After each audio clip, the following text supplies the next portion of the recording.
तरंग तव शुभ नामे जागे तव शुभ आशीष मांगे गाहे तव जय गाथा जन गण मंगलदायक जय हे भारत भाग्य विधाता जय हे जय हे जय हे जय जय जय जय हे.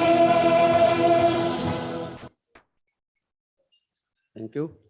And may I request all the dignitaries on the dais to kindly join us for lighting of the lamp to invoke the blessings of Goddess of Knowledge, please.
Thank you, sir.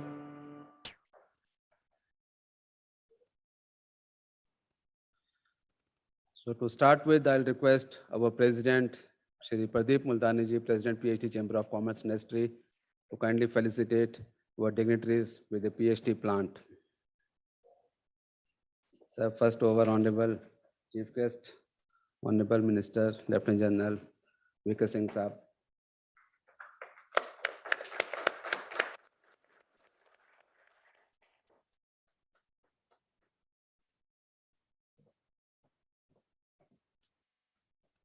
Sir, a memento also.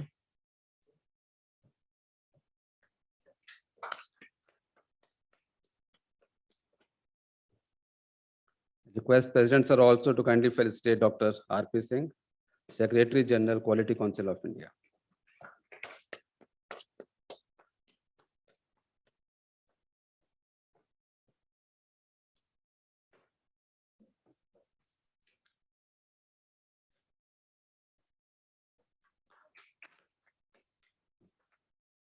Thank you very much, sir.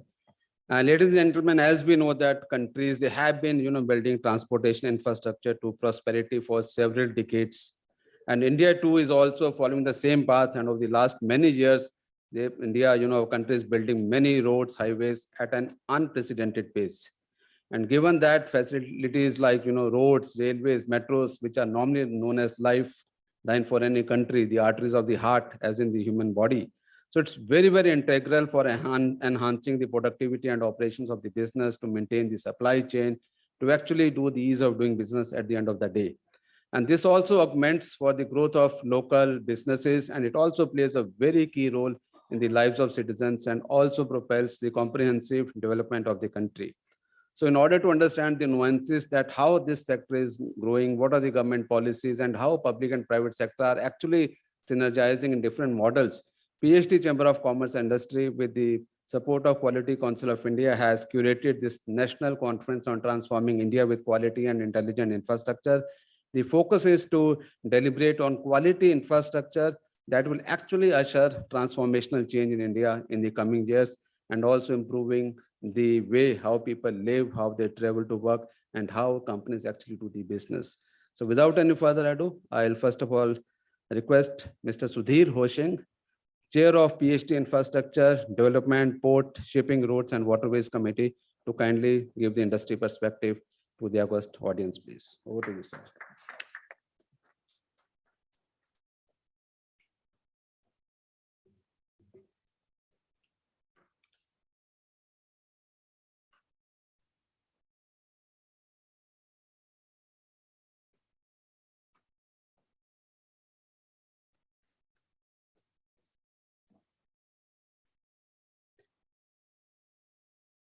General Dr. V.K. Singh, Ministry of State of Road Transport and Highways, Minister of State for Civil Aviation, Government of India, Mr. Pradeep Multani, President, PhD CCI, Mr. Himanshu Agarwal, Co-Chair, Mr. R.P. Singh, Secretary General, Quality Council, Mr. Saurabh Sanyal, Dr. Jitendra Singh, senior officials from central and state government, colleagues from the industry, and the friends from media. Good morning to all. I would start saying that infrastructure is a key driver for any economy and for Indian economy as well. The sector is highly responsible for propelling India's overall development and enjoy intense focus from government for initiating policies that will ensure time-bound creation of world-class infrastructure in the country. The link between infrastructure and development is not a one-time affair. Like it is a continuous process, and the progress in development has to be preceded, accompanied, and followed by the progress in infrastructure. However, the prosperity and progress of a country largely also depends on development of agriculture and industry. We were talking about agriculture and how it's going to impact the country. While agriculture development requires facilities like irrigation, power, credit, transportation, but the industrial production also needs machines, equipment, energy, skilled manpower, management personnel, marketing, banking. So whole infrastructure we're talking about, including transportation, very importantly, insurance. So all these facilities and services helping the agriculture and industrial sector jointly constitute the infrastructure of a company. We have seen many revolutions over last many years, and we have seen at least what I have seen from 1996, 97 when we started the Golden Quadrangle to today. We are connecting so many things and so many roads. I have seen that how far we have come. We were discussing some time back on the traveling all across India. So earlier, I have been in this infrastructure works from last 35, 37 years. And I was traveling all across India all the time. And I've seen the travel time I used to take, how difficult it was to even go out of Delhi and go somewhere. And today we have reached a position where you can easily think of traveling from Mumbai to Delhi. And don't talk about also once the Mumbai-Delhi expressway also comes, we will see where we will reach. There is to be, when we are talking about infrastructure, a lot of other things also are part of this. I would say the one thing is that Make in India. So if we talk about Make in India, so even if we are doing any work outside, and we talk about the brain drain, if we are brain drain, if our people are studying and going outside, I saw a very interesting and but sadly it was written in a quote कि पढ़ेगा India तो बढ़ेगा America. So I was a bit sad on that, but it was very interesting. How come padega India? So we need those infrastructure, the educational infrastructure, then the research works, so much of things which we need to do in infrastructure space as well. In the educational infrastructure. If we talk about metropolitan cities, there is lack of fast and adequate public transport. Of course, we are not talking about Delhi and Mumbai. We are coming up with a lot of metros. Delhi is already connected. This deficiency really leads to explosion of personal transport, own vehicles, which puts extra pressure on roads and causes jams and accidents. On the other hand, when we go to the hilly and remote areas, then we need a all-weather roads for the transport facility. So Indian infrastructure story is today being crafted on the basis of these things. Infrastructure has been epicenter of the development agenda for the government. And there have been massive investments and facelifting of mega infrastructure project developing, which is going on. The Indian government announced its ambitious investment agenda called the National Infrastructure Pipeline for a 6-year period ending FY25, worth 111 trillion in 2019. We are also talking about the Gati Shakti plan of 100 lakh crores. So a lot of works which are we talking about. All these things would need money. It will need labor. It will need natural resources. It will need water. Going forward, if as we I belong to an infrastructure company, and then when we go for the investment, the maximum, the first thing which is now asked is the ESG. So they're talking about what you're doing about environment, what you're doing to retain water, what you're doing about how to use saving electricity, how much consumption you're doing, how much pollution you're creating. So there are more important things on these lines, and then less important really on what you are doing to your country. But are you actually, in name of construction, you're polluting the system? So we need to see that green infrastructure thing. We need to find out what are the best ways of doing construction using the least of the natural resources. So these things I find which are very important in coming years. I would say one thing more, that we are making this effort to bring together the government, industry, and all the relevant stakeholders on the same platform, so that a strategy could be designed which can enable to create an environment for fastening the pace of development, quality, and intelligent infrastructure for the future. I wish all the success for the summit and heartily welcome all the participants present here once again. Thank you very much.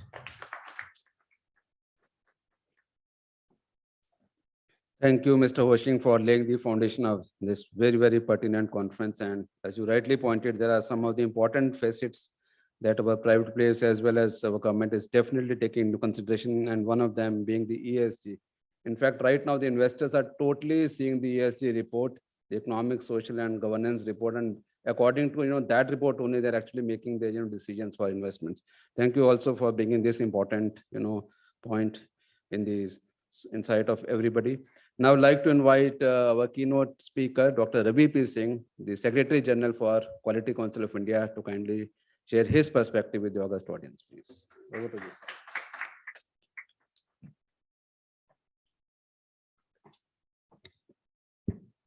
Good morning, everyone. Honorable Minister General Retired Dr. V.K. Singh. I consider him a doyen for the world, who has established India as a no-nonsense country over the past few years. I say that primarily because what we see India gaining in perception across the world, a lot of credit must go to the singular person sitting on the dais today. And I'm extremely happy that he could find time to be amongst us. For the benefit of a few of you, let me clarify that there are two things which this particular August gathering is going to discuss for the entire day. One being the quality infrastructure of the country. Quality infrastructure is not the physical infrastructure. We, the quality professionals, call quality infrastructure as standards, conformity assessment, and legal metrology. That constitutes the quality infrastructure of this country. Whenever a standard is laid, there has to be a body which does the conformity assessment against those standards. And QCI was created by the government of India for certifying the competence of these conformity assessment bodies in different sectors, be it defense, be it infrastructure, be it sanitation, be it water resources, anything that you can think of, even personnel. We even certify personnel in project management and program management. What we are then going to discuss about is the physical infrastructure of this country. Congratulations are due to this ministry that Dr. V.K. Singh is there, because recently I heard the news that they have established a Guinness World Record of longest bitumen road laid in India. For a country like India, this was never dreamt of. And we never could dream that things could change. I belong to Varanasi, and I've lived all through those narrow bylanes. I don't know how many of you have recently visited Varanasi, but go and see the quality of infrastructure that this government has created in Varanasi. We say world class. World class there is no benchmark for world class. There is no standard for world class. But when you are living in India, you are faced with social, labor, land, and all that you can think of constraints. Even in those constraints, if you are able to build an infrastructure that the rest of India, rest of the world comes to see in India, you are world class. There's definitely no doubt in my mind that we are world class. However, going forward, what we as Quality Council of India foresee, we foresee that the government over the past few years has relied heavily on these third-party accreditation bodies to certify against regulations. Whether it is road, for example, we are doing a program with MORTH, which is National Highway Award for Excellence. And we have been doing it for the last 3 years. We do a scheme for ready-mix concrete. All the plants for ready-mix concrete are certified by us. We do for WDRA, we do lead safe paint scheme, which is also used in construction and infrastructure.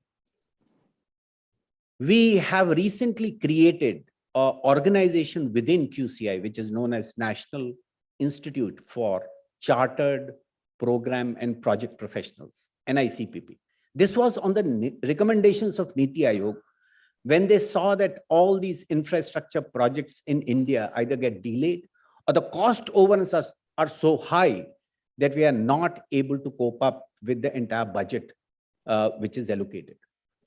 And therefore, they said that every organization which is taking money from Government of India or from the states should have a limited number of program and project professionals. And therefore, we have started training not only public entities, but also private entities for basic program and project management skills. We do various EIA consultants. For example, today we have about 180 accredited EIA consultants in the country, which are accredited by Quality Council of India, who do the EIA reports before a project gets funded. We want such kind of accredited consultant organizations and accredited bodies to be doing the work under and monitoring the work that the Government of India has funded. We see it happening in various sectors. For example, CDSCO uses accredited bodies for medical devices. PNGRB does for oil and gas. Boiler inspection is done by DPIIT, and they have now given it to accredited bodies. Central Electricity Authority does their monitoring through accredited bodies. The BIS, factory inspections, which were not happening earlier, is now being done by the Quality Council of India and its accredited bodies. If such kind of a system is established within the country, which has in fact gained a lot of ground over the past almost 80 years, we hope that this country also will get out of the inspection raj that somehow makes things difficult for the industry. One thing that I would like to end with is coming out of what Mr. Sudhir Hoshing said. I was in a panel which was trying to see whether brain drain is actually a problem for India or not. We had got more than 1,200 people writing to us. And one of them said, and it stuck to my mind, he wrote, "A person goes where he's valued. While our mind is valued elsewhere, our heart is valued in India." We have to create that kind of an ecosystem in the country where young minds and young hearts are also valued here. If we are able to do that, we will be the best in the world. And last but not the least, for the young people sitting out here, people say that US has been a land of dreams, but India is a land of opportunities. Go get your dreams there, come back to India and take the opportunity. Thank you very much. Thank you, Dr. R.P. Singh, for giving a very sort of motivational, I'll say, concluding remarks, wherein you rightly said that we need to create an ecosystem wherein we are able to retain our best brains. And also, you also brought in light that when we talk of infrastructure, it's also about the soft infrastructure that is very, very vital. And if you see all this world-class infrastructure as mentioned by him, I'm sure there'll be footprints of Quality Council of India in each and every aspect, like wherever we see the best of the infrastructure. Thank you very much, sir, for bringing this into light. Now, with this, we will have our presidential address by our president, Shri Pradeep Multani ji, and request sir to kindly come up to the dais and share your thoughts with the august audience, please.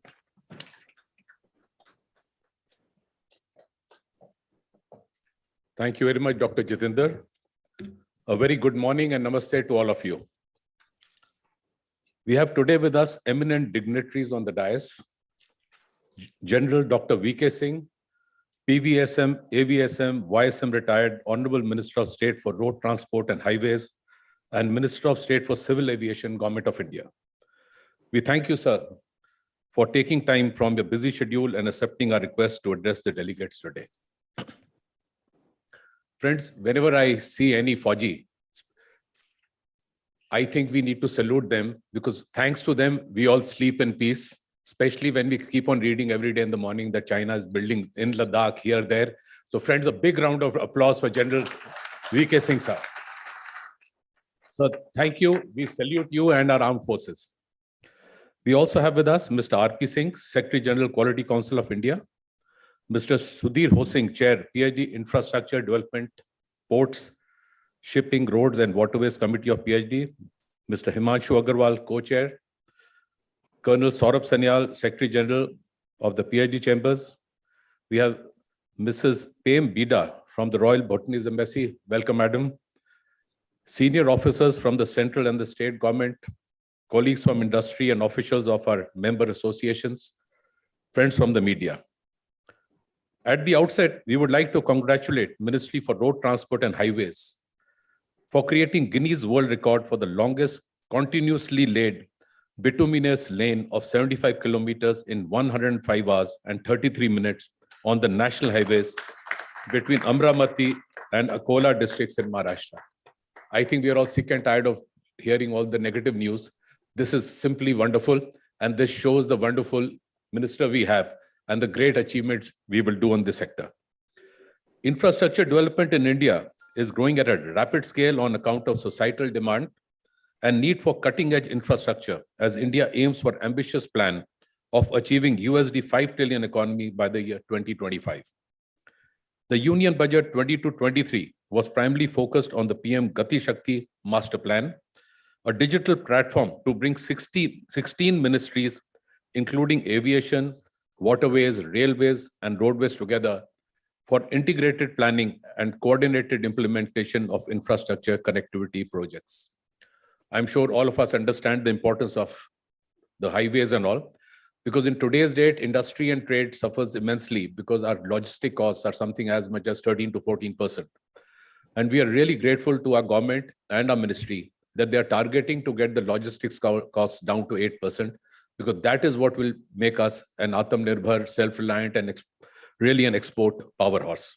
So thank you very much, sir, for whatever you are doing. This multimodal connectivity will provide integrated and seamless connectivity for movement of people, goods, and services from one mode of transport to another. It will facilitate the last mile connectivity of infrastructure and also reduce travel time for people. While the need for faster execution of infrastructure projects in India is clear, equally important is the need to sustainably develop such projects to be state-of-art quality and intelligent infrastructure of the future. Intelligent infrastructure bridges the gap between the need for resources and the experts available to manage them. Artificial intelligence and machine learning enable self-service and automation up the stack, empowering experts to focus on activities that drive business value and a competitive edge. After the pandemic, the business dynamics across sectors have been shifted to digital for the better, paving the way for a brighter digital future. Majority of infrastructure companies today are focused on digitizing their processes for seamless communication and ensure complete transparency to strengthen relationships across stakeholders. We believe that the success of development of infrastructure will be measured not by the quantum of funds invested, but on how this infrastructure contributes to the achievement of India's 4 dimensions of infrastructure sustainability, namely financial sustainability, environmental sustainability, social sustainability, and institutional sustainability.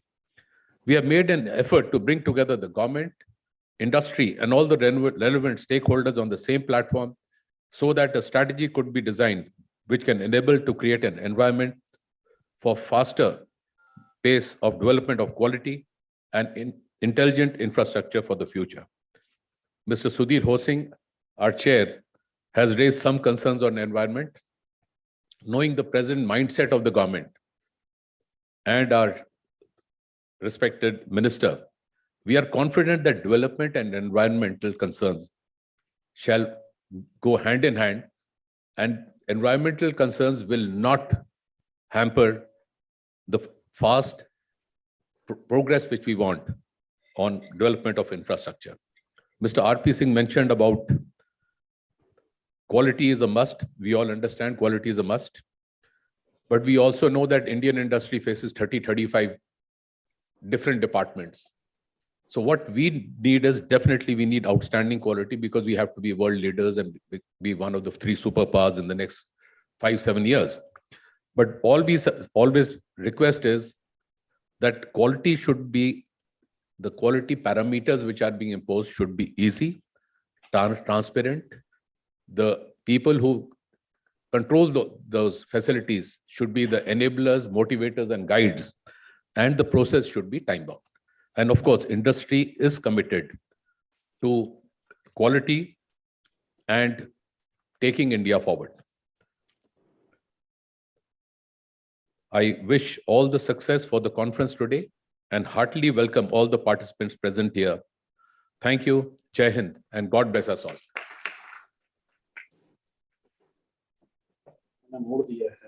Thank you very much, sir, for your presidential address. And as you rightly said, the quality has to be the cornerstone of whatever infrastructure development we do, and we cannot do away with this quality elements. Very, very important. Thank you very much. Now, ladies and gentlemen, time has come to listen to our chief guest, General Dr. V.K. Singh, PVSM, AVSM, VSM, retired, Honorable Minister of State for Road, Transport and Highways, and Minister of State in Civil Aviation, Government of India. Sir, over to you.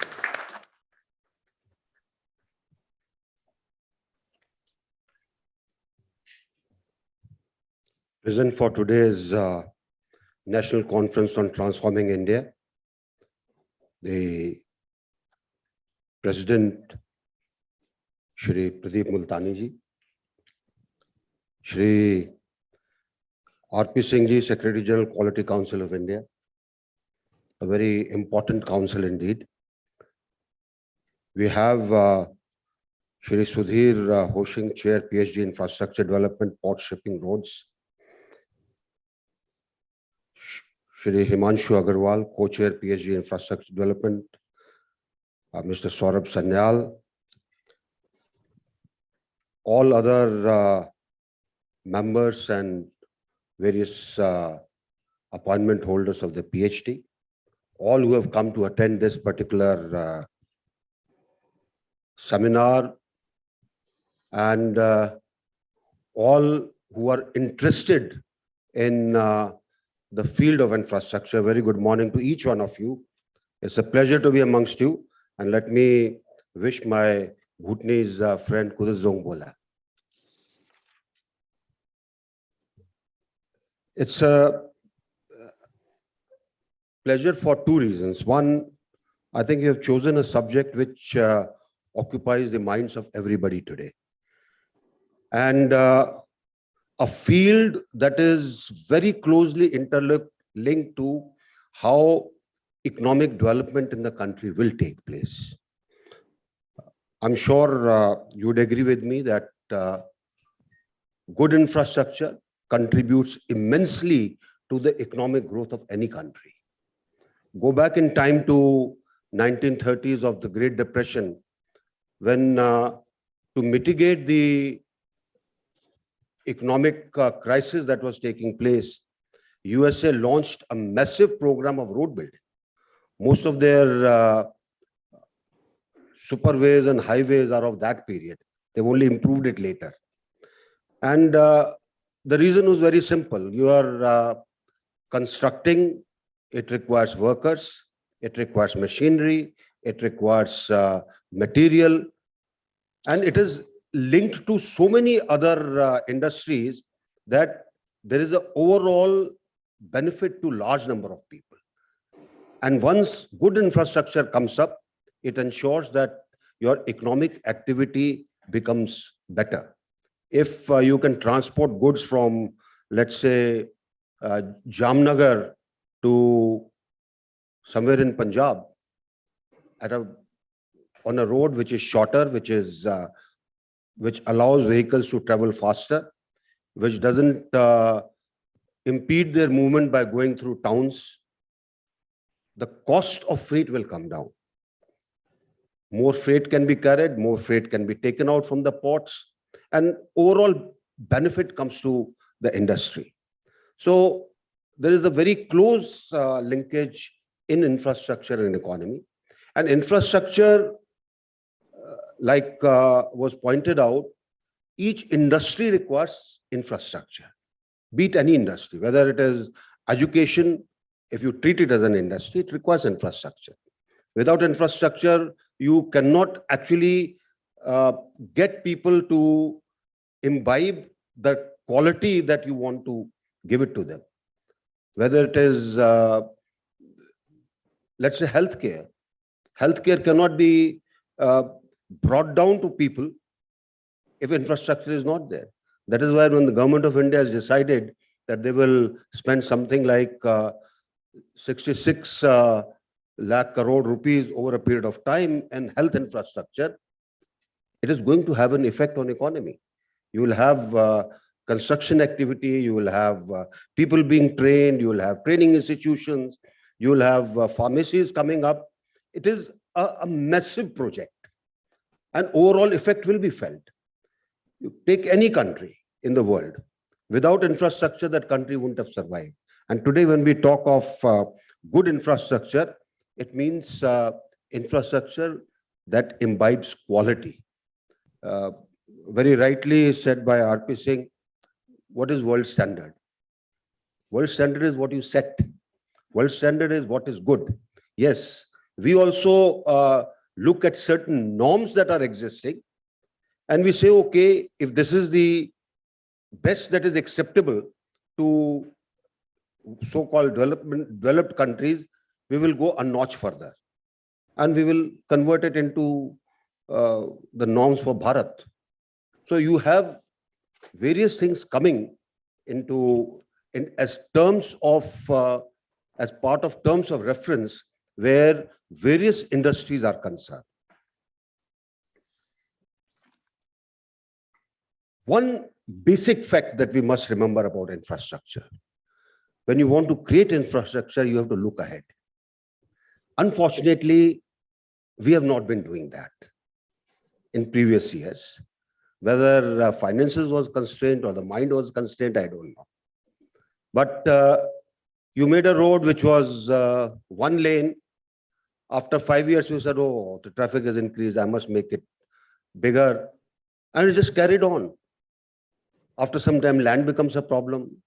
Towns grow up. You can't really expand. So you need to look ahead. And I'm very pleased to say that today, this is being taken care of.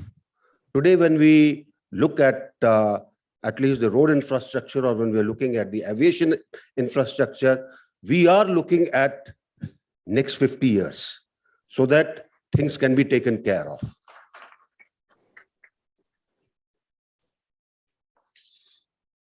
One more thing which needs to be borne in mind is that you must innovate in creation of infrastructure. Unfortunately, what happens is we have yet to get out of that old file syndrome. I call it old file syndrome because that is what happens in most of the government offices. It happens in other offices also. But I think the government has more of it. You pull out an old file and say, this is the safest method. Whether it is good or bad, it doesn't make a difference. You can always defend yourself by saying, sir, wo purana file mein likha tha. I think we need to innovate in creation. If we don't innovate, then the cost will be heavier. You may lose quality and you may lose the sight of your aims that you have set. It becomes difficult. When at our bidding and with the land available, Nitin Gadkari said we will make a highway or expressway from Delhi to Meerut.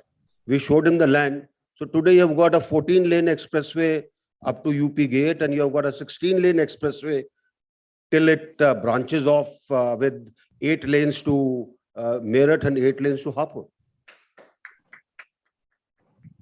I'm sure over a period of time, this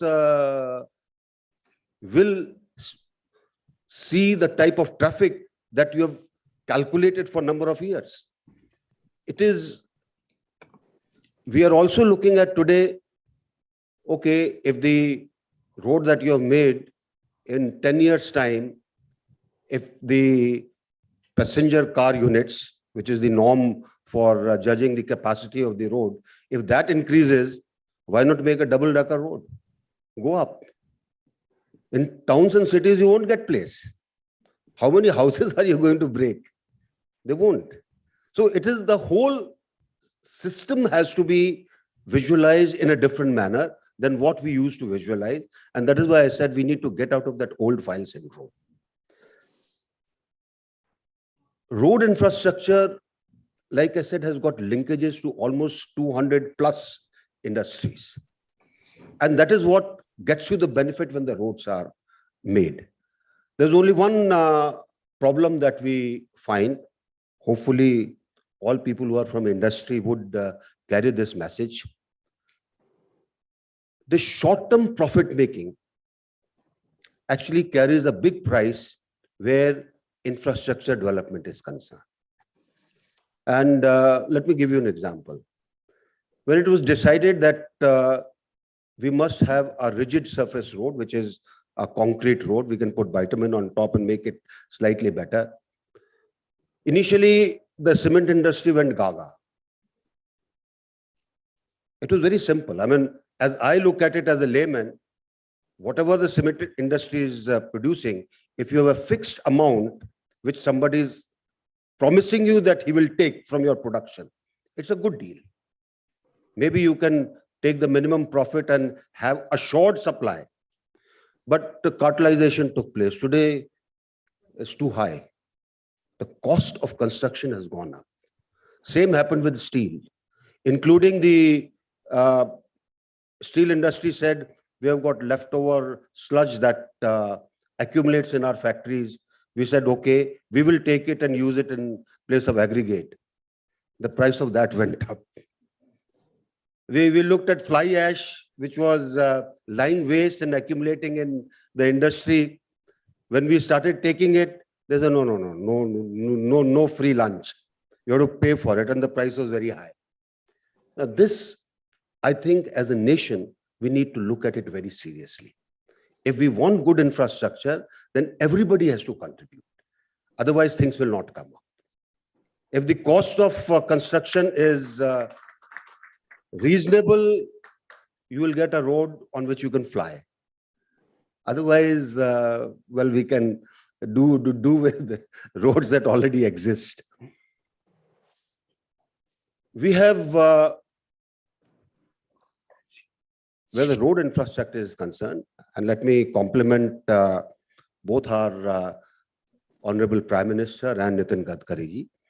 A lot of thought was given as to how things must come up. Connectivity is concerned to all parts of the country, especially far-flung areas which were untouched because they were on the border.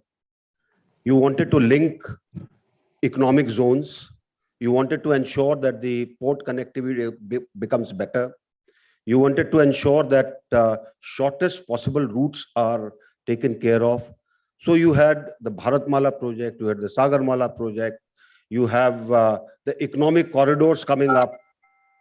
And now when you look at the map of India, you will find a tremendous change has taken place. If in next year or so, you can drive from Delhi to Mumbai in 12 hours, or if you can drive from Delhi to Amritsar in 4.5 hours, or you can drive from Delhi to Dehradun in 2.5 hours, and we will ensure that you drive from to Lucknow from Delhi in less than 4 hours. It means the price of freight will also go down. And when the price of freight goes down, the things become cheaper. And when things become cheaper, it does help the economy. And there are many such roads coming up. Punjab's production hubs are being linked to Jamnagar. Amritsar, Bhatinda, Sirsa, Bikaner, right straight through Gujarat to Jamnagar. Look at the stretch avoiding all towns. It becomes that much simpler. We are also creating infrastructure at every 50 kilometers as wayside amenities so that people can have a compulsory halt. They can have the amenities which are needed, and you with suitable parking so that you don't have accidents. So many things are being done. And it is again with a view to the future. Otherwise, you can make a road and leave it. Slowly dhabas will come up, trucks will stand on the road, and you won't get what you really want. Technology and construction equipment are two more factors which need to be taken care of. Technology, because if you don't utilize technology, then you are not keeping up with what is available. And technology is of many types. I mean, I was in Andaman a couple of days back for certain programs of the government. You don't get aggregate, you have to import aggregate. You have to import sand. It comes from Indonesia, it comes from Myanmar. Now, what can be done? There is technology available. There's technology available for soil stabilization. There's technology available to ensure that things can be made better. We need to invest in technology if we want to bring down the prices. And again, there's two ways of looking at prices. What is the immediate price and what is the lifetime cost? If the immediate price is X amount and the road is getting spoiled and you have to keep investing in its maintenance and repairs, then it is costlier. But if it is lifetime cost and you have decided that over a period of time, maintenance requirement is zero, it is a cheaper road, even though initial cost may be high. So I think a little change in our mentality of how we look at infrastructure requires a change. Everybody talked of speed of construction, very important. One thing which I would leave a thought with you, why is it that today the roads are becoming faster to construct? Same things were available before 2014 also. And the reasons are very simple. If you have somebody who is as dynamic as Nitin Gadkari ji, things will become faster. If you have somebody who can motivate people like him, things will become faster. And if you are open-minded in ensuring technology and other processes are taken care of, it'll become faster. The earlier methodology used to be that you decided, okay, let's make a road from place A to B. You gave the contract to the contractor and forgot about it. So what did the contractor do? He had to run around patwaris and SDMs and to get the land first. And he would get land in patches. You get land in patches, you can't construct. Today, we say we will only give it to the contractor if we have got 90% of land. We don't start a project. And when we start a project, we lay a timeline. You will complete it in 2 years' time. That 10% land, we will ensure that within this 2 years' time, it is taken care of. So things come faster. Equipment. You want to ensure that whatever is available in the world can come. I attended a part of a program for the road construction industry expo in Bengaluru. The JCB, which used to be a foreign company earlier, and today is fully Indian owned and exports to developed countries, it can sit in front of a console and tell you where all its equipment is, what all is working and what all is not working. That's technology. I think there is a lot of churning that is taking place with the type of innovation and technology that is available. And all this to ensure that quality infrastructure comes up. Let me just add to what R.P. Singh said. After Second World War, Japan was in doldrums, and the man who was made in charge to look after Japan was General MacArthur. He, on one of his short leaves to his home in US, came to know about a professor who used to teach management, but everybody hated him. The industry hated him. He used to teach quality control. Nobody wanted him. He picked him up. He says, you come with me to Japan. The Japanese loved him. They listened to him very carefully. And what was the result? In a decade's time, they produced things which were based on quality. And let me give you an example. Today, most of us use mobiles, but about 5 years back, we also use cameras, which are today the domain of mainly avid photographers and the media. And these cameras, in good old days, had lenses made in Germany. That was the best lens, a ground glass lens, Hasselblad, Negva, and all these other companies. Japanese produced polished glass lenses, which are equally good in quality. They were cheaper to produce. If a thing is cheaper and of the similar quality, it will capture the market. So they captured the market in electronics, in optics, and you name a thing. That is the effect of quality control. If you can imbibe quality control in your equipment and in the wear that you make or in the wear infrastructure that you create, let me tell you, everybody would flock to it. And I can't, I think, emphasize it more than this. He would do rest of the talking later. There are many things which we need to explore and experiment. Let's say you, in the road infrastructure, you go for prefab. Housing, we've already gone. A lot of people have experimented with the prefab structures in housing sector as housing infrastructure. But suppose you had gone onto the roads. No, I'm not talking just of the bridges. I'm talking of the main road width. Can it be done? Which means that quality control will be ensured in the factory.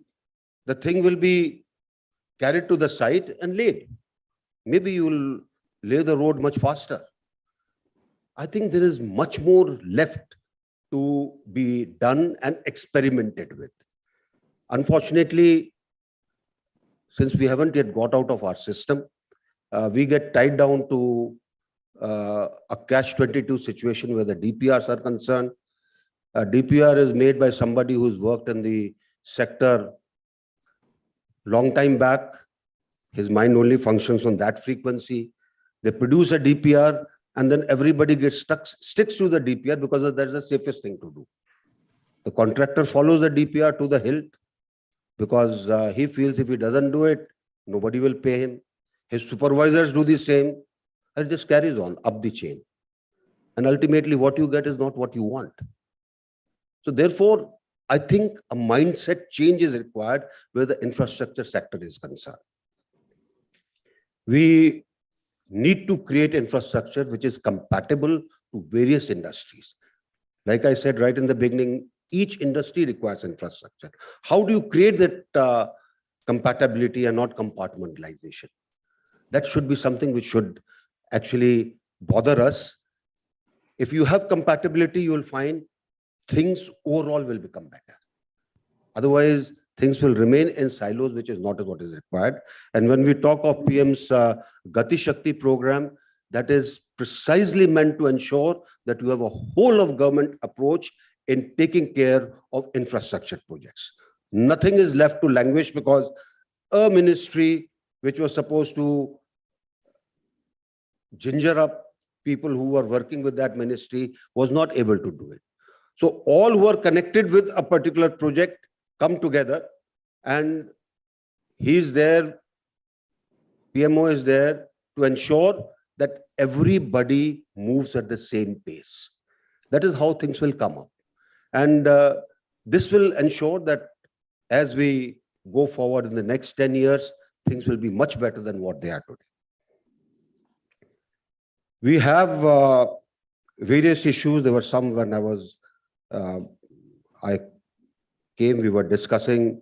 One is the issue of water. It is not only needed for infrastructure, it is a sine qua non for many things, whether it is agriculture or anything else. And I think we need to change our thinking. Sometime in year 2000, as part of a training program that I was doing, we had a visit to various places in the US.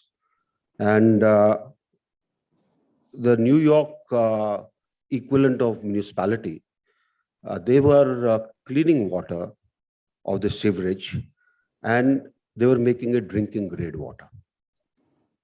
Singapore has a program, they call it New Water. It is sold in the market. I think this time has come to get the best possible technology where we do not waste water. And let me also once again quote Nitin Gadkari ji. He takes all the sewerage water from Nagpur, cleans it up, sells that water to government of Maharashtra for 300 crores a year. And all the sludge that comes out, he mixes bio waste into it and produces methane. And from methane, he produces ethanol. or he gets further into it by taking out CO2 and making PNG. Sky is the limit. It's all what is there in terms of what is available and what can be thought of without wasting things. Taking care of the environment, I think tremendous amount can be done, which will meet our needs for the future. We need intelligent infrastructure for the simple reason it must meet the changing demands. It must be able to read what is going to happen. Otherwise, things will go wrong. Whether we use artificial intelligence, which can do a predictive modeling, or we do something which will make that infrastructure suit the needs, and then as the things change, adapt to those needs. That is part of the intelligent infrastructure. We are into alternate means of mobility also. Something was mentioned about Varanasi. Let me first take you to Bolivia. La Paz, the capital, used to be a capital which was endemically known for traffic jams. People used to start from their houses 6 hours early. That was the bad, and yet they never reached their office in time. They changed over to ropeways. The streets were emptied out. The public transportation is ropeways. The streets are absolutely empty today. Varanasi is also getting that. Because in narrow streets, it's not possible to put a metro. In narrow streets, it's very difficult. Metro costs 300 plus crores, while a ropeway system will cost about 40 crores per kilometer. Cheaper, better, and lighter. So I think we need to look at alternate mobility systems. Today, as part of alternate means of propulsion, EVs have come. But EV is not really the answer because of the lithium batteries that are used. There is a great amount of research that is going on. People are working on sodium ion and zinc ion. But I think the future is with hydrogen cell technology. And given the cost of solar power in India, it can actually make us world leaders. There is the work going on, and I'm sure that is something which, as part of the infrastructure field, which should occupy our minds as to how do we ensure that hydrogen cell technology takes over and it becomes the fuel of the future.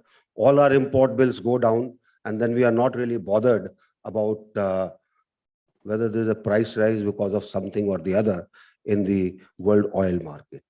We will produce our own hydrogen.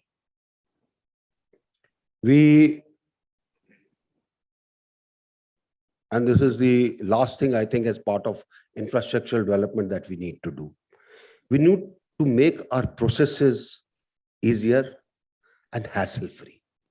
Most of our things get stuck because our processes do not promote the type of speed which an investor wants. We do talk of investment climate, we do talk of ease of business, but I think there's a great amount that is left that needs to be done, especially in the infrastructural field. Without compromising on safety, security, and all other issues, we need to look at what can be eased, which can make a difference. And out of the way example would be what was done where your passports were concerned. Some of the older lot would remember you had to get a certificate from a class A gazetted officer. His character is okay, right? Whether he knew you or not, it didn't make a difference. There was somebody who was the go-between who would say, I'll get you the form. After 14, the government decided, I think we are being stupid. Let's trust our citizens. So today, all that you have to do is on a plain paper, write in your own hand and say, hey, there is no criminal case against me. If there is, you can penalize me later on. You get your passport fast enough. You don't have to run around anywhere. So similarly, rest of the processes, we need to look at them closely. You have many sessions which are planned. I'm quite sure in these sessions, many things will come up. And I would request Pradeep ji, if I can have a summary of various sessions for my own knowledge and to see what exactly is taking place, it will actually make my visit here worth the while. Thank you very much. Jai Hind.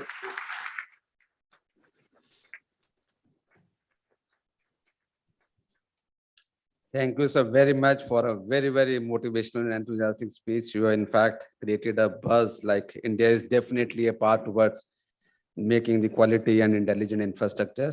And we need motivational leaders who can actually, create such ecosystems as already being pointed by the Honorable Minister, that things, raw materials are already there. We have to just connect the right type of dots at right times and at the right places, and things, start unfurling themselves. Thank you very much, sir, for bringing this very important point in nature. And also, like, we are also a firm believer that the opposite of, poverty is not wealth. What I feel that the opposite of poverty is good infrastructure. If we're able to provide our common man with good infrastructure, the all cost will come down, and the money that we can save can actually go in the development and social, work for the, the deprived people, for the marginalized people. Thank you very much, sir, for your very, very wonderful speech. Thank you very much, sir. A big round of applause for our Honorable Minister.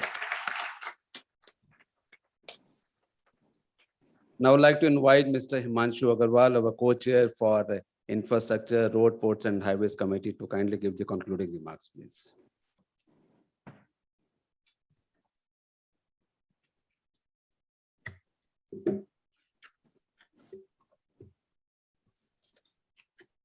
General V.K. Singh, Minister of State for Road Transport and Highways, Minister of State for Civil Aviation, President Multani Saab, Dr. Ravi Singh, Mr. Hoshing, Colonel Sanyal, and Jatinderji. Ladies and gentlemen, a very good morning to all of you. This morning session has been an excellent session. Right in the morning, we've imagined the next 50 years, thanks to the Honorable Minister. What kind of India are we going to have 50 years from hence? As the Prime Minister says, we will have net zero emissions. That's the target. Now, we as a young India, which has population below 30, are we looking at that? This is the time to take that dividend. Fortunately, India's infrastructure, the government is in a transformation mode. And I can tell you that because for the last 15 years, I have been part of that. And this is the most exciting period that I see. Today, I'll give you some instances to boot what I am saying. What we need to imagine is digitally savvy, communicable highways, waterways, seaports, airports, and so on. Today, if you look at the world, Tokyo and Los Angeles, the GDP is $2 trillion each. So, sir, can we have Delhi with this whole infrastructure's task is to create a prosperity hub? Can we have $1 trillion in Delhi itself? Today, Delhi is $300 billion and Mumbai is $300 billion as well. I'm rounding off the number. When I went first time to Nagoya, which is a 20 lakh population town, I live in Baroda, which is similar. The GDP is $800 billion. So what is it that we need to do? I think that's where Gati Shakti comes in. That's where the whole diffusion of wealth, because we are talking of prosperity corridors. I'll give you an example. Today, the most interesting thing which is happening in rural roads is we are using existing roads, widening it up, not bringing a single aggregate from outside, and constructing a 2-lane rural road via the PMGSY scheme. The first of the roads has been made in Chitrakoot. I would definitely call for the government to not call it a rural road, but a rural highway. Because today, the aspirational India that we are all living in, the youngster imagines he is digitally savvy. He or she is looking for having a swanky highway made And that highway should survive for not 10 years, but 20 years.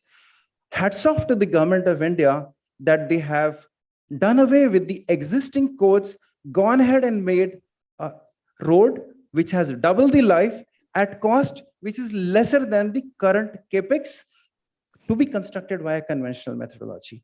Same thing I'm seeing in the highway sector. I think the whole sector is unraveling. As Honorable Minister said, in Andaman and Nicobar, we were fortunate enough to be a part of that construction of soil stabilization, because that's what we also do. We have constructed, sir, the Baratang area, which is the Baratang to Kadamtala area. Soil, which is just 3 CBR, a clay soil, no aggregate. And what we have done is to construct a road which is pliable without having a blacktop. Now, what is very important is probably we need to construct quality. But key question, which I would leave everyone to think is, how can quality be constructed unless it is not monitored? Should it be monitored at the time of construction, or should it be monitored dynamically through the design life of that particular asset that we are constructing? And I think that's the core message I would leave for everyone to think. And I think we will debate it through the day as to how that can be done. And I think that's where India can transform really. The last point I would urge to using this forum to the Honorable Minister is, sir, as PhD Chamber of Commerce, possibly we can do the bridging role in terms of disseminating the change that is happening at the top to the people at the bottom and at the mid levels. Probably we can play a role going state after state if we can become strategic partners in this task. That would be great, is what I see. Thank you very much.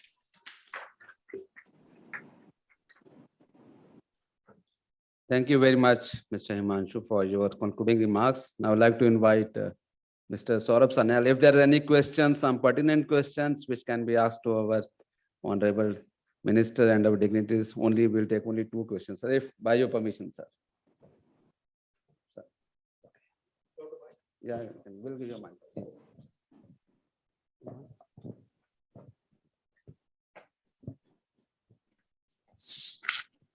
Hello. Yeah.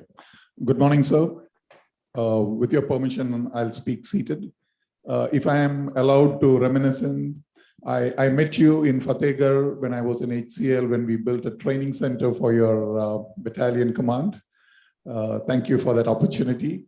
Today, I am the CEO of MATE, which is the apex industry body for the electronics hardware industry. Just a couple of things, a perspective I want to leave with you.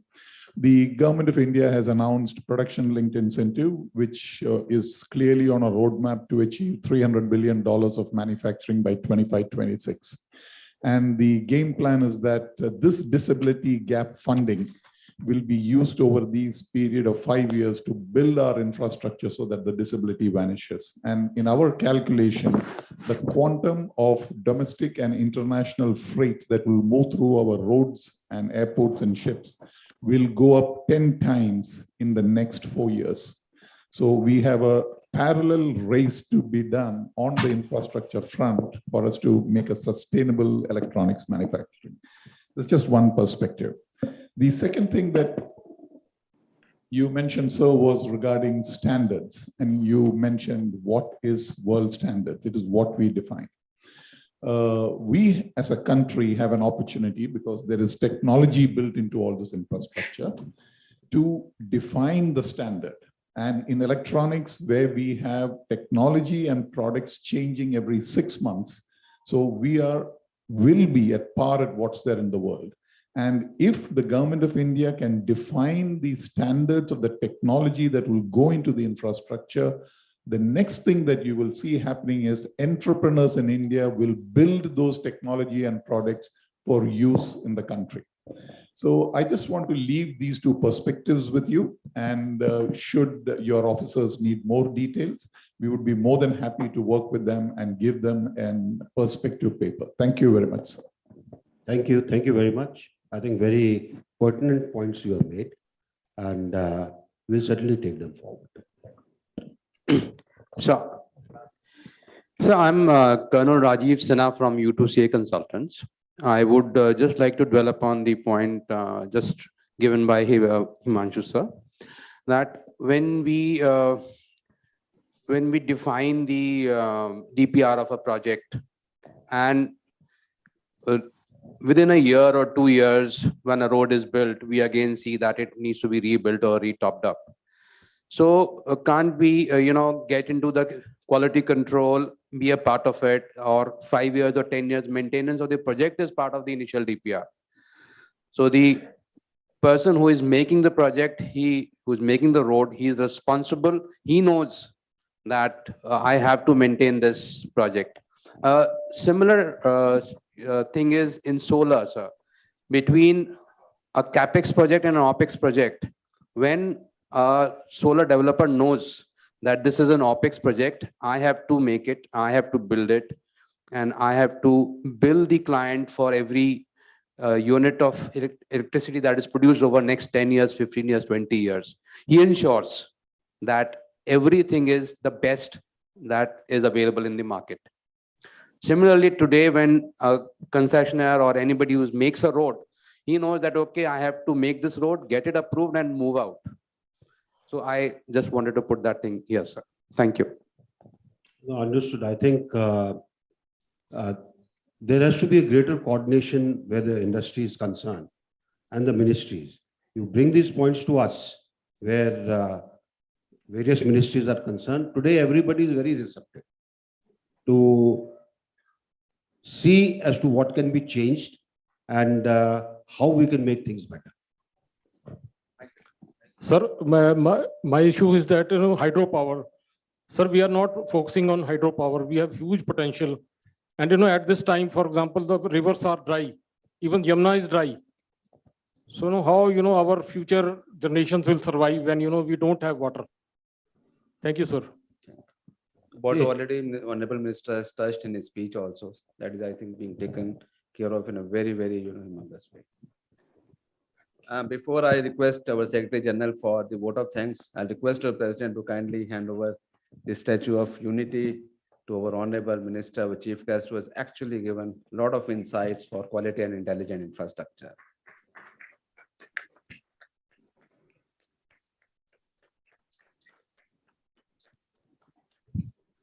Thank you very much, sir.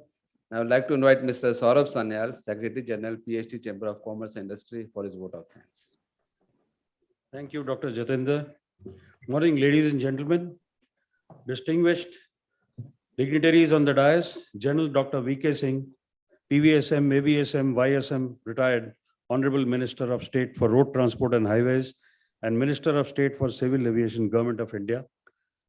Shri Pradeep Multani ji, President, PhD Chamber of Commerce and Industry. Mr. Sudhir Hoshing, Chair of the PhD Infrastructure Development, Ports, Shipping, Roads and Waterways Committee. Shri Dr. R.P. Singh, Secretary General, Quality Council of India. Senior officers from the central government and state government. Diplomatic Corps from Germany, Mr. Alexander Reck and Mrs. Hina. Ms. Pem Bida, Counselor, Economic, Royal Bhutanese Embassy. Colleagues from the industry, friends from the media, managing committee members, former presidents, ladies and gentlemen, a very warm welcome to you all. It is my proud privilege to propose the formal vote of thanks for the National Conference on Transforming India with Quality and Intelligent Infrastructure. We are very, very happy and convey our sincere gratitude to General V.K. Singh, who has spared his valuable time and given an outstanding observation as well as the government perspective today, sir. Thank you so much for sparing your time and coming here and deliberating on the issues. We look forward to more interactions with you and the Ministry of Road Transport and Highways and Ministry of Civil Aviation with a view to promoting greater involvement in sustainable development of the country. We are also grateful to Dr. R.P. Singh, Secretary General, Quality Council of India, for graciously accepting our invitation, giving his insights and views on the importance and need for standardization and uniformity in performance metrics across government agencies and private sector to avoid cost overruns and delay in execution of infrastructure projects in the country. We, with a heartfelt gratitude, our sincere thanks to the Quality Council of India RBI Infrastructure Developers and AgCon are sponsors for this initiative, and thank you so much. We would also like to express our sincere thanks and gratitude to our supporting partner, Construction Equipment Rental Association, CERA. We in India at the cusp of growth cycle and on track to become the fourth largest economy in the world with an ambition to reach $5 trillion in a few years' time. It is also expected to be the third largest construction market by this year, 2022. Investor confidence in strong infrastructure sector supported by favorable long financial conditions, recovery stimulus packages, and overseas investment in terms of FDI inflows have been the hallmark this year. The mention of the NHAI as brought out by our president and the concessionaires in the Guinness Book of Records for the longest road from Amravati to Akola and the Asian Highways number 1 and 2 in the northeastern region connecting Myanmar with Imphal and Aizawl are examples of speed of development. I'm sure many of you must be following the LinkedIn where Mr. Anthony J. James, the CEO, Trinity Consulting, has been uploading all kinds of innovations. I've been a regular follower of his, and that is the future for our country.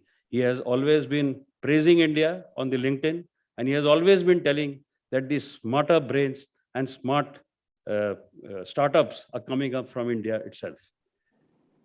The scheme, the Gati Shakti scheme is another example of speed of construction and quality. We at the PhD Chamber assure you of our commitment towards the same and look forward to working closely with the government, institutions, and all stakeholders of the industry who are present here today. And we thank each one of you, including all the captains from the industry who are into the infrastructure, Mr. Bandopadhyay, the CEO from Quality Council of India, and Mr. Bagrodia, again, an infrastructure expert coming here and he's a scientist. Ladies and gentlemen, sir, I would like to highlight Mr. Bagrodia. If you may kindly stand up. He's been providing material to bridge and roof, to border roads, to military engineering services, and has been a great scientist from IIT. So these are the people who are with us, who are partnering with us and doing a great job for the country. With these words, I once again thank all the eminent dignitaries and all the distinguished participants for their presence. Thank you and Jai Hind.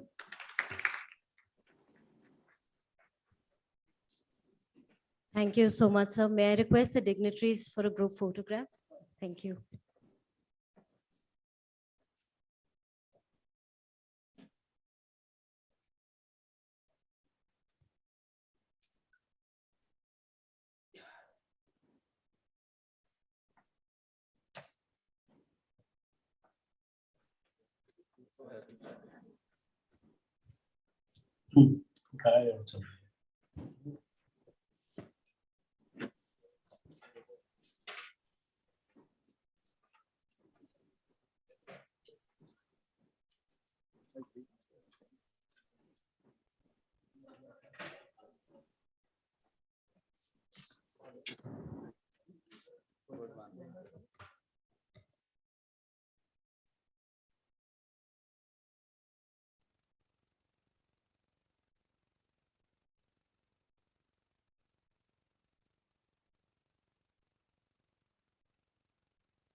May I request all the delegates outside to please rejoin us.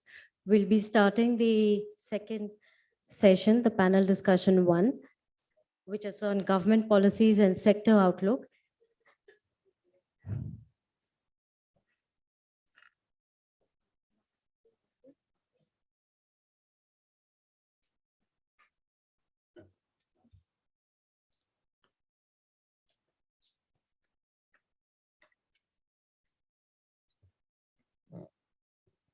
I think everyone's keen to talk to the minister outside. So may I request my team to please request all the delegates to join us back. So this session will be chaired by Mr. Himanshu Agarwal, the co-chair for the PhD Infrastructure Development, Ports, Shipping, Roads and Waterways Committee. And we'll be talking about the sector overview, the opportunities, Gati Shakti, state level initiatives, policy and regulatory framework. We'll be joined online by one of our panelists. May I request AVM Pradeep Ranjan Sinha. He's a mentor, BSS Advanced Technologies Private Limited, and a consultant to DGCA to please join us on stage. I think he's also outside. So I'll meanwhile just introduce Mr. I.K. Pandey, former Special Secretary and DG Road Development, Ministry of Road and Transport and Highways. He's joining us online. Very welcome, sir. Thank you. And Mr. Satin Sachdeva, Secretary General SERA, to join us on stage. So just give us 5 minutes. I think I just need to round up everyone again.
Thank you. May I again request everyone to please just move out in the front so that we have, captivating delegates, whoever are here. We are online also on YouTube, so a lot of people have joined us online. Before we join the session, start the session, we just take 5 minutes. We have Ms. Sangeeta Raj, Deputy Director, Market Development and Customer Success from NASSCOM. So she just wants to share a few words about the Future Skills Development Program that they're doing. Ma'am, can we have a round of applause for her, please? Thank you, Bhavna. Good morning, everyone. This is Sangeeta from NASSCOM, as Bhavna mentioned. And me being here is a surprise, like I was not very prepared. And after listening to ministers and leaders, I was a little surprised. What am I going to talk and how am I going to talk? This is my first stage appearance, so please forgive me. So in case if I stammer or if I miss out, thank you so much. All right, so I'll just take 5 minutes. My entire objective is just to make all of you aware about one of the key initiatives which NASSCOM is driving along with the Government of India, with one single and big objective to make India as a global talent hub. So this is something which we started in 2018, where based on a research report which was published by BCG, where they were talking about how technology is going to be very prominent in the industry now, whether it's infrastructure industry or IT industry or BFSI, take any industry, there's not going to be a single industry which is not going to use this technology for their betterment to increase their revenue and grow their business size. So these 10 emerging technology which they highlighted, they also mentioned that although the industry is going to, use these technologies, going to be very, prominent in these technology, same time, the industry is also going to see a lot of talent crunch. So we are going to see a lot of demand and supply gap. So how do we fill this gap? So that's when NASSCOM, along with the support of Government of India, and of course with the industry, came up with this idea of building India's first digital learning platform. So with the help of industry leaders, like as we all know, NASSCOM works very closely with the IT industry. So we have 3,000 plus IT companies as our member. So along with the industry, government and NASSCOM, we came to this suggestion that there has to be a platform which can be accessed by any Indian citizen, and they should be able to upskill themselves, reskill themselves, get the knowledge on these emerging technologies. So that's when in 2018, we launched this platform. So this platform was launched by our Honorable Prime Minister, Shri Narendra Modi ji. And since then, we are getting a lot of traction. So as on date, if you see on this platform, we have more than 10 lakh users. So we also have colleges, students who are taking up the courses on this platform as a part of their curriculum, and industries, whether it's IT industry or non-IT industry, they are adopting this platform to upskill and reskill their employees on these emerging technologies. So what are these technologies? So there are 10 emerging technologies where we have national occupancy standard aligned courses. So all the courses which we have on this platform are as per the industry standard, which has been approved by government and recommended by the industry. So the 10 technology we have is your AI, AR, VR, IoT, cybersecurity, blockchain, web mobile development, and so on. So along with the 10 emerging technologies, we also have professional skills. So when it comes to a corporate working professional, it's not only the technology which is important. So along with technology, we also need soft skills like effective communication, negotiation skills, so on and so forth. So we have kept that as well in mind and curated industry standard content on this platform. So this is a national digital learning platform with 10 emerging technologies courses on the platform and 10 professional skill courses on this platform. Any Indian citizen who is above 16 years of age can come and log in onto the platform. Especially with the corporates, what we are doing is we are bringing or we are creating a close group for the corporate so that all their employees are together on the platform and they can access the progress happening within their organization. So here, if any corporate who is keen, who is interested to make sure that all their employees at least understand these technologies, and upskill themselves on these technologies, please do get back to us. We are here for you. You can connect with us. We will tell you how exactly this entire program works and how your employees can benefit. So here in the audience, maybe few people must be thinking like, infrastructure as a company, maybe, these technical skills may not require to that extent like an IT organization. But I would like to remind here is on this platform, any user will get some knowledge or the other. So if it's a user who is not even aware about the technology, they can come here, they can get the basic awareness level knowledge on the platform. If the user is into technology, wants to actually master in those skills, so for those users as well, we have content and courses available on the platform. So from basic awareness to the mastering the particular technology, we have content provided by leaders like Google, Microsoft, Oracle, Adobe, Salesforce, so on and so forth, and other training partners as well. So this is a government platform. Government is also incentivizing the user. So any user coming on the platform can get up to 14,500 rupees as an incentive. So just imagine, how much the focus is being driven through this platform. So this entire program is aligned towards the larger objective of government, which they are driving to reach 1 trillion digital economy. So as a part of that bigger program, this is one of the program which NASSCOM is driving across India, across industry and academia sector. So with this, I would request all of you at least spend some time, go and check out Future Skills Prime website, the content we have on the platform, and how you can actually leverage this to upskill your employees or at least create the digital mindset among the employees. So we are here to help you out. In case you need more information, please reach out to me and my colleague Urmi here. Thank you so much for your time. Pleasure to be here. Thank you. Thank you so much, ma'am. And I think the details are online. Otherwise, you can also get in touch with us. So now we go right away into our panel discussion 1. May I request Mr. Himanshu Agarwal, co-chair of the PhD Infrastructure Development Committee, to please join us. This panel discussion, like we said, was on government policies and sector outlook. May I request my team to get Mr. I.K. Pandey back online, please?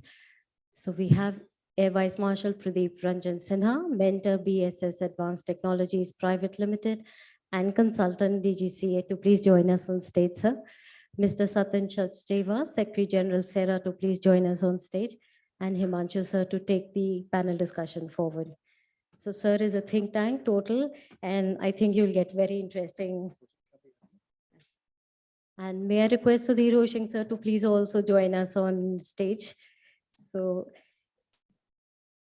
Mr. Hoshing and Himanshu sir are the backbones of the committee and they have a vast knowledge base, so we learn from them. Can we have a round of applause for our panelists, please? Thank you so much.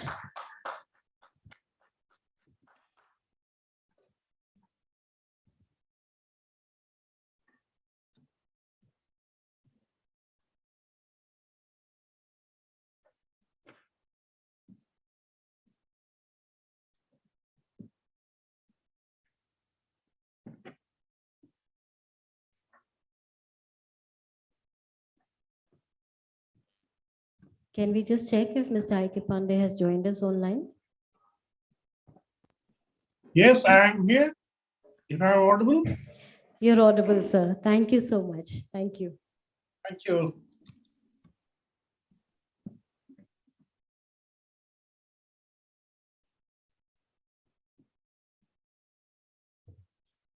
So after the wonderful session in the morning by the Honorable General and President Multani and Dr. Ravi Singh and Mr. Sudhir Hoshing, we get on to the first panel discussion. Let me at the outset welcome Shri I.K. Pandey Sahab, Air Vice Marshal.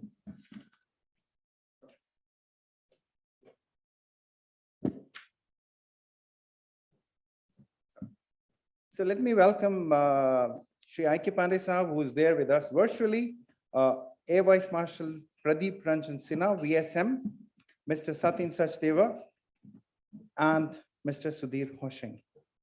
So, ladies and gentlemen, a very warm welcome to these distinguished speakers. They're going to deliberate on different aspects of getting into the nitty-gritty of how we are looking at a transformation of India via quality, via building intelligence into infrastructure. So we'll touch upon the overview of the sector, the opportunities, Gati Shakti, and the other initiatives that are there at the Government of India, whether these initiatives have really successfully gone on to the state levels.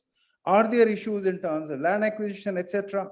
Is there a change, or let's say a cascading change required in the policy and regulatory framework, environmental clearances and biodiversity, and so on? So we will start with Mr. I.K. Pandey.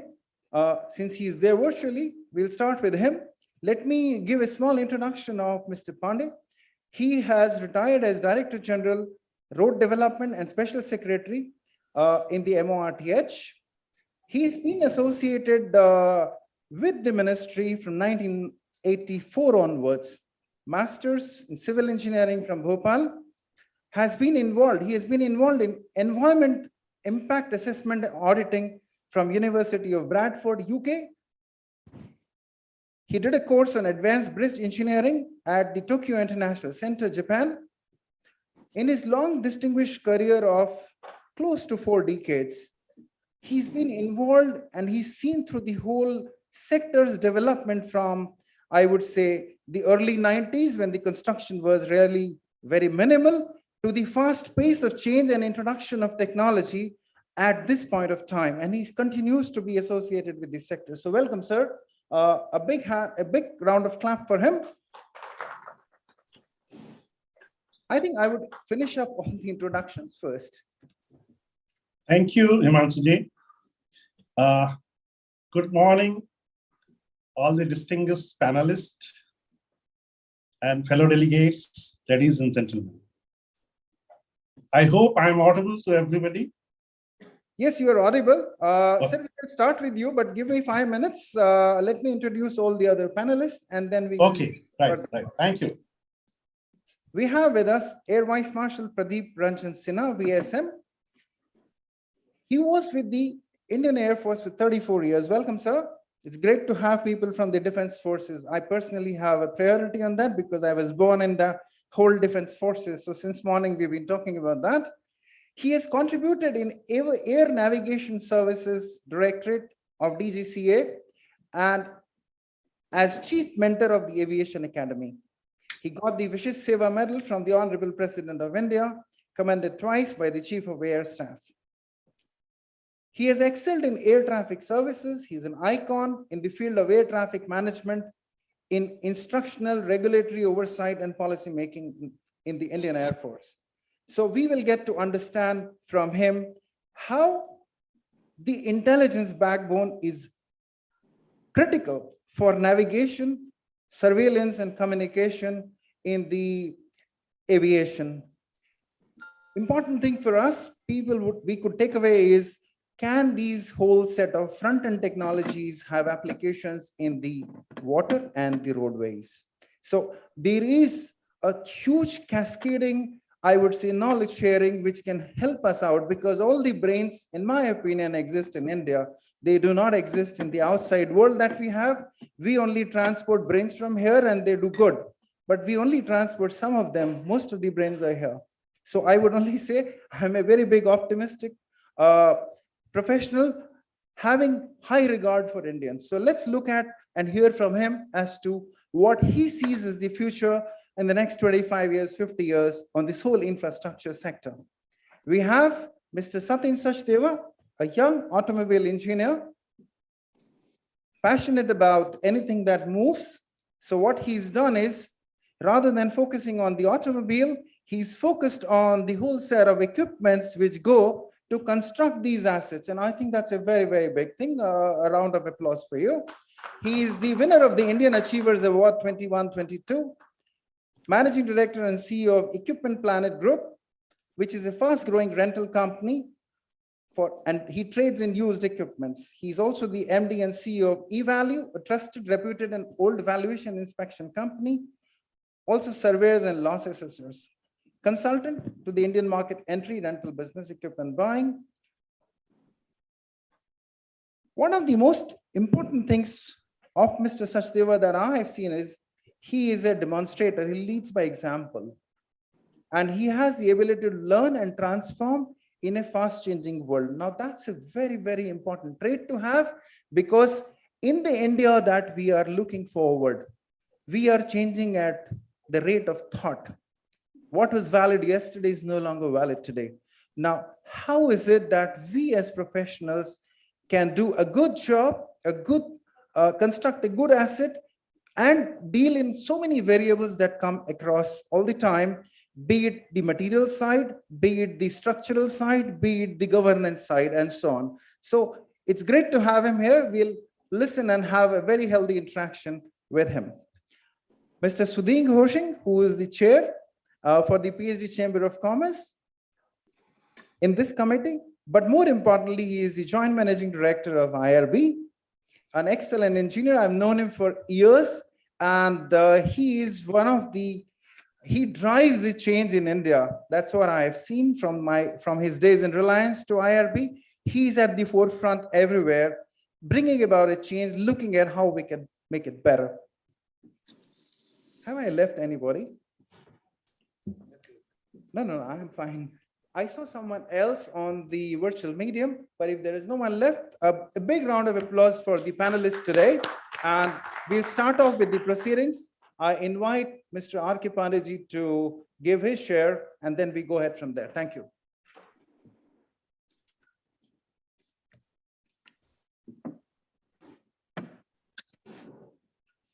Good morning. And now it's going to start the good afternoon as well. All the distinguished panelists, delegates, ladies and gentlemen, it really gives me a great pleasure to be here in the event. And I really thank the PhD Chamber of Commerce for inviting me to attend this event. The topic of the conference is very topical and is really a need of the hour. PM Gati Shakti National Master Plan was inaugurated by the Honorable Prime Minister on 13th October 2021 for providing multimodal connectivity infrastructure to various economic zones. PM Gati Shakti is a transformative approach for economic growth and sustainable development. It brings all the 16 ministries, nodal ministries, on single platform. And the information is being shared digitally on BISAC. The PM Gati Shakti emphasizes and focuses collaborative effect of all stakeholders to create a sustainable development of infrastructure. This will improve the logistic efficiency from presently, which is hovering around 15% to 8%, which will enhance the economic growth of the country. It also focuses on accelerated quality construction practices with timely interaction among all the concerned ministries and corporate stakeholders. The Ministry of Road Transport and Highways, where I worked till recently, is fully geared up to meet the aspirations and the targets set up by the PM Gati Shakti. Under the leadership of Minister Sri Nitin Gadkari, who is a great motivational personality for innovation and introduction of new materials, technology, and faster decision making, Ministry of Road Transport and Highways is doing great jobs. As has already mentioned in the morning session, that new Guinness records are being made. In year 2021, we have made a record of 37 kilometers per construction of 37 kilometers per day, which has never been achieved in any part of the world. So this way we are doing it. At the moment, we are constructing many mega projects, many signature bridges, longest highway tunnels, and we are progressing in a very confident manner.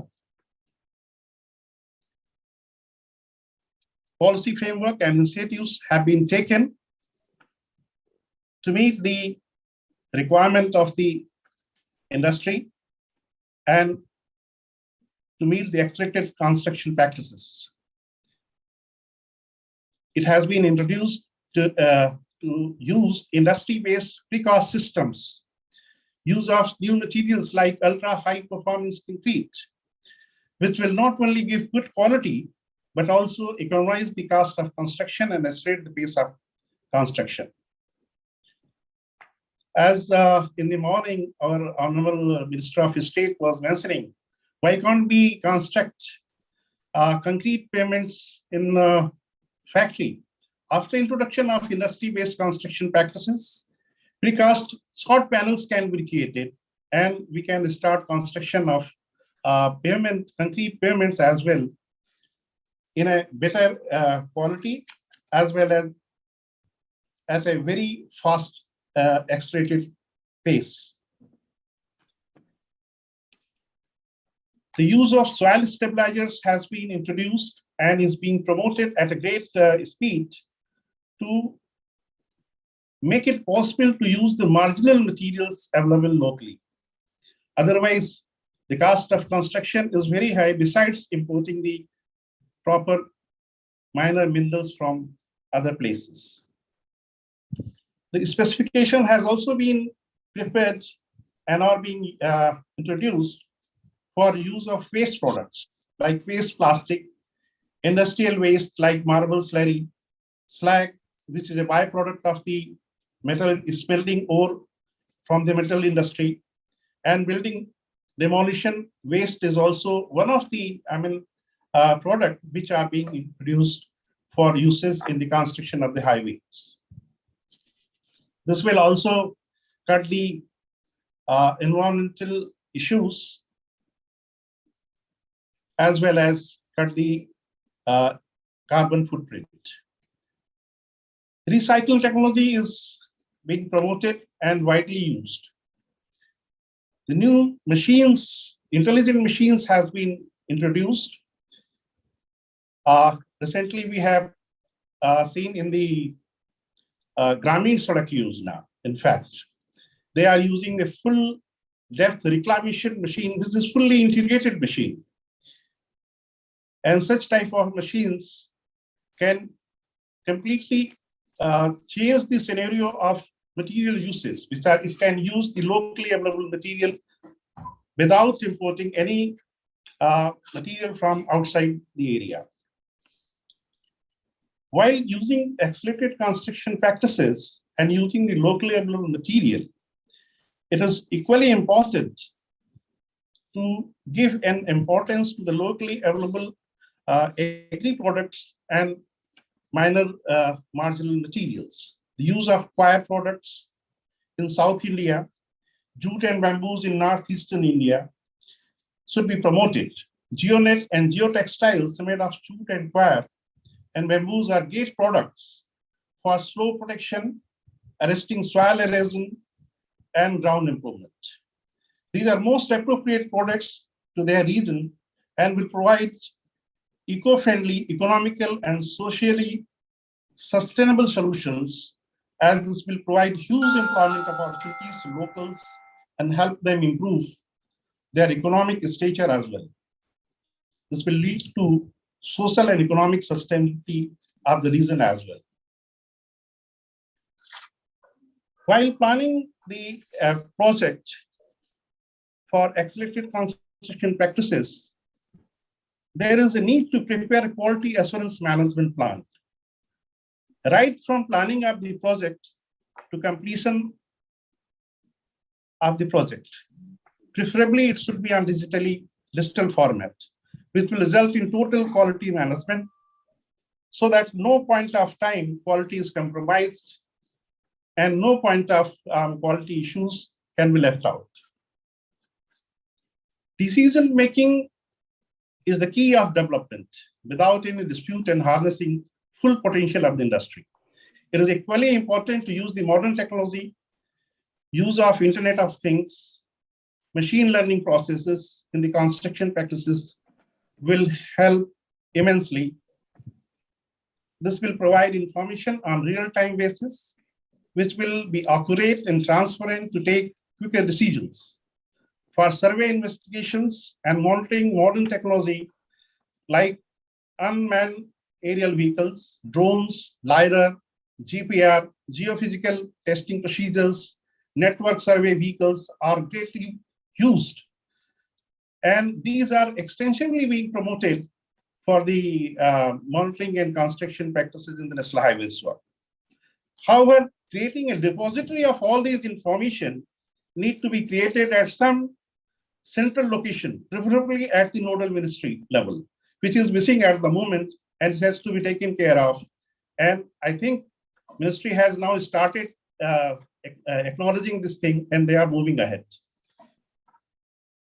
Now the need of the hour is to use the building information modeling while planning, designing, construction of a project. Digital terrain model, recording all design models and updating the site information on real-time basis will help accelerate pace of construction, decision-making and quality assurance as well. This is especially required for mega bridges, tunnels and expressway projects.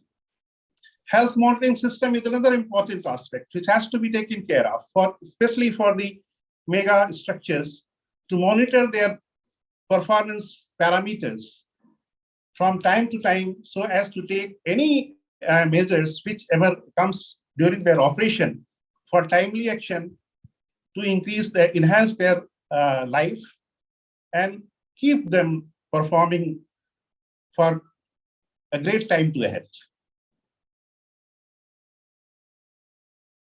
For accomplishing project completion in time, it is imperative to complete the preconditions, that is the acquisition of land, forest clearances, environmental clearances, even before bidding of the project.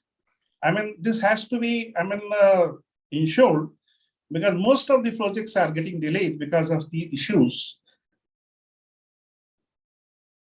And this also enhances the cost of construction besides delaying the completion project.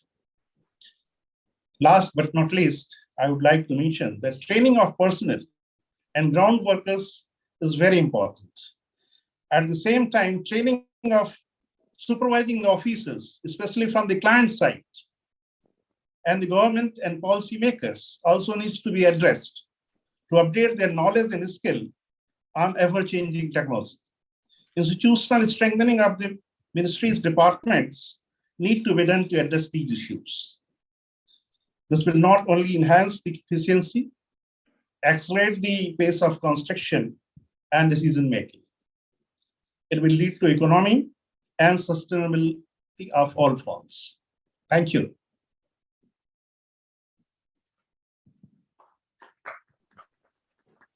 Thank you, Mr. Pandey. An excellent sharing of the whole perspective from your side. A couple of things which come to my mind. Sir, with the pace of construction going from 27 kilometers to 60 kilometers per day that we heard, and over the last 10 years, the construction pace itself has gone up. Do you really think that quality can be really monitored when we have only one nodal agency the way it was. One question I have is, unless we have an openness to fail, sir, how can innovation really come in? Third thing is, sir, can be, for example, soil erosion. I have been looking at soil erosion. Could we not bring in the agricultural scope to our soil erosion issue? There is something called the Vetiver International Network.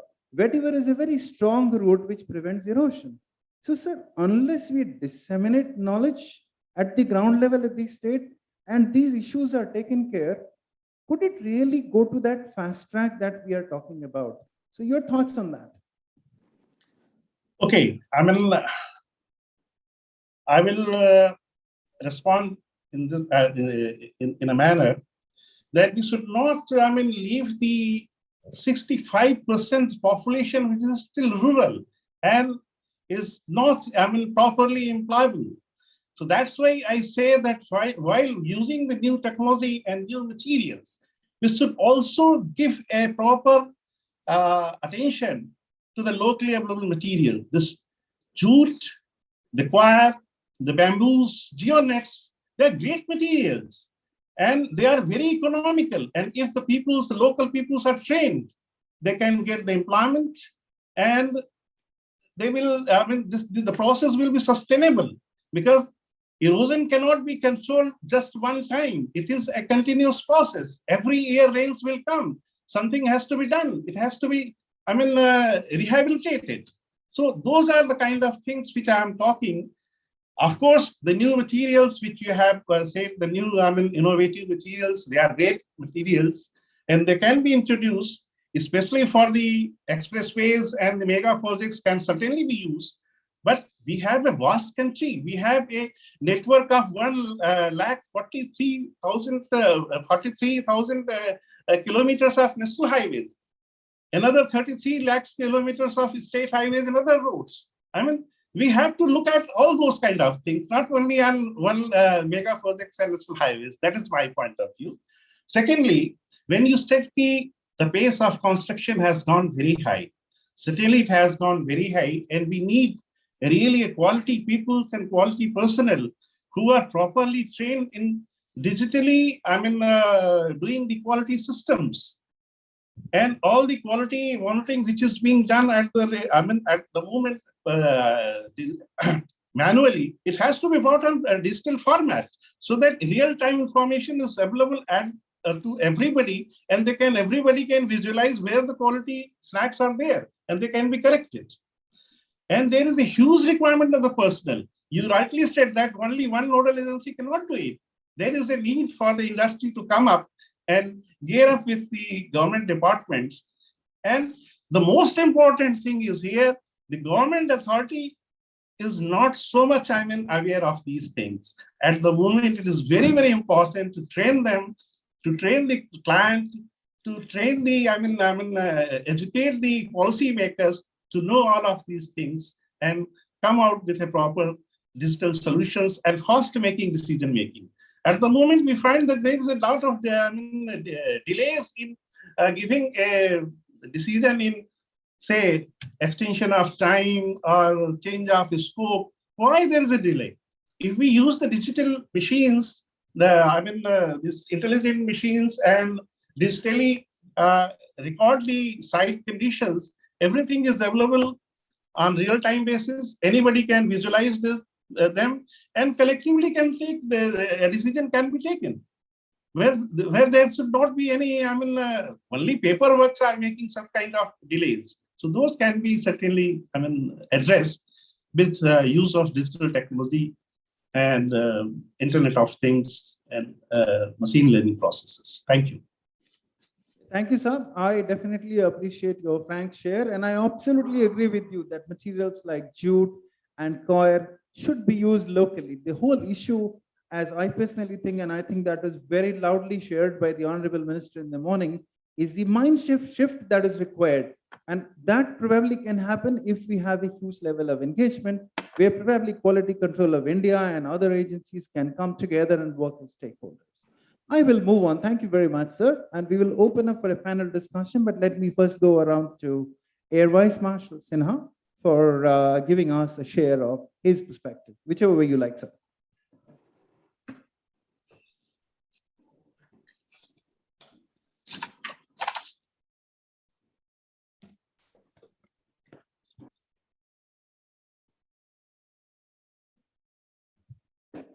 Esteemed panel members, distinguished guests, ladies and gentlemen, a very good afternoon.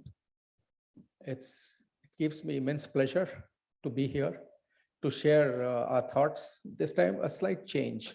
I'll be talking about aviation.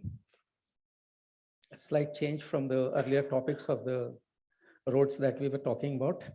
Let's share my thoughts with you people on the aviation world. Aviation in India has grown exponentially, as we all know. And actually that has what manifested in our nation becoming one of the fastest growing industry as far as aviation is concerned. As a matter of fact, in the domestic aviation industry, we are currently at number 3.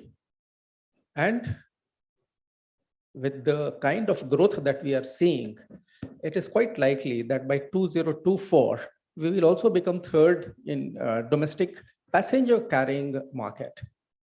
That is the kind of growth the aviation sector has been seeing of late. This has happened especially in the last few years, maybe 5 to 6 years.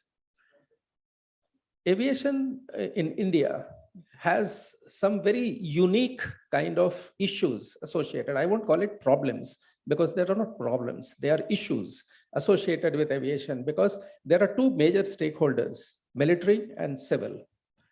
Military comprising of Indian Army, Indian Navy, Indian Air Force and Coast Guard. They utilize a good portion of the Indian airspace, and civil, of course, utilizes the rest of the airspace. To synergize the two, way back in 2010, a team of experts comprising of representatives from Ministry of Civil Aviation, Ministry of Defense, Directorate General of Civil Aviation, Airports Authority of India, that is the main service provider. For your knowledge, just in case some of you are not aware, DGCA is the regulator, AI is the service provider for civil aviation, and Indian Air Force. All these representatives went to some countries abroad to study the best practices in synergizing the use of the Indian airspace. After having seen the best practices in vogue internationally, these people drafted out a policy to implement the flexible use of airspace in India, which is in progress as of now. It has been an ongoing process. It will be, it will suffice to mention that quite a few of the military aerodromes are being utilized by our civil aviation operators. And this number has only been growing with every passing day. What has it resulted in? Basically, even the military aerodromes were, for their own needs as well as for civil aviation, compelled to up their infrastructure. So they have also enhanced their infrastructure, and civil aviation, of course, has been seeing infrastructure development over.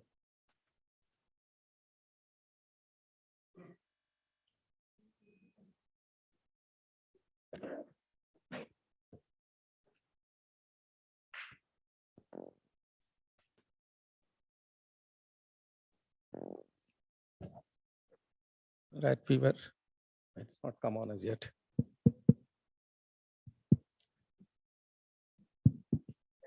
Yeah, okay. So we were briefly interrupted. These are things totally beyond anybody's control. So the infrastructure development is the basic key. And what has happened, there are new players joining in now in the airspace utilization. Airspace is a very valuable asset. Now, not only the aircraft which are operating, they also now we have unmanned aerial vehicles, drones to be more precise. They have also joined in. So it has become imperative that to handle all of them together, we need to also upgrade our infrastructure to ensure that efficient and effective provision of all the services which are required by aircraft operators as well as by the drones are provided to them. And we maximize or better still, I think we can use the term optimize the use of airspace that is available at our disposal.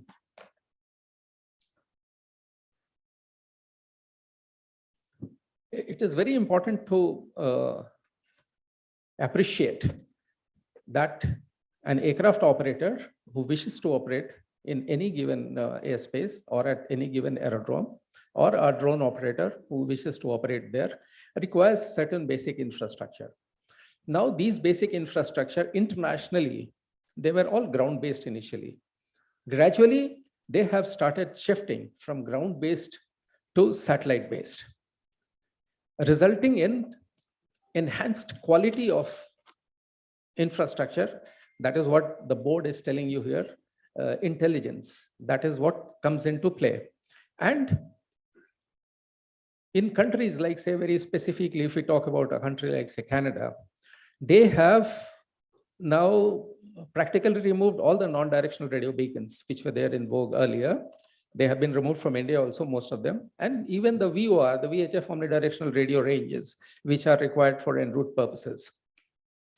And they have been replacing them with satellite-based navigational aids. There are three elements: communication, navigation, and surveillance. These three elements combined together are the key drivers of provision of air traffic services to all the airspace users. And towards that, let me give you an example of a satellite-based navigational aid like GBAS. GBAS is ground-based augmented system, which basically utilizes GPS and GLONASS. In our context, even Gagan can be utilized, which is our own product, to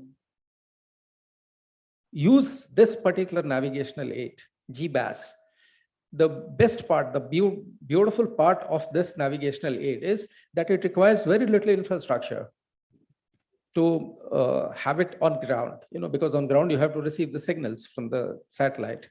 And the basic problem which emerges in establishment of any navigational aid, that is your obstacle clearance criteria, that has tremendous relief as far as satellite-based navigational aids are concerned, very specifically GBAS that we're talking about.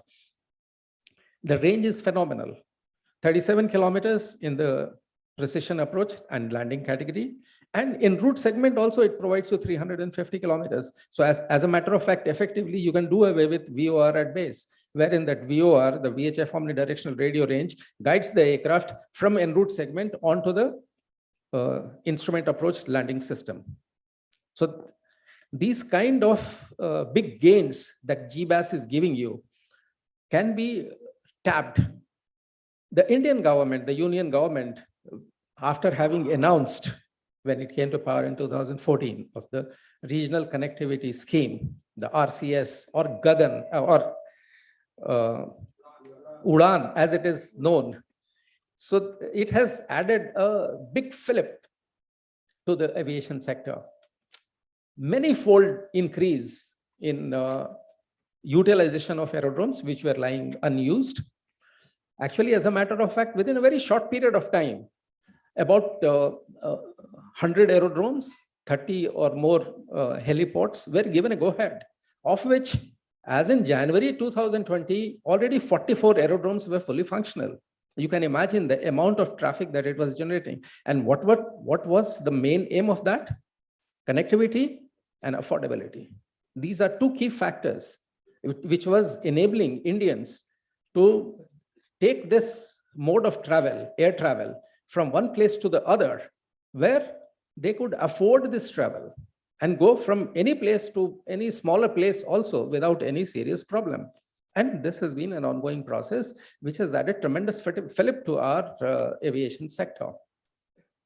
Now, as far as these navigational aids are concerned, they can be further enhanced to meet even our water and surface transportation requirements, not only air transportation requirement. So ultimately, end of the day, what you are getting in as an end result is that not only you will be able to utilize this navigational aids, like even if, for example, GBAS, for your air transportation. It can also be utilized for land transportation as well as sea transportation. So it adds tremendous fillip to all types of transportation that may be available. So it's very important that we look at, as the minister in the morning flagged the issue of process. It is very, very important issue. And just after the first session was over, I had a chat with him also when I was telling him, that in civil aviation, what we need to have is a process, which expedites and enables even the startups, the new companies to get into the fold and start, building an Atmanirbhar Bharat, make in India. That's what is the requirement.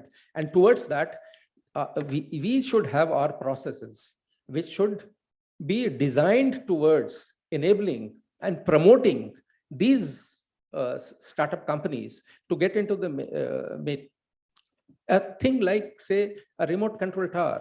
What is the concept of a remote control tower? You have a small aerodrome, which like, say, for example, I'll give you an example of the current one, for which the Ministry of Civil Aviation had taken a EOI, that is expression of interest, an example of Bhavnagar, where there are very few aircraft operating. So you can remotely control the entire traffic sitting at Ahmedabad. So we even have those systems available at this point of time. But thereafter, because of the delays that are happening, nothing much has happened on ground. Same is the case with GBAS. These small startups can be given an opportunity to put something in place at one of the places of their choice, Civil Aviation Ministry's choice, and see for themselves, as to how it is progressing, because they will all come. Bottom line remaining, that there is no margin for error in aviation. So there can't be any errors. The biggest, advantage that you gain out of satellite-based navigation, GBAS, is that there is no calibration, frequent calibration required, which is a mandatory requirement for the one which it will be replacing, like say instrument landing system. So having seen all this, it is very important, and it will also enable the synergy between military, civil, and between manned as well as unmanned aircraft. So these are the things we hope that we'll make good progress here as far as Civil Aviation Ministry is concerned. Another thing, which is a little off aviation, which I would like to flag, is that we should relook our strategy with respect to quality standards and industry practices of deploying legacy technology like lithium batteries, which was also flagged in the morning, unhealthy RO purifiers, which we are all facing in our day-to-day lives, and much more. When world is already working on nanotechnology concept, like the application of 2D material like the graphene and carbon nanotubes. I think with this, I would like to conclude my talk. Thank you for giving me a patient hearing, and wish you all the best. Jai Hind.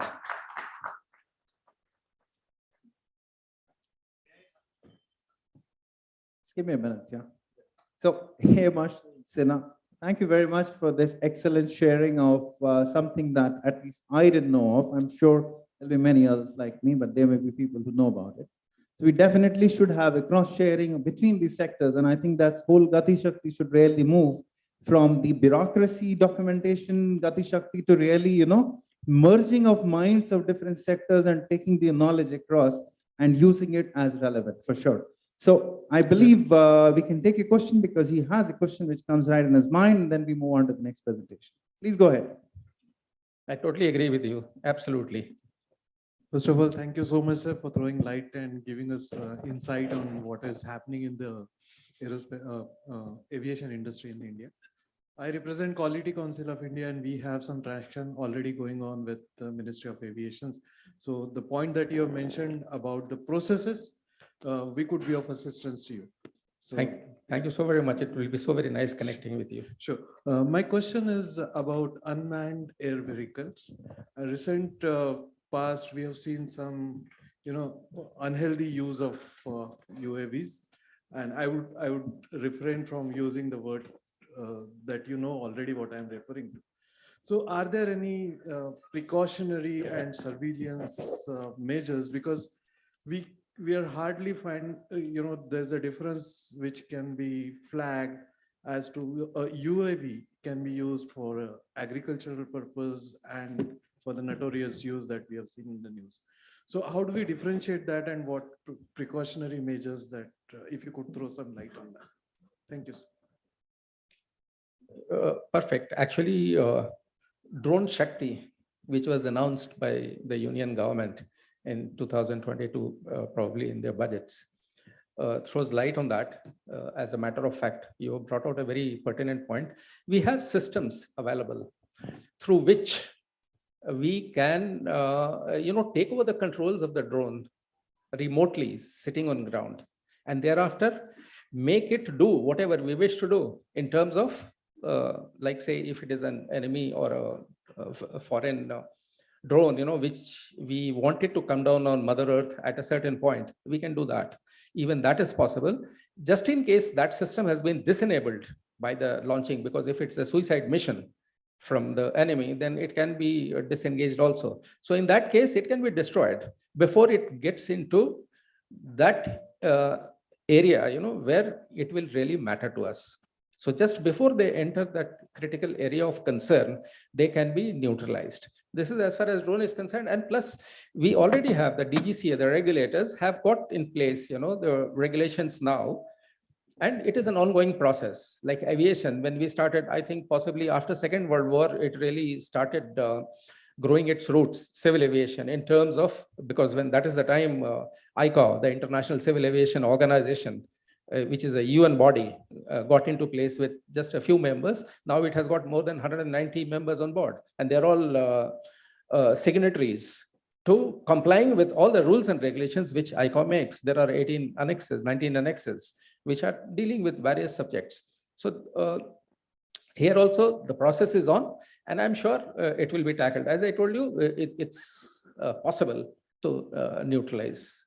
And UTM, actually, as a matter of fact, handling of both these aircraft in any given airspace is definitely a challenge, but attainable. No two ways about it.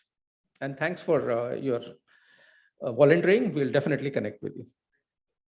So thank you very much. Sure. I think just to share with all, I was doing a little bit of search.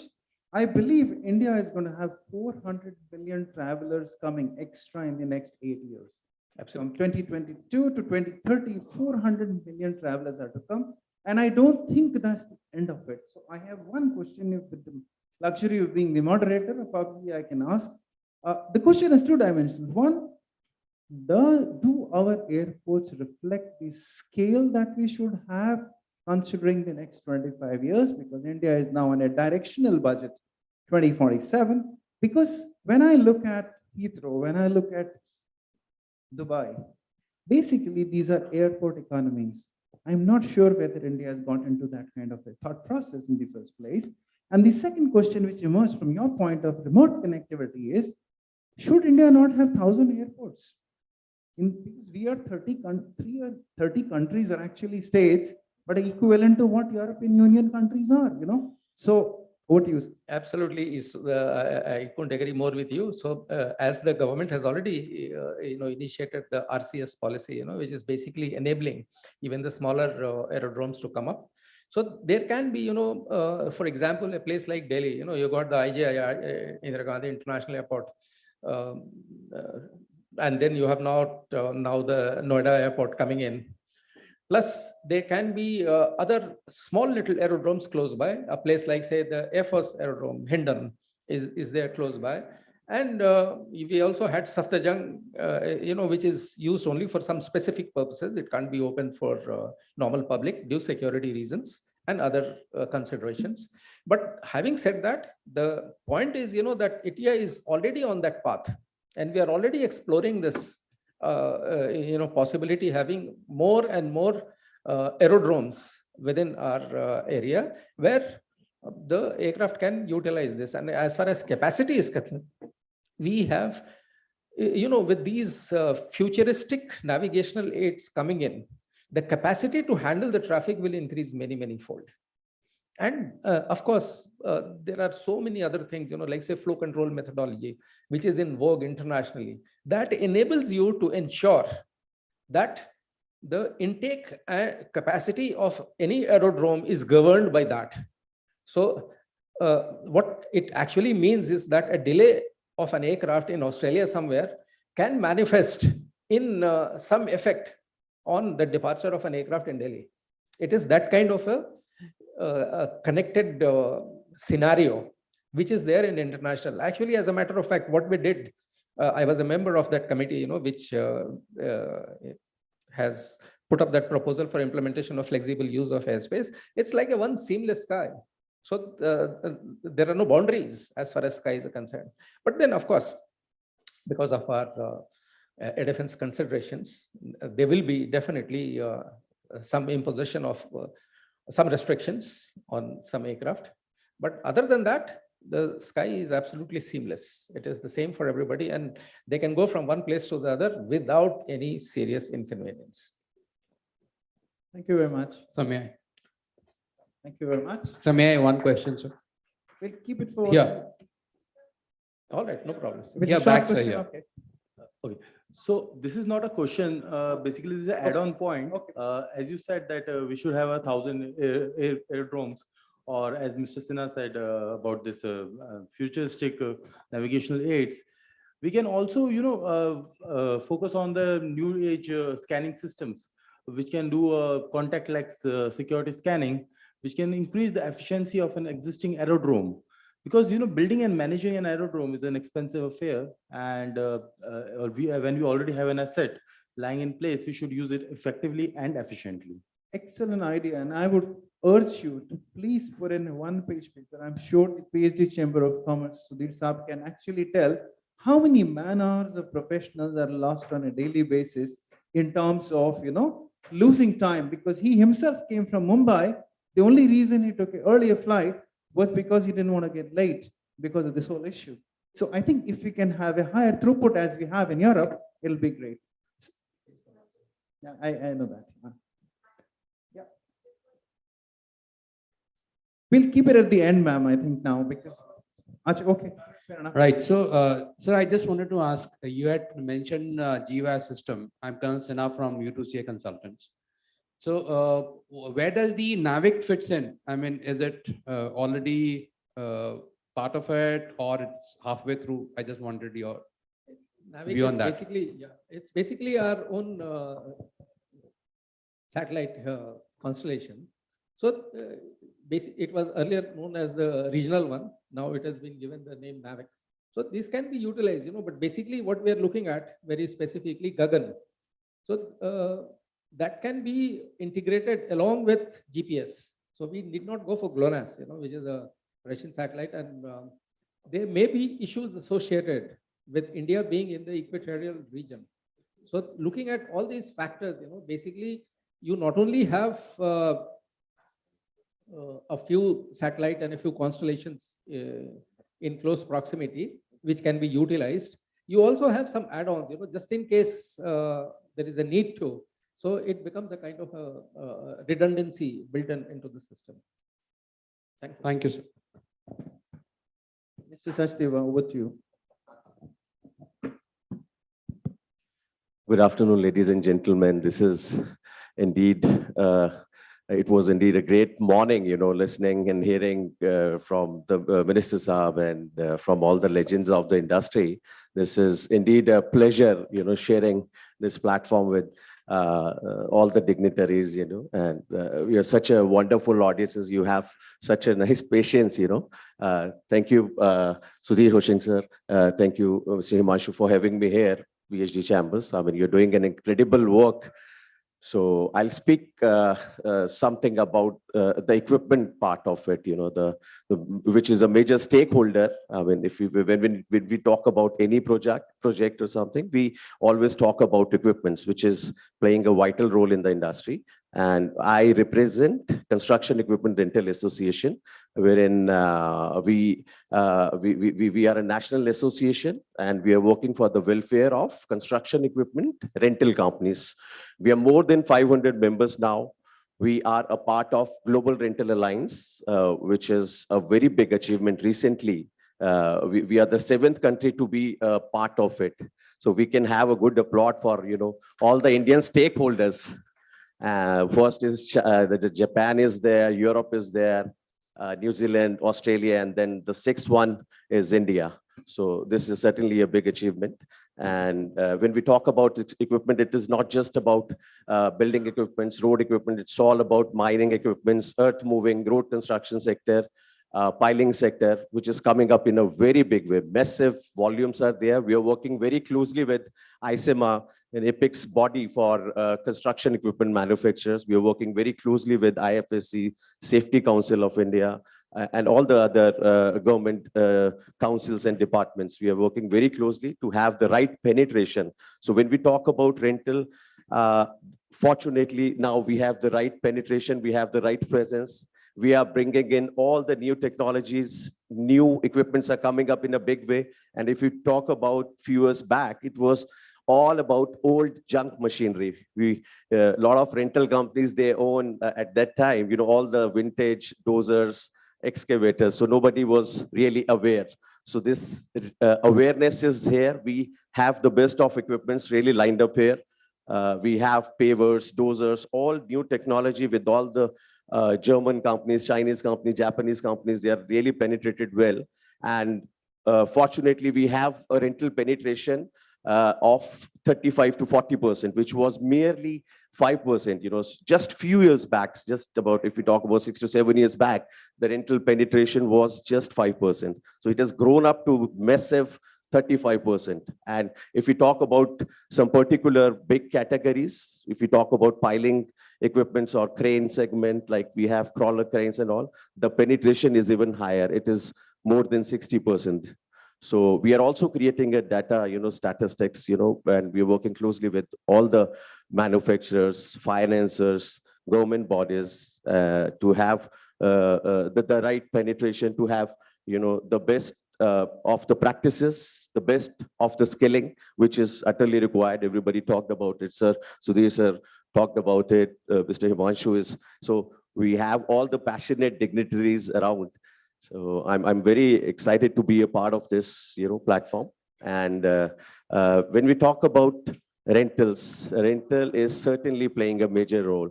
It was not there. I mean, it was not even exist. So it is coming up as an industry body now. It's a very big industry. As we are next to agriculture, I mean, if we talk about the sector in terms of GDP, so massive. I mean, we have more than billions of machines are already plying, and we are buying it like anything. Now it is all about younger fleet. Earlier it was all, we bought in all used equipments, but now it is all young equipments. All young fleet is there already placed. So we're working again very closely with the infra sector, with all the government bodies, and I think massive things are yet to come. And we are working for the right technology. Now, recently, this soil stabilization reclamation has come up in a very big way. So we are trying hard to bring all those new equipments with the best of the technology immediately. And then when we talk about equipment, we need to have the right artificial intelligence with that. A lot of startups have come up with the metaverse kind of a thing. We're working with them also. People are talking about, everybody's talking about VR, AR reality. GPS is just a very common thing now. It is now, it's made in, you know, it's almost mandatory with all the equipment, new equipment which is coming up. So we are working closely with Metaverse, VR, AR, you know, all these practices. I mean, I think aligned with that, we'll have a better world, and we'll definitely be growing with the just stakeholders like infra companies and all the builders and everyone. Thank you so much, Himanshu sir. Thank you. That was short and crisp. Satyan, I guess you are in an interesting time, because with the infrastructure coming and the thrust on quality and intelligence being built in, equipment is the only way to go, because that's where the variabilities of materials can be minimized through equipments in terms of controls. So I would definitely now ask Mr. Sudhir Hoshing to ask you a question, because he is the user of your equipments anyway, and also give his whole perspective on this sector. So over to you, sir.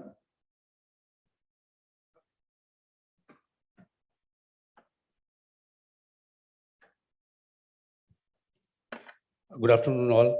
So second time again. So dignitaries on the dais and off dais.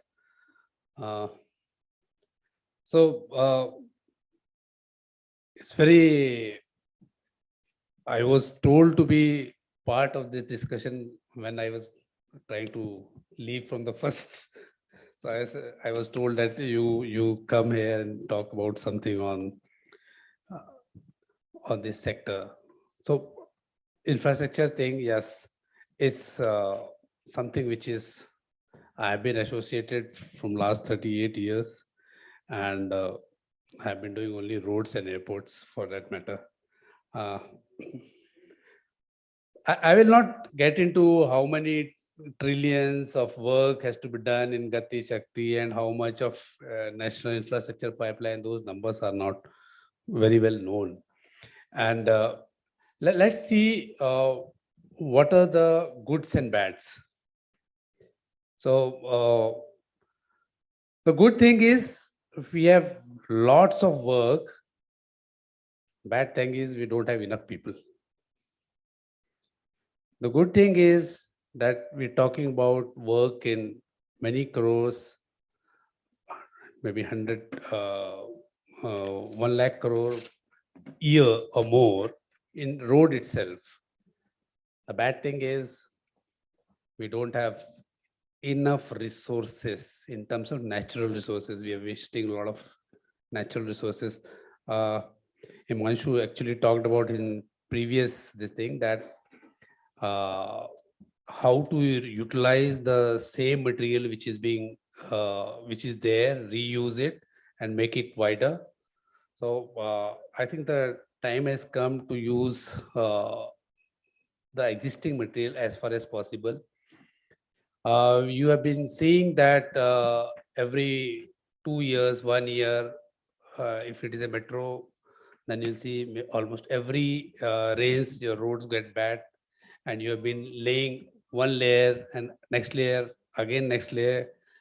So the road level keeps on coming up, and then what happens is it's not only your road level which comes up, your drain goes down, your house's plinth level comes down.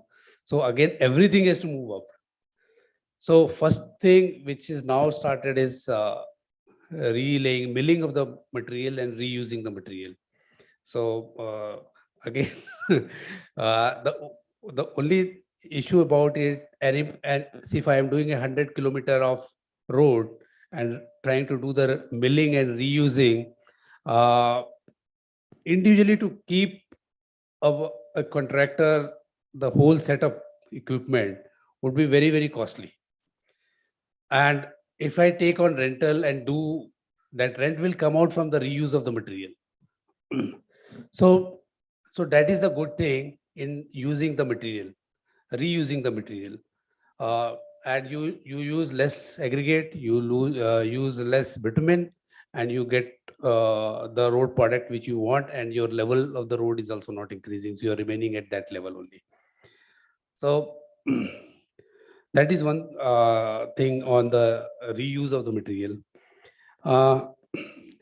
What else is we feel if you're working in, we were discussing that if you're working in places like Northeast, or you're working in UP, in fact, Bihar, your aggregate comes from as long as 300 kilometers. So you're making a road here, but you may be disturbing so much of road, which is if you're bringing the material from Rajasthan and using somewhere in Lucknow. So that's how that much distance is to be traveled. And the cost of construction is so high. So that's the bad thing about it. So we need to know what are the things we can use. We also talked about that in morning session. General Sub said that now you can use the slag of the steel industries. So that was free earlier. Fly ash was free earlier. Now they're charging. Of course, it's a product for them. Every industry wants to make money. So if they're making cement, if they're making power, they want the money to come back to them. So fly ash now is a commodity. Earlier it was waste, and they were really getting troubled by where to throw that thing. So I have been a company where I was a road user, making a road, and also we were the making this power in nearby. So could use the fly ash then and there only. So to, and then now one more thing which is very, very important is the environmental thing, which I also touched upon in the morning, is wherever you, because we as a company, when we do so much of infrastructure work, we basically do on the BOT manner where, we collect toll after that. So we need a lot of investment coming into it, our companies. The whole issue with that is that you go to any investing community, they will ask for what's your environmental issues, how you are actually managing this. In fact, now the major question comes on water conservation. So see, your concrete doesn't happen without water, your curing doesn't happen without water, your earthwork cannot happen without water. So everything needs water. And we need to consume either groundwater or the surface water or whatever. So how to reduce water is something which we keep on telling, that we try to reuse the things, or do the, say, if you're doing bitumen thing, then there you are actually putting more bituminous layer, but then you can use less water, but the cost will go high. So one more thing is the cost which we do in cost correction, which we needed. We keep on doing, we bid somewhere on the numbers which are like a year old, and by the time we start doing construction, the steel rate goes up, your cement rate goes up. That was also discussed about in the morning. So these are the things, and where it is not paid to you. So what will happen, you'll have to find out a solution where you use less of these materials, and you somehow reduce the cost. So lots of innovations which are coming into the road industry. I have seen this road industry in early 1980s. So it was just a contractor thing, which you go lay the road and it's done. When I joined as an engineer in my company, I was the only engineer in the company for managing 5 sites, because they never thought that engineer is required to make a road. So you just tell me what are these ratios, how much the cement has to be added, you just find out and tell us. Rest of the things is done by non-technical people. It was totally a non-technical thekedar kaam, which now is very, very, we take it as, now for every small thing we have an engineer there, and who will be, it's gone very, very technical things. Like when we do the innovations in terms of reducing the thicknesses. So we have to do a lot of designing there, and we have to improve the pavement quality from the bottom. Then the thickness at the top comes down. That is how things are moving on. So I am just giving these things which may be boring for you, but this is what it is if you are doing construction today. I also happen to own one airport. So which is at Sindhudurg, and which is that is where my interest came, and we are part of that RCS scheme. So the thing is that yes, it doesn't pay anything to the airport, but it pays to the people. I tell you that it's a single airport in Sindhudurg, which is actually hardly 150 kilometers from Goa. And there is only one flight coming, and they've been trying to get 3 more flights there. But I tell you, from the day one, all the seats are always booked. And the seats were cost at, so the money is not coming to us, so it is going to the airlines. It was for 2,500 rupees minimum cost. And the final seat which is sold every day goes at 18,000 from Delhi to, from Mumbai to Sindhudurg. So people pay that much. And that is where I'm trying to tell that there's so much requirement of airports everywhere. So airport is something which over a period, I think will be the thing which we were discussing, I think with you or somebody, that if you go to maybe US, it's cheaper to fly by air than by train. So train is so costly. So that is the time which we can see, and every small places you can just get by air, and you save so much of time.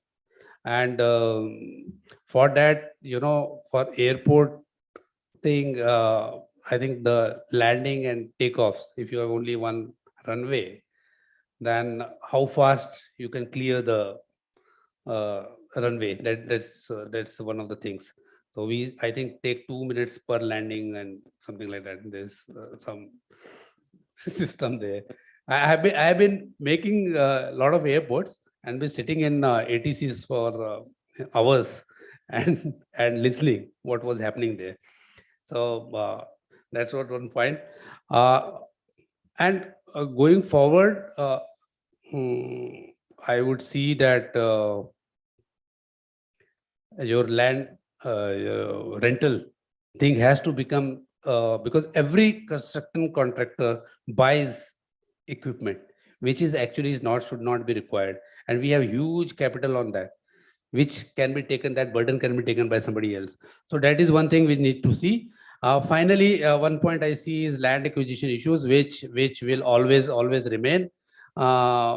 We have been told that 90% of the land is been given, but ultimately that has to be paid, and that has to be agreed by the people that this money is, is for this money. And then ultimately you still get stuck on all the land issues.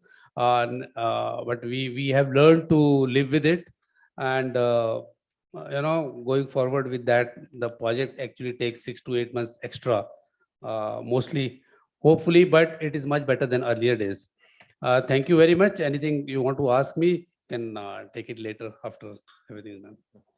Thank you, Oshing Saab. It was definitely spot on, lot of observations at the macro level. And I think we should put it all in a note, because this is the essence of what you're saying.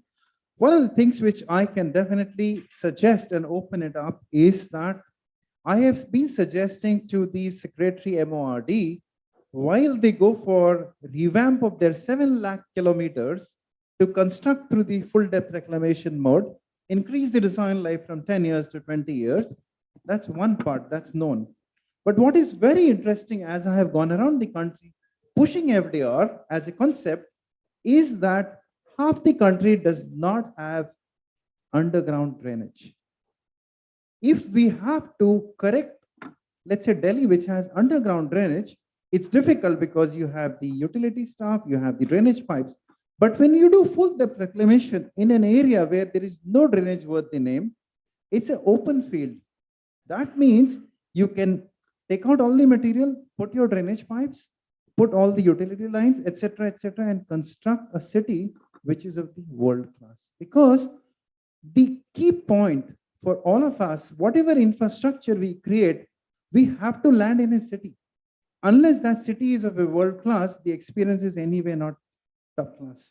So we need to all look at how we can have magnets of these cities which are economically bursting. And that's what I was mentioning about in the morning, $2 trillion, one city.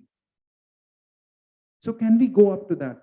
That's very, very important. So I've suggested to the secretary, why don't you become a concessionaire, buy out all the rights from the municipal corporations, take the roads, just ask him to, you leave 10% or whatever, and then you get it constructed, amortize that cost of machine you're already doing, block it in the package of the contractor, which you get it. So there are a lot of things that we'll have to, why I'm sharing this is because unless we get out from our silos of locking things up, we will not be taking out the full value of what it is. We are doing singular costing today. Road, cheapest hona chahiye. Airport, cheapest hona chahiye. Why can't we pull it together and look at longest life appropriate costing? And that is something which you have always been mentioning. So I thought I'll bring this up anyway. So if any of the panel members have anything to share, it's good. We'll have a 5-minute share. Otherwise, we'll close the session because we're running out of time. Just one thing to add on to Sudhir Hoshin, sir. You talked about, buying, owning a machine and taking it on rent. So somewhere there is a gap, and I don't know how come, but we are not calculating it right. So this is what we have discussed earlier also previously with our deliberations. So somewhere looking at the cash flows, I think infra companies should have an asset light model. So just leave it on the experts of those rental companies, but that's the solely bread and butter for all the rental companies. So their focus is just on equipments, but your focus is on a lot of things like material, like manpower, and there's a lot of work to be done. So that way, if we are looking forward to, sir, asset light model, and we'll get you the right, I mean, you must be doing it since ages, but then we have the right calculations as we are working hard on the equipments. So, and we assure you that we'll be bringing all the new technologies, all the machinery, latest models, whatever way it is required. So we are there for you always. So. Yeah. See, if you see the model of construction be outside, the contractor is an aggregator. He doesn't own everything. So he takes equipment from somebody, he takes material from somebody, he takes sometimes RMCs and just lay the things. He's just an aggregator for all the things, does the design, finish it off. So that model has to come, and that will overall make the cost less, because today, and what happens most of the time, contractors are taking work because they have so much of equipment banks standing and they don't have work for it. Yes. And that is where they go for low rates and they are not later on able to perform. So if they don't have that burden of the equipment, maybe yes. So this is another big concern. A lot of idle equipment is there. I mean, everybody, all the contractors, so we're coming up with some aggregator model or something like that. But a lot of machines, I mean, it's a resource to the country and it is idle. I mean, look at these concrete pavers. As these concrete roads are not coming up in a big way, a lot of rental companies, contractors, they bought these machines. I mean, and these are very expensive machines. Starts from 4 CR, 5 CR kind of a thing, and it's a big investment. And a lot of these machines are idle in the country. And if we can have some arrangement, with the government or the infra companies to get it utilized, rightly, if it is possible, with the best, we are already working on thin margins, sir. With the cost of these commodities going up, manpower going up, operators are now very expensive, sir. Things are not the same. So with the best, yeah. Looking forward to listen to you, sir. Yeah.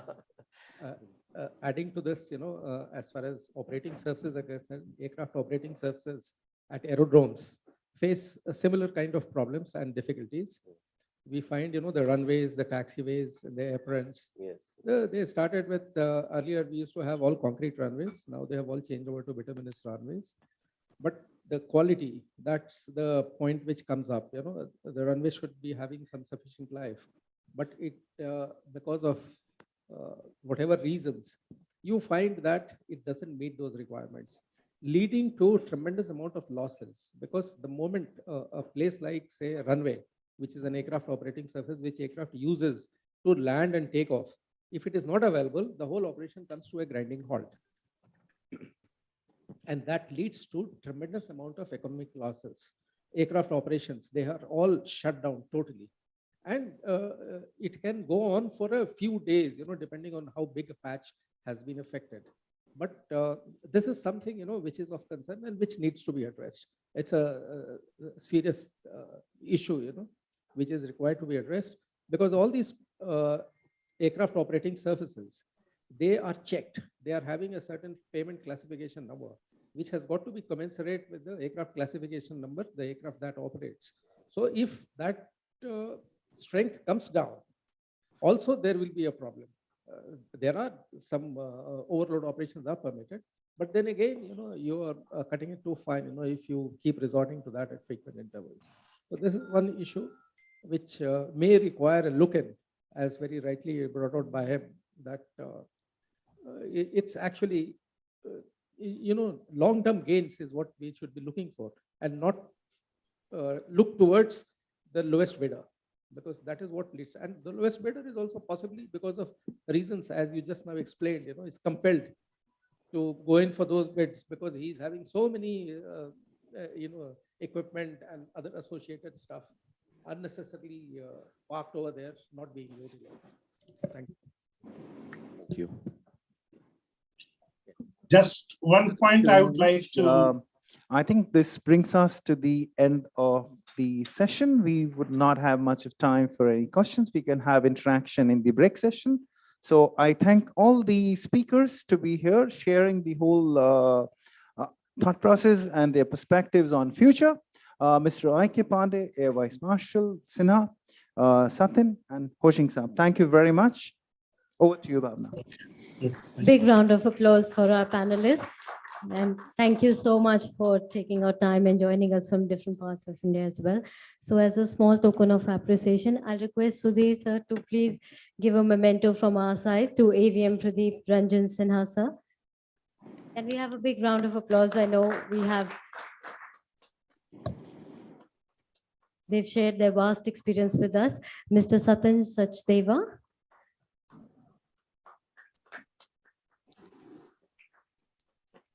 And to Mr. Himanshu, sir, please. And may I request Dr. Jitendra to come and please felicitate Sudhir Hoshing, sir, for taking our time and coming from Bombay. Thank you so much.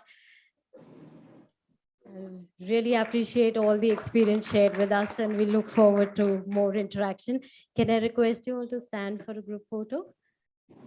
One more big round of applause, please. Thank you.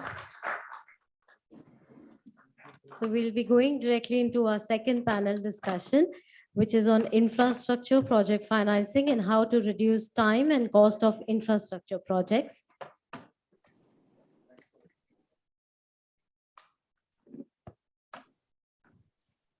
We have an esteemed panel for this session, and I'd like to invite them to come on stage. Mr. Jyoti Prakash Gadia, he's the Managing Director, Resurgent India. Mr. S.K. Chaudhary, former CMD, IRCON Limited. Mr. Munish Sabarwal, Managing Director, Corporate NextGen Private Limited. Mr. Kishore Gurmukhi, Senior Director and Head Government and Infrastructure, Cushman and Wakefield. And Mr. Ashish Kapoor, Senior Vice President, Infrastructure Development Finance Corporation of Karnataka. I think Mr. Gurmukhi is going to join us online. Thank you. A big round again. I know we are closing for lunch, but let's have a big round of applause for them. Thank you so much. And I'll hand it over to Mr. Gadia to take it forward.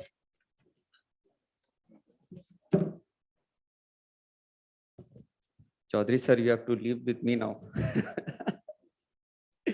Thank you all the esteemed panelists for joining me all here. This is what the infrastructure projects is all about, about the time and the cost overrun we talk about. I have to finish this session at 1:15, but unfortunately I'm starting at the same time. So that is how the Chaudhary sir, Munish and Ashish, they are all used to these timelines of all the infra projects. So definitely we'll try and see that how this cost overrun and everything.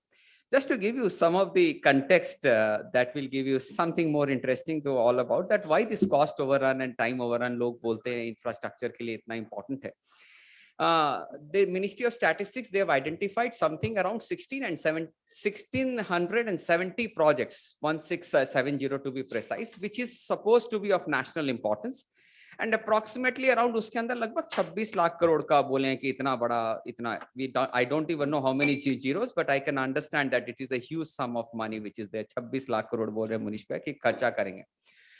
Out of that, they are saying that 580 projects they are delayed by approximately around 2 to 3 years of time frame, and 20% cost overrun. उनको लग रहा 20%, मेरे को finance वाले आदमी हमें लगा कि 26 लाख करोड़ 20% भी हमारे लिए तो लगता है कि वो भी we can't even calculate the cost overrun amount. So that is what the all the overrun amount is. So this is the impact कि सर आप हमको 1:15 बजे बुलाते हो और आप हमको 1:10 पे डायस देते हो, तो सर ये 20% का जो इम्पैक्ट है सर उसी से इम्पैक्ट से आ रहा है सारी चीज के लिए.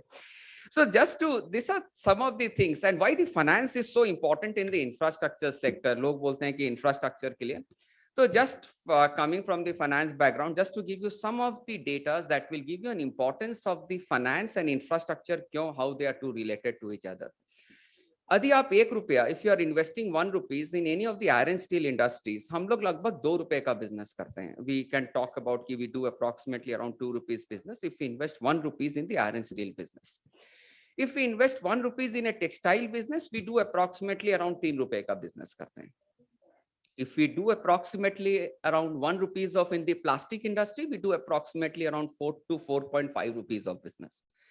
If we invest ₹1 into an NBFC, we do approximately around 10 rupees of business.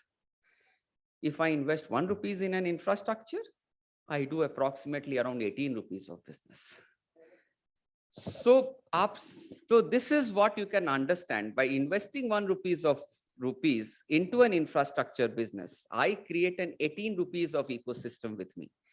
So this is how it is such an important ecosystem, such an important industry, finance, everything.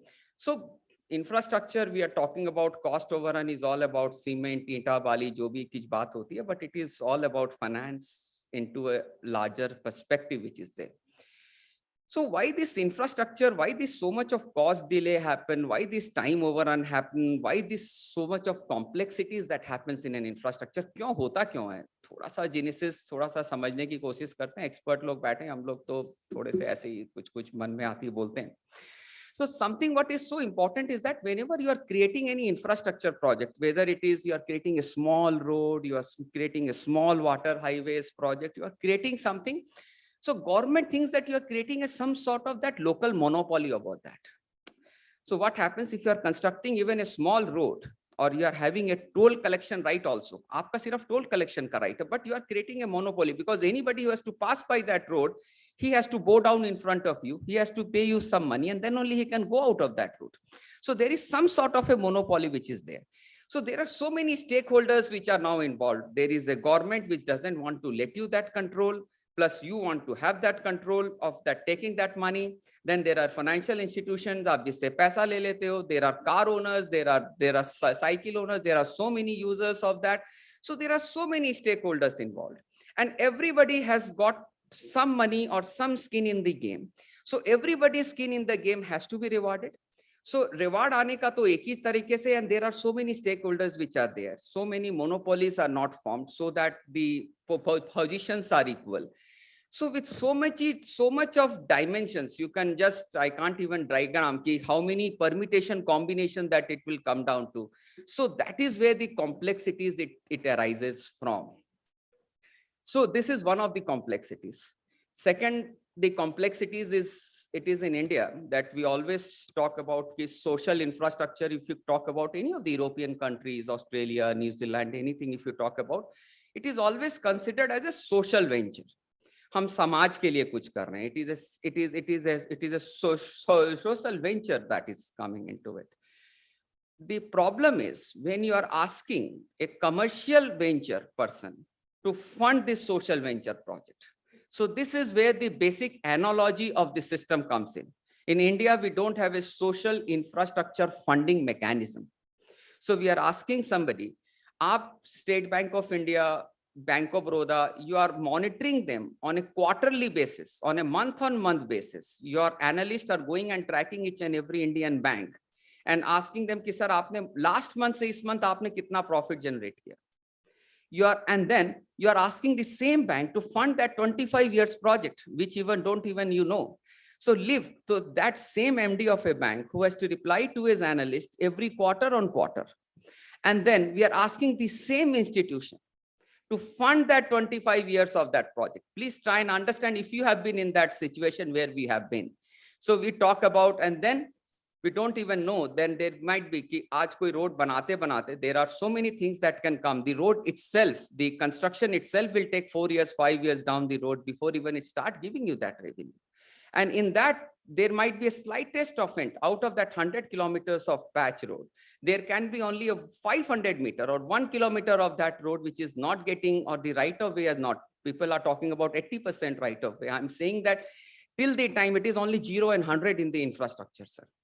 Because till the time that 100-kilometer road is not made, you are not allowed to collect that toll. And in case if your toll collection coincide with the election time, you are gone with that then. So your road opening time, so that road opening time cannot even coincide with that election opening time there. So this is where the issues of all these things can come into it. I will just slide some of the things which are there, because there are more experts now and they have asked me to, again, that infra issue. Nahi chal raha, koi baat nahi. Can it run?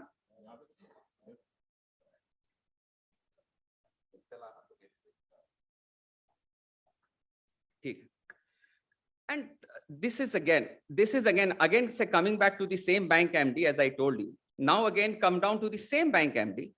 आप उसको बोल रहे हो कि sir हम आपको सिर्फ 3 महीने का पैसा दे रहे हैं. The money that he is getting to lend is maximum 6 months to a year, and you are asking him to lend for 25 years. You are asking him his performance, or is asking his performance review to happen every quarter, and then you are asking him to give him a 1-year money, and then project is of 25 years.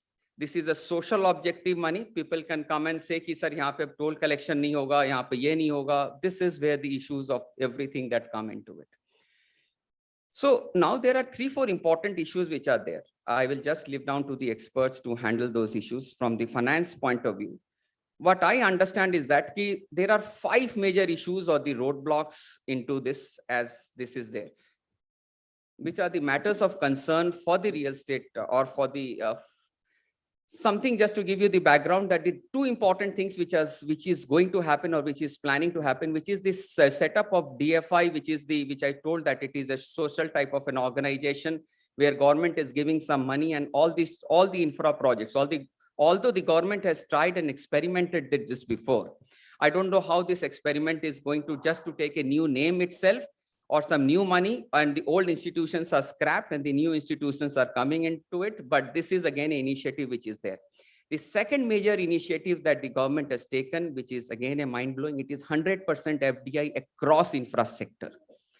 Again, infrastructure definition itself is so much broadened it out that I suppose kuch manufacturing industry jo bhi aap jante ho usko chhod dijiye. Apart from that, everything comes under infrastructure sector. So infrastructure sector, it comprises of 5 major, the RBI definition says 5 major sector. Into that 5 major sector, there are 38 major sectors which are there. Then there are sub sectors which are there. I was just trying to comprehend कि क्या नहीं आता है फिर infrastructure में. So then I came down कि कुछ plastic के industry, कुछ iron steel. There are some prominent 8 or 10 commodity which you can name, and anything ancillary, anything backward or forward to that ancillary, you can leave aside. Rest everything is infrastructure. So anything which you cannot classify as an industry, it is an infrastructure. This is what the RBI definition is as on date. And this is how you will understand the importance of infrastructure which is getting place. So same thing in the real estate also. If it is a affordable housing, it is infrastructure. If it is warehousing, it is infrastructure. If it is logistic, it is infrastructure. Hotels more than 200 crore, it is infrastructure. So anything, whatever you can think about, it is all infrastructure. So what is not infrastructure, that definitely we can sit and discuss about that. Again, infra lending, sir, the important criteria that has happened apart from the everything, sir, it is infrastructure related NBFCs. There are only 9 NBFCs like PFC, REC, IREDA and other things which are now trying to fund the infrastructure sector. Why they are important? There are 2 phases of infrastructure financing. One is pre-construction phase, another is the post-construction phase. Pre-construction phase, jab tak aapka paisa aana shuru nahi hota, we call it as a pre-construction phase of infra financing. This is where all the institutions takes the maximum risk. If any person who is taking, who understand the risk, and if he is taking the risk, that only makes sense. So this infrastructure NBFCs, so these are IREDA, which is only understanding the renewable sector space. Then we have the LNTs, then we have the ASEM Infra, which is only understanding the road sector. So these are the NBFCs which are little flexible, because RBI norms of NPAs, RBI norms of everything of those capital adequacy and everything, that doesn't imply to these NBFCs.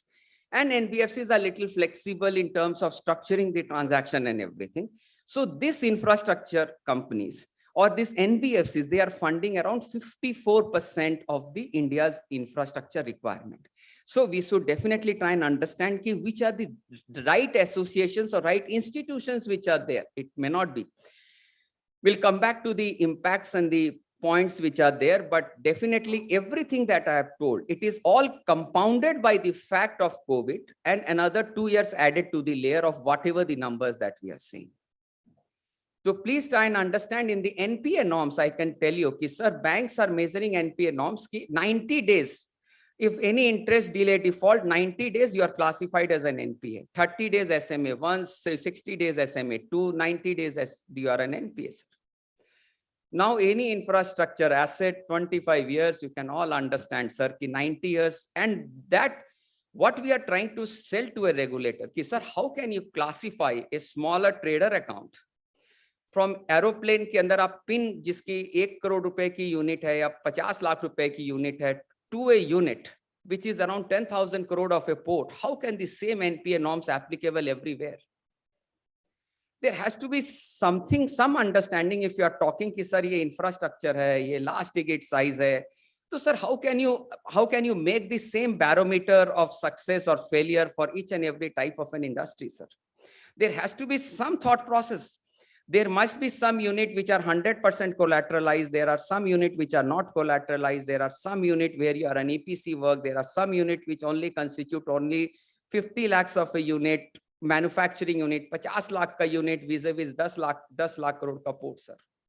Both the unit coming under the same, aapko same appraisal form. Unfortunately, fortunately, what is there? Same 100-page appraisal form is applicable for everywhere. Same NPA norms is applicable for everywhere. What we are talking about, हमारे शरीर के अंदर जब ना फुंसी हो जाती है, हम लोग फुंसियों के ऊपर ना वो कुछ ऑइंटमेंट लगाते रहते हैं. हमारे खून अंदर गंदा है, हम खून का इलाज नहीं कर रहे हैं, sir. We are only talking about कि सर हमारे NPA बढ़ रहे हैं, हमारे यहाँ appraisal नहीं हो रहा. We are not getting into the root cause of it. Is that how can we get into the root cause of it and try and understand कि sir, what can we do to make these NPA issues resolved? Use of technology, sir. This is where I suppose all the infra companies and everything, sir. And one of the game changer that is going to come up, it is the FASTag solution. FASTag, which is entire country, entire road, one FASTag, sir. आप लोगों को people will think, sir, it is my car movement which is getting easy. I tell you, it is the tax collection which is becoming very easy, sir. Every GST compliances, every Tom, Dick and Harry, कुछ भी गलत अब नहीं हो सकता, because now what is happening, there cannot be पहले India के अंदर we all talk about number 1, number 2. With this FASTag, this number 1, number 2 issue is getting tackled. So please don't understand this FASTag issue. It is going to ease up your car movement. It is going to ease up your everything, sir. It is going to clean up the economy, sir. This is where this is such an important thing, because what is happening, if you are getting a GST invoice and in case if there is no FASTag, because now you can movement of the truck. आपका truck का movement आपने बताया कि sir ये माल this truck which is coming out of this factory and it is going to the another factory. There are so many toll roads which are there. There are at least 50 toll roads which that truck has to carry. In case if those FASTag doesn't carry those 50 tag, it means truck has not reached there. That raw material or the finished goods has not reached there. It means you can definitely track the movement material movement, truck movement, and then the money movement. Once this truck movement, material movement can be tracked, money movement can also be tracked, sir. So this is where it is such a powerful tool in terms of the economy going forward, sir. These are the three forward approach, keeping the NPA level down. This is, I don't know whether we can clean up the blood or not, but this is where I think so. This is such an important thing. Second, what I feel is this in terms of our global partnership, this is where the expertise of these firms has to come in, of this, whether those are specialized skill sets which are coming in, wherever that is there. I think so our country should be proactive in understanding and applicable of those. So that is why 100% FDI has been allowed, and this is where we are here for. These are 10 major government initiatives, what I think must be important. I'm not getting into it. We'll get into the detail. Now, this is what I will request each and every speaker to ponder upon this. This is the pre and post construction infrastructure funding and the challenges. Construction ke pehle wali funding and construction ke baad wali funding. If you talk about all the FDI numbers, whatever that you see, it is all coming under post infra challenges, sir. It is only coming after the project which has been completed, commissioned, and revenue has started coming in. Thereafter, you will see that all the foreign money comes into it. But before the jab project ban raha hota hai, when it is under pre-construction stage, that's where the money a lack of availability is there.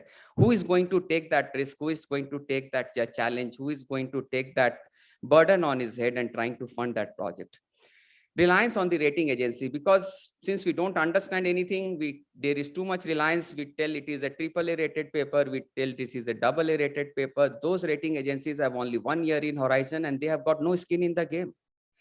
आप जिसके basis पे लाखों करोड़ों रुपया invest कर रहे हैं, वो अपना 1 रुपया नहीं लगाता है उस पेपर पे, वो आके बोलता है कि सर ये AA रेटिंग पेपर है, without skin is involve into the game of that rating agency. I am not saying into good or bad about it, but definitely it's a point to ponder. आप जिसके opinion पे, आप जिसकी बातचीत पे, जिसके बात पे भरोसा करके आप पैसा लगा रहे हो, उसका कुछ पैसा नहीं लगा, वो सिर्फ ज्ञान दे रहा है. So now whether those institutions at any point of time, without involving a skin into the game, into a rating agency, sir. Asset liability mismatch, as I told that you get a money for 1 year and you have to lend it for 25 years. Product life cycle sorted. This is such a critical thing after this COVID which has come in. We all have a mobile phone, everybody of us. How many years do you take that? Within 2 years or 3 years, I think so, we change our phone without good for anything. Product life cycle, we don't even know ki sir ki any iron ore ki price. I tell you some example of this product life cycle, sir. Last 12-13 years before, all the top 10 commodity prices, they used to take approximately 5 to 7 years of time frame before they reach the high and the low level. 7 साल लगते थे high and low के range में पहुंचने में, all the top commodity prices. Thereafter, the commodity prices की जो life cycle है, it got sorted out to 3 years. Last year, 8 out of top 10 commodity, the prices fluctuated by 70% within 1 year. Now, 95% of the infrastructure is all commodity. And 70% of that fluctuating within 1 year. This is where the product life cycles are. And then you are asking me to lend for 18 years as a bank and an institution where the commodity prices, which is 95% of the project cost, which is getting fluctuated by around 70%. So this is where I think so we have got a lot of expert panels with us, and I don't have anything answer to that. So I would invite Mr. S.K. Chaudhary ji, alumnus of 1982 batch of civil engineering of erstwhile Delhi College of Engineering, former CMD of IRCON International, previously has also worked as ED Projects HUDCO and Director Project NBCC. And I can tell you he's one of the godfathers of this infra financing, and he has seen it all, done it all, and done it with his own hands. The ice is all yours, Judge Chaudhary. Thank you so much for giving me the time. Yeah. Good afternoon to all of you. Mr. Jyoti Gadia has given you the complete spectrum of infrastructure, what's happening. And from the financing point of view, as well as from construction point of view, it's true what he has said, that so much money is required to fund this infrastructure, which we intend to build, depends on the completion of the project and without increasing the cost of the project. The major thing now which is happening in all infrastructure projects, whether you find railways particularly, you must be reading that so many projects are delayed and there is a 5 lakhs crores of overrun. Same thing happens in other big construction projects. So how this funding which we decided for a project for life that it will return its payment will keep on increasing, and project becomes ultimately unviable for banks or financial institutions, which he says generally they have a clause that beyond any escalation will be funded by the promoter. So from where the promoter is going to bring the 70% or 50% or 30% of extra cost, so project gets stuck. It's true that government has a lot of focus on infrastructure, and that's why the national infrastructure pipeline was prepared, and there was a priority sectors in which they want to do the investment in infrastructure, and to fund that, similarly, a national monetization plan was also brought in. This COVID has little bit disturbed all these policies, because when you require funds for infrastructure, so you also require that your old infrastructure which has been created should be given to someone else to run. But again, a catch situation, which I feel sometimes I think that if money goes into the fund taking over of these projects, say for example, somebody is buying airport, somebody is buying port, so he's also taking money from banks. So from where the money will come again for funding of new infrastructure projects, and from the where the jobs will be created. So it is a very complicated situation, which everybody has to think about it. But it's true that government should, that's what they say, that capital intensive projects government should fund and invest, and later on should divest out of it. But again, the question comes of the limited money, that from where we will bring money for the new projects. And that is why for new projects, again, our main focus is on PPP projects, whether it is you collect the toll, for example, in highways, or HAM projects where the part funding is done by the government and balance you do your own equity plus some fund from the banks. So this is, I think HAM is one of the quite good model, which has a balanced approach from the funding, which is from the bank point of view as well as from government point of view. But again, we require the delays and other issues which he said. From my experience, I can say that there are many issues which delays a project. A poor DPR preparations. Generally, many DPRs are prepared on Google layouts, and your alignments are marked on that. When you acquire land on that alignment, you find that it is not feasible. So you have to reacquire the land. So this process has already been pointed out and highlighted, where some of the consultant companies have been blacklisted, that they are not supposed to do these things. They should do the genuine work, because everything depends on the preparation of DPR.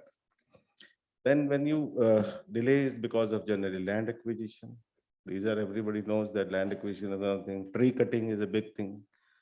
That I can give an example of one of my project, which a railway line is running there from 1960 onwards. A parallel doubling was to be done, and it is some reserve, forest reserve. So for both sides, railway line has been constructed, and for it between 50 kilometers, I don't have the land. So what is the use of putting the money in that assets?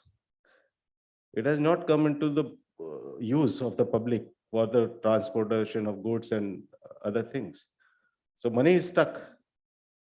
So the main thing is that clearances should be obtained. All type of clearances, and then given to anybody, that whosoever has come, the land is available, clearances are available, which were done in the mega power plant kind of situation where SPV was created, and the Power Finance Corporation, the thing they did, they took all the clearances first and then they bid it out the project. So things were constructed properly and in right manner. Then third thing is attitude of the officers who are basically implementing, who are supervising these projects. Because infrastructure projects, what you think and what you do in field, I'm talking of the only civil infrastructure projects, not of the IT and other, which there are a lot of large things. So many things changes during the period of construction and operation. So renegotiation and readjustment of your things which you planned is must for successful of any project. Otherwise, companies will become sick. They go, they can't pay to the bank becomes sick. So everything is a cycle. And NPAs become large, and then it is written off, and then NCLT and all those stories. If you see that the large construction companies which were there about 15 years back, who constructed a lot of India's infrastructure in the past, are in very tough and rough situation today. Because officers' attitude is very, very important. Then in infrastructure project, because why officers are afraid is because of vigilance case, this case, that case, after retirement case. So something has to, we have to believe someone. If somebody is doing something, we have to believe. System of belief has to be developed if we want to create something faster and economically. Because I find that some certain disputes with the executive agencies, if are resolved in time during the construction of project, is much cheaper than the companies which go in the arbitration and get the awards. For example, suppose somebody has a dispute of 5 or 10 crores during construction. When he goes into the arbitration, he raises his claims to 150, 200 crores. And then he gets an award of 100 crores. So where the government is getting advantage. So these are few things which will definitely help in faster implementation delays. We also know, everybody knows that there are so many implementation tools. Primavera is there, and these are the thing, network analysis you can do and monitor. In my earlier session, the one gentleman said that asset light company should be there. Means you should not own all the equipment, should not own anything. You should be an aggregator of it. I fully agree. This is a good model of doing things. But in India, again, we are dependent. We can't be dependent on this. That is, suppose I doing a concrete, or I require pavers, or I require something on that particular day for a period of 5 days, whether it is available for me or it will take a lot of time. So I'm dependent on someone without any certainty. I've worked in foreign projects. I've done railway project in Iraq. I have done projects in Indonesia. I find that those projects we completed almost 1/3 of time, which we do today in India. Because decisions are taken combinedly and obeyed. A joint meeting of the project owner, he does the meeting in his room, calling all the stakeholders. There's electricity man, water supply man, this man, all the departments, and what he says is to be done. There's no question asked that I will ask my chief engineer, I will ask this, I will do that. So departmental situation which is in India is very typical. I've seen big meetings, people coming from all departments, and those meetings are done at the very, very high levels. But coming results will take 1.5 years. So attitude is very important, and that's what I wanted to say. And thank you very much. Thank you.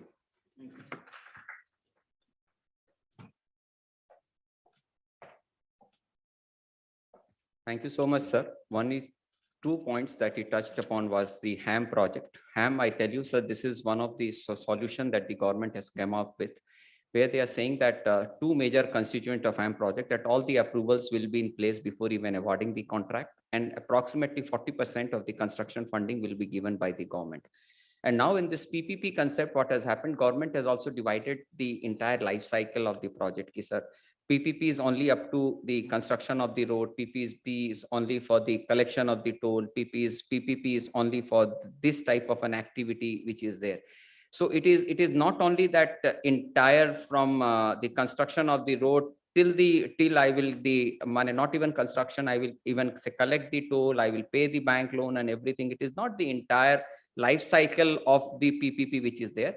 The PPP is also getting divided as per the smaller activities. So I've divided the entire project into a 10 smaller projects, and then I'm doing a PPP for all the 10 smaller projects, and then I'm funding each and every project out of it.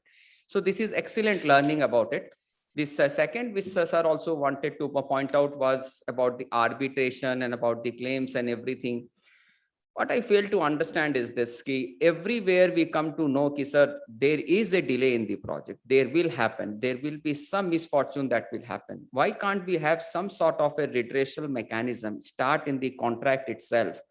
Sir, if this type of an issue happens, this would be the resolution. This would be the process. Can we have an SOP defined?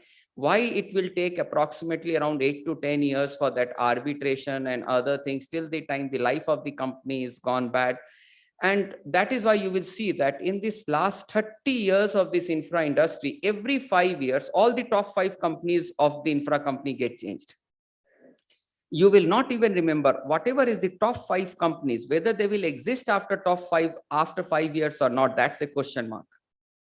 You can tell me and remind me if you can come across any private companies more than 5-year-old, which you have been seeing, maybe 1 or 2, but remaining apart from that, we can compile the list and we can tell you, ki, sir, private companies, good private companies, infra companies, sir, 5 to 7 years, you can't even recall the name after 5-7 years.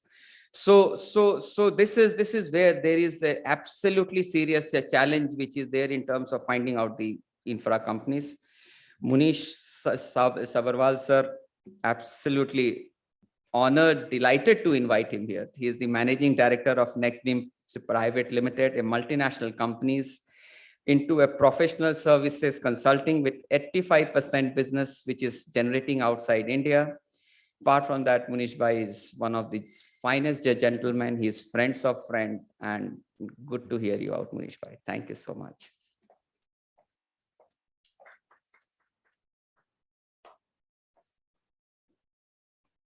Thank you very much, Jyoti.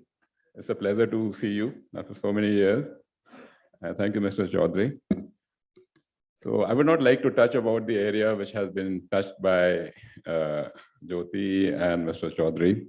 The area of finance is very large, and we are talking about project financing as a topic, and we are also talking about how to reduce time cost of infrastructure projects. So I would like to touch upon these areas to avoid minimum of overlap. So all of you know that the idea is how to convert knowledge into wealth.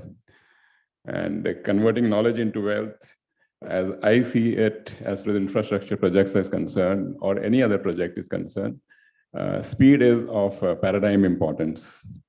And fortunately, from a situation of having 2 kilometers per day of national highways construction, we have reached to a situation of 38 kilometers. And the Guinness Book of World Records has been created, as has been shared in the morning session and has been shared by other speakers. So as far as finance is concerned, touching upon the very basic fundamentals, time is equal to money, and time value of money is the basics as far as finance is concerned. And lower the time taken as far as the project is concerned, higher is the break-even possibility, higher is the return possibility, and accordingly, lower is the cost of funds. So that is the basic thing, and I'm happy to see how things have, in a way, improved, despite of the great amount of emphasis which has been made already on the NPA part, which is definitely quite distressing that situation is there. But if you see the overall gambit of things, most of the money is basically coming directly from the government. And if you see government and its government arms like the National Highway Authority of India, who has already floated bonds worth almost 4 lakh crore rupees. And I got a chance to be associated with National Highway Authority when the 54 EC bonds were floated started almost 20 years back. And so that concept whereby the government acts as a guarantor and helps in terms of tax-free bonds has been from where the entire mechanics really started in terms of the professional way of funding is concerned. And on top of it, almost, I would say, it's been 10-11 years since the Security Exchange Board of India has also come up with the real estate investment trust concept and the InvIT concept, which is the infrastructure investment trust concept. This concept is basically very popular in the United States, which is supposed to be having one of the best infrastructure. There, almost $3 trillion of funding has been raised basis the InvIT structure. And InvIT structure is something which has now started picking up in India. And here the basic concept is you have a sponsor, you have an investment manager, you have an operating manager. All these 4 people work together, and basis this, the money is basically raised, and on a 6 monthly basis, you're supposed to basically keep on returning the money to the investors in terms of dividend is concerned. A good tax-free regime has been made by the government to accommodate this structure. Ministry of Finance has brought out various changes, amendments has been made in the Companies Act to make the whole process seamless and very efficient. Though as of now, there are only a handful of companies which have got listed, but this facility is available in case even companies are unlisted and through a private facility. So as of now, around about $10 billion has been raised through this structure. And of listed companies which are there, the market cap of those listed companies almost $15 billion. So they can in turn further on the balance sheet of those companies raise more money by way of debt. So I am very confident that this process will be adopted by more companies in the future. And in due course of time, I am sure, of approximately $1,500 billion of requirement, which is there the next maybe 10 years or so. I presume even if 10 to 15% comes from this route, it would be a good mechanism. So a lot of money, as you'll see, is coming from the toll tax, and toll, I don't see any problem as the tolls are concerned, for the simple reason that the population of the country is definitely keep on increasing. The population of the vehicles will always keep on increasing. So the tolls will not be a problem. However, it is important to see that from a macro angle point of view, as we see our logistics cost in this country is approximately 16%, which is amongst the highest as compared to China. China has 8% and Europe has around about 10%. So we are on the higher side. And as of now, the focus seems to be more on the road side, and Mr. Gadkari has done a wonderful job, no doubt about it. But we still need to understand that roads is like on a, if you take on a unit basis, say if it is ₹8 is the cost, and then for for seaways and for waterways, the cost is ₹1. So the difference between ₹1 and ₹8 is like 8 times, and railways is still cheaper, ₹6. So on a policy basis, for effectivity in terms of cost is concerned, effectivity in terms of national budgets are concerned, in terms of national debt is concerned, proper integration of these 4 modes, that is aviation, waterways, and railways, and roads needs to be done, given the fact that roadways is almost 8 a unit, and waterways is 1. So that is also important to keep in mind, the fact that as of now, like almost 57% of the total traffic is coming on the national highways, which are as of now only 7% of the total road network of the country. National highways is taking 57%, and in the next 3 to 4 years, it is expected it will go to almost 75%. So as and as the road network keeps on increasing and becoming better, with speed, the cost will come down definitely. So we need to bring down that ₹8 unit further down, and bring down the logistics cost at ₹16, which is it is at the moment. It should come down further down for industry to really get the benefit of it. So these are certain things on the macro basis. But I'm happy to note that in terms of certain other cost matters are concerned, on a micro basis, a lot of good things are happening in terms of waste to wealth is concerned. Waste to wealth, a lot of good initiatives have been done in terms of importing used rubber, used tires abroad, which are being mixed with bitumen. So that is definitely increasing the life of the roads, and it is helping in terms of reducing the cost of the roads is concerned. So that is I would say definitely a good thing in terms of waste to wealth is concerned, plus plastic, which is waste plastic, which like I was, last week I was in Haridwar and I'd gone to Rishikesh. And then unfortunately on both sides of the road from Haridwar to Rishikesh, I could see only plastic all over. A very unfortunate thing. Best of roads, best of infrastructure, but a lot of litter around on both the sides. So integrating this plastic waste increase and using it to have it, and also glass fiber being used and clay ash being used reduces the cost and ultimately strengthens more reliance on things which are naturally and freely more available rather than manufacturing things, because more of manufacturing results in higher the cost, and using discarded things, waste things, makes it basically waste to wealth. And the other thing which I'd like to share is I feel that our objective of reducing our logistics cost from 16% down to 8% is possible because of our reliance as far as hydrogen is concerned. Already Cochin Shipyard is working on the first ship, which will be based on hydrogen as a fuel, and almost 10,000 crores has been allocated for that.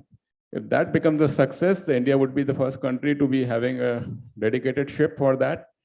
And if that really happens, it would probably open up ways in terms of using the technology for railways. It could be and further be implemented elsewhere.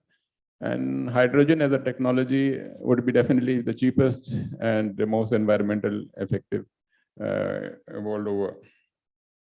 And good to know how even companies like JCB have now combined using CNG along with their diesel to bring down and increase the fuel efficiency.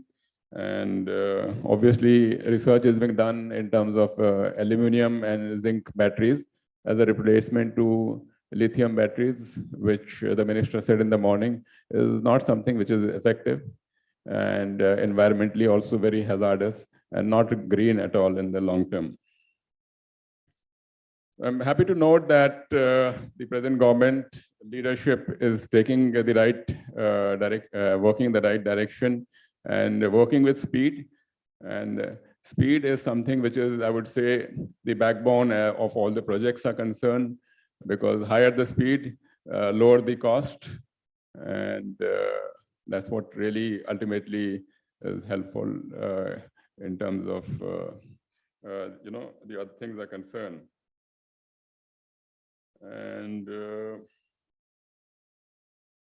so I'm happy to note all these positive things which are happening, which will have an impact in terms of reduction of our cost of projects are concerned.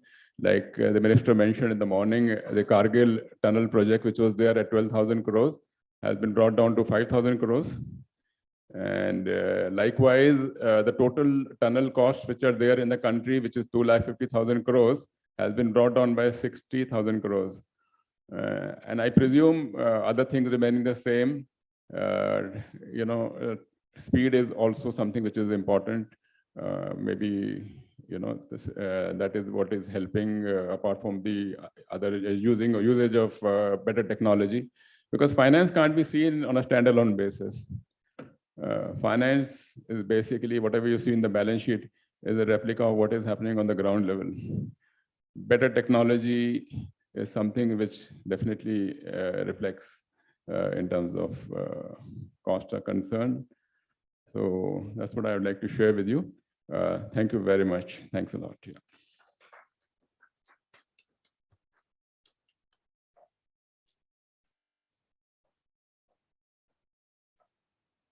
As always, good spirited soul are always eternally optimistic. So is Munish Bhai.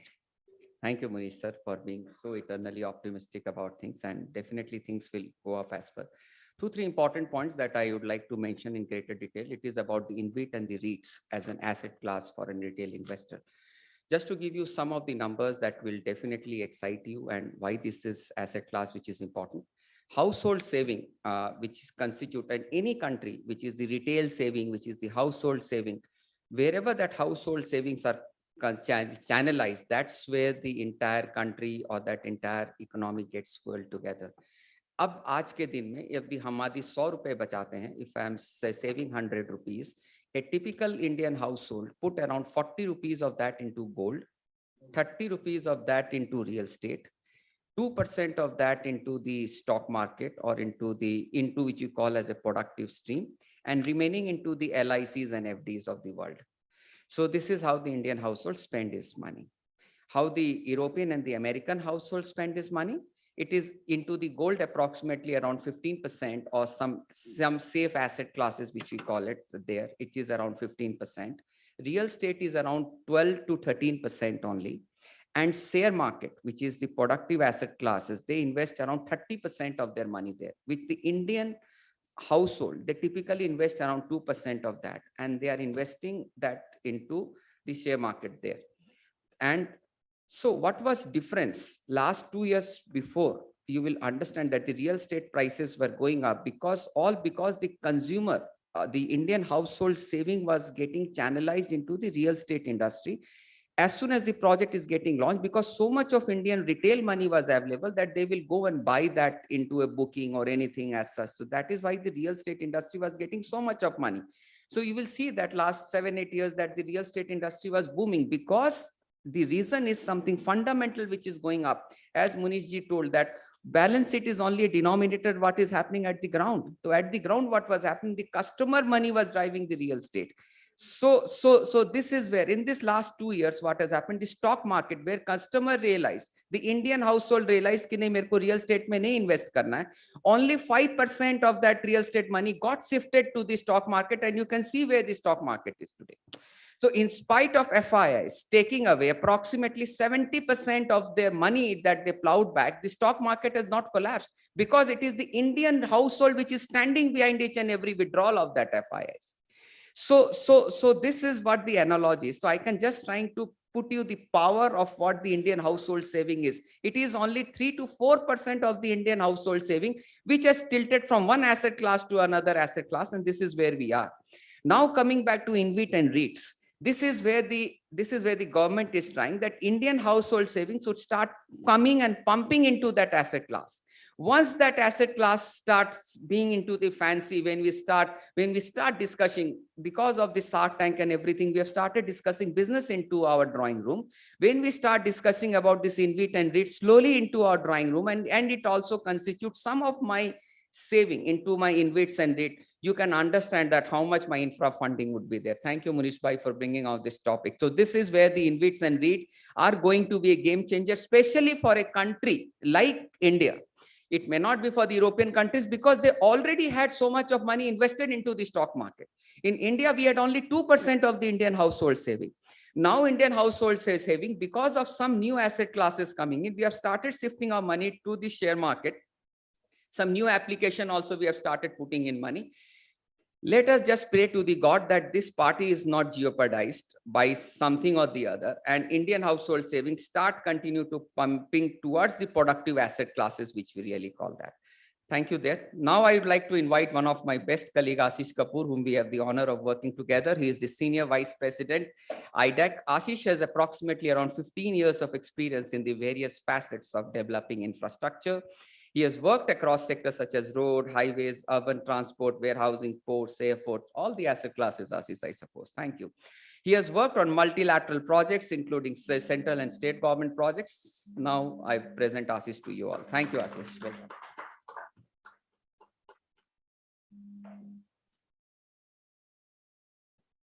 Hi.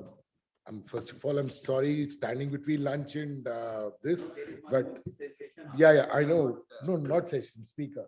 I think Kishore is going to speak after me. So apologies for that, but this time overrun is more to do with the PhD Chamber of Commerce rather than us. So before I start, I would like to look at the overall dimension of infrastructure from the part of a concessioning authority.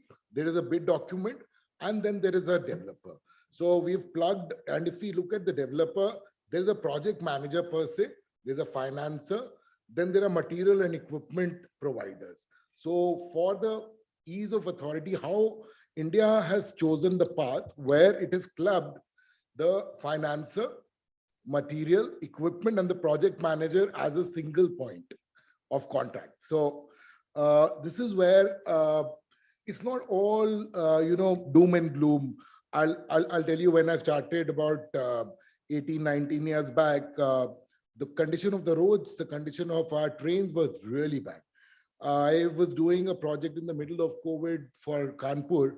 I decided to drive down, and I was pleasantly surprised. I was in Noida at that time.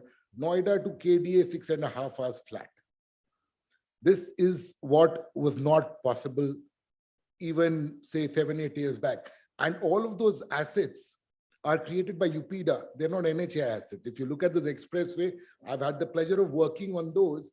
They are world-class expressways created by a state entity. So then the next time, I'm just using Kanpur, the next time, very recently, I had a meeting there. We were doing a visioning exercise for them. I took the Vande Bharat. Beautiful. So there are certain sectors where we have been able to develop infrastructure well. Roads is one, power to another extent, ports, and railways is now coming up on the operations side of railways. Railways is a very big entity and it has its own challenges. So what did we do right on sectors where we did? There was, Sir had very wisely talked about, there is most of them. NHAI also has NHAI is now getting into resolution of contracts, setting up resolution committees. It's another, impact altogether. Currently, the resolution committee is all ex-NHAI officials, which is not the right way to do it, but they've started thinking on that. If you look at models which were there, be the hybrid annuity, be the first PPP projects, they have been a leader in that. They've been able to get into the things which create issues and try to resolve them to a lot of extent. And of course, you've already had a lot of pragmatic political leadership promoting that. So that is where it has led to growth of certain of those sectors. The same has happened with aviation. Because it was a panel discussion, I was noting some points. Sir had recently talked about the cost varying from 8 rupees to 1 rupee. That is the reason that the PM Gati Shakti is trying to get into that multimodal shift and try to bring the logistic cost down. So that these are some impacts that were there. Now I would like to talk a little bit about financing. We've had a lot of discussion on the financing part of it. See, as I said at the start, for the government, for ease as well as for risk mitigation, what it does, it uses the term developer, which according to me is an amalgamation of a lot of things. Now, what is required for financing a project? There is a short-term capital, and then there is a long-term capital. Short-term capital is the capital which is up to COD, as Jyoti Prakash was rightly saying. And the long-term capital, which is required over a longer term. The short-term capital is a high-risk capital. And the long-term capital is patient capital. There are two different capital sources altogether over there. When I'm talking to a PE fund, but our tender documents will not allow us to move out the short-term capital. So because we have been generally risk averse, and that's how we have structured our documents. So, but now going forward, what maybe needs to be done is relooking at those bidding documents. When I talk about the longer term capitals, when we talk about the PE funds, the pension funds, I've been talking in capacity. There is ample amount of money lying. The Canadian pension funds, the Japanese guys, the European, the UAE funds, even a lot of US funds are there who are looking into getting into the Indian market. But our documents are not compliant for them to get into. Those, what is the standard condition? I'm just getting into nitty-gritty. They'll talk about a net worth. These guys are asset managers. They have no net worth. But we've never thought on those aspects of the tender documents. So these are very small nuances that we need to look into. And I'm sure the government will look into this.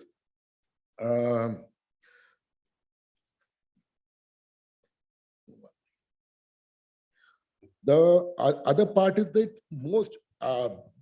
all our documents that we talk about, the concessioning authority is the one which is the regulating authority. So that functions need to be the person. If I run into a dispute, he can't be the guy who's sitting on both sides of the table. But that's what is happening. So, and that is the reason disputes don't get resolved. The officer sitting on the other side has got no fun in getting into disputes. He wants to resolve it. Like Sir said, vigilance hai. Yeah, he'll say, okay, High Court mein abhi, civil court mein aage High Court. Because he's got no, but a 14 crore, as you were saying, there's no problem because it's not their money getting into a 100 crore. And this has happened in multiple cases.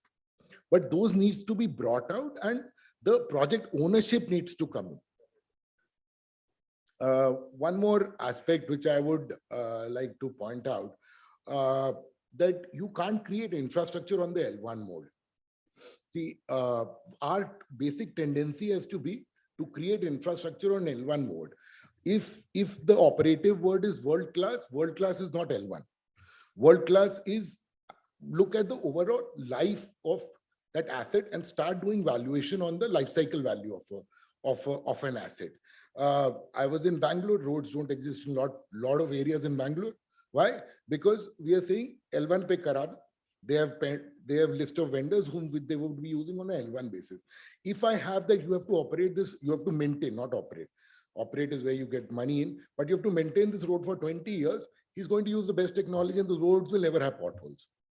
So let's start out thinking from L1 to output-based parameters, which are looking at.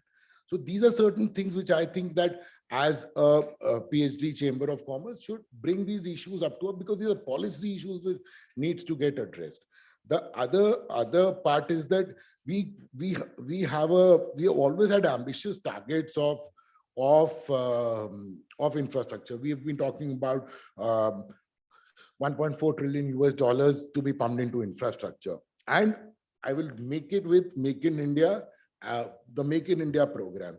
We don't have developers in India who can get that money in, and neither are creating a framework to getting money in. I'll take the Mr. Sachdeva, correct, sir? Talked about it. There's something which is in my mind for a very long time. I was going to speak out. Why can't we create an Uber of equipment and we can create an Uber of material and get these smaller guys in?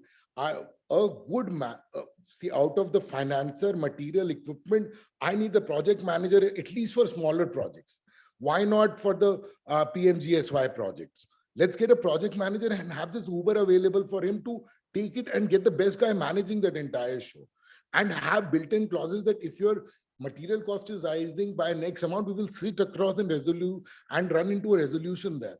That will create a next gen. We've been able to create unicorns across sectors, but we have been not able to create a single unicorn in infrastructure.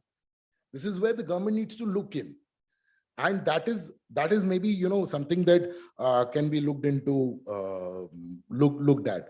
So these are, because a lot of aspects was already covered by Jyoti. I will not stand between lunch and let him do that. And then my friend Kishore is waiting online. Thank you. Thank you.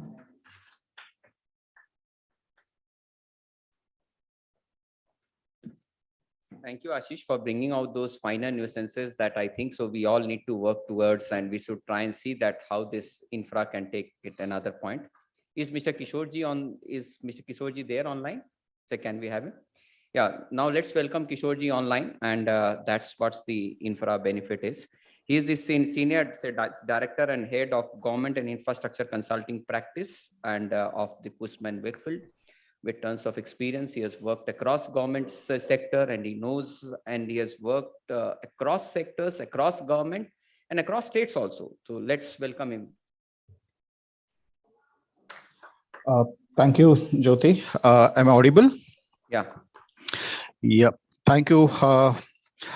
It's good and bad as well to be the last one as a speaker. As a panelist, because a lot has been said before me with the distinguished panel members on the dais.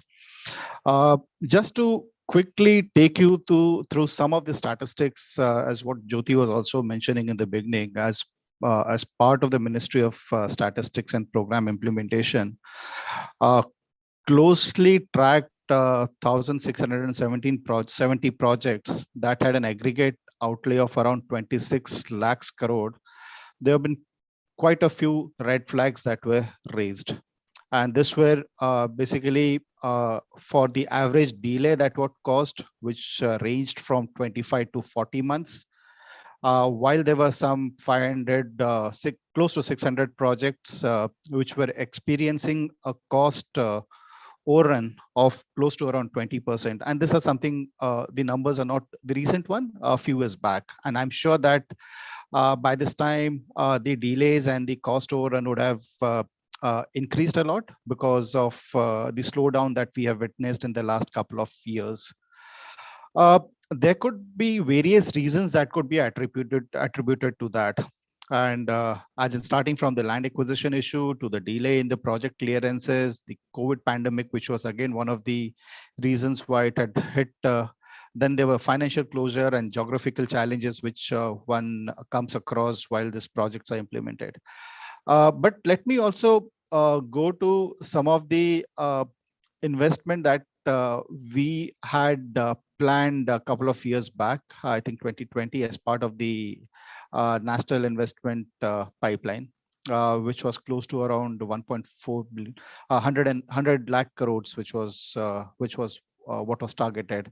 And most of the money that was planned or that is planned is under 3 or 4 sectors. Almost like 70% of those investment are planned for the road, energy, and water and sanitation and railways. So these 4 sectors contribute to almost close to 70%. We have seen a lot of activity, action, or that's happening in the road sector, some bit in the energy sector, but water, sanitation, railways is something which is still to be picked up. Now, all this money which is required doesn't come from the center. It comes from the state as well as from the private players. So if I have to split that, so close to 40% comes from the state, another 40 comes from the center, and the rest comes from the state. So how do we then, from where do we get this money from? I think some of the speakers have talked about InvIT, REITs, raising it through the DFIs. But one needs to understand what Jyoti has also said is these are the long gestation period, and something which one needs to keep always an eye on, that if you're investing in these assets or these projects, the money is not going to come back to you very soon. It's going to take time. And that's where you need to find out different sources through which the money can be invested or money can be raised from the market. So historically, what we have seen is government has been funding a lot of this investment projects.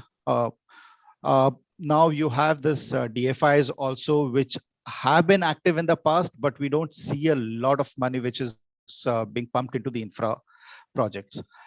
Then there's a private sector participation. In the earlier, some of the sessions that I was just hearing, that even for a private sector to take up these projects, they need to have that much of bandwidth.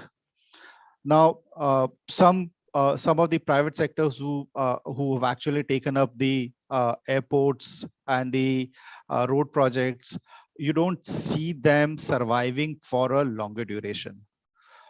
So you need to have some kind of a robust mechanism through which you will have these players surviving for a longer duration. Other than this, the conventional sources that we have, we also need to see what are the other funding mechanisms that are available in the market. Now, we have also talking about the green bonds. Now, something that has been picked up in the last couple of years, that which as part of our engagement with the global countries, that we also have to adhere to the ESG standards, environmental, social, and governance standards, and that's where the green bond actually comes into a play. So what we know for today is that yes, a lot of investment is going to go into the energy project, the renewable energy part of it. And as Ashish was mentioning, yes, there's a lot of money which is sitting outside. The Canadian funds which are there, or the funds which are there in the Middle East, they are willing to put in that money which is required in the sectors in India. So yes, there is no a paucity of any funds that are required in the infra segment. Then we also talked about the viability gap funding, which needs to be provided by the government. Now, this is something historically a lot of projects have taken an advantage of this viability gap funding, but that is something that we need to continue with this for a few years, because the kind of investment that we are planning in the infrastructure is huge. And yes, we at a lot of time we would need the government support to that. We moved from a PPP model to an hybrid annuity model. But today the hybrid annuity model is also not something which is giving you the kind of results that you would have expected. And the road sector hybrid annuity model is also being tried and tested in the other sectors. I really don't know how much it would succeed, but yes, that is something which one should try it and go forward on that. Finally, on the second part we were discussing was the reason for cost, the delays that are happening, the cost and time overrun. What essentially that we need to understand is right from the project conceptualization, it's important to understand what are the how the DPR has been prepared. As in, I remember one of the speakers talking in the morning that the DPRs are not prepared correctly. They are overlaid on a Google map. So that's not the way to do it. I completely agree on that. And that's happens when you have, I'm trying to correlate also that with what Ashish said sometimes back, is when you appoint a contractor consultant on an L1 basis, that's what he tried to cut corners. So one needs to see that you don't select a consultant or a contractor which is an L1. You see what the past work that he has done, so that he understands the scope of work minutely, and tries to see that as part of the project preparation, he involves different stakeholders from both a quantity and a real time on a real time basis. So it's not a consultation that you do with the stakeholders, but it's an ongoing process. I can give you an example of one of the airport terminal project, which is being designed. The design was finalized. There were stakeholders which were called for consultation, but some of the stakeholders did not attend it. When the design was finalized, one of the stakeholders, who quite influentially, came back and he said, okay, why are the panels, the solar panels tilted this way? It has to be other way. And he was hell-bent on that. Since being a lot of influential guy, he wanted those things to be incorporated, but he doesn't understand the nuances of the design. If you actually change the path or change the orientation of this panels, it would actually hinder the landing, or the pilot who is actually landing on the runway. So these are the things where all the stakeholders which are involved in the process needs to actually come up with their suggestions right in the beginning. And as part of the process, yes, they need to be involved, so that you don't delay the project, you didn't delay the design, you don't delay the implementation of it, because any delay that causes will have an impact on the project timeline, which in turn will have an impact on the cost of the project. A lot has been talked about the concessionaire. I'll not get into that. But yes, two important factors before I close down is on the funding part of it. We have a lot of the PF money, which is there, the insurance money, which is pending, which is there with us. If that opens up, if the government takes a decision, okay, certain portion of that can also be pumped into the infrastructure, we would have a lot of money flowing in the infra segment from the government side. So that's what I want to say here. Because that's a representation which needs to be made to the government.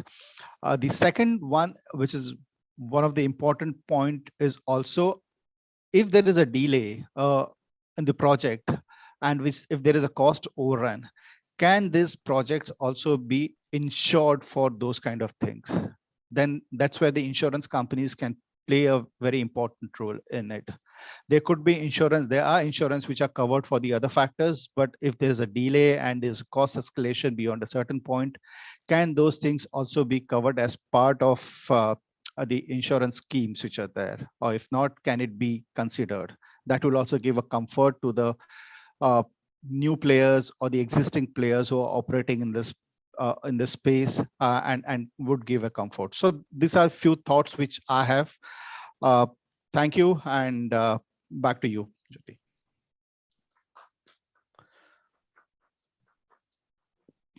Thank you, Kishore bhai. I don't think that we have time for anything left thereafter, because हम लोग cost overrun, time overrun के भी time overrun कर चुके हैं. So this is where we are. So I'm very sorry for that. You can have all these speakers with you lined up during the lunch break time and everything. Thank you so much. You have been a good audience. Thank you so much for giving us a patience hearing. Thanks a lot. Thank you, ma'am. Thank you so much. Thank you. Thank you so much for an energetic moderation of the session, Ms. Gadia. Thank you for coming in last minute. And may I request Mr. Himanshu Agarwal to please present mementos to our panelists as a token of thanks from the chamber side. To Mr. S.K. Chaudhary. Can we have a big round of applause? I know the lunchtime is there, but we still have a small session to go on with. To Mr. Gadia. To Mr. Manish. Mr. Gadia.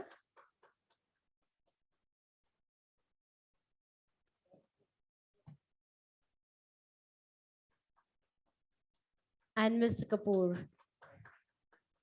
And for Kishore, sir, we'll surely send it to you once we meet up with you. Thank you so much. Thank you, ma'am, for the encouragement. Can we just have a little round of applause? Thanks.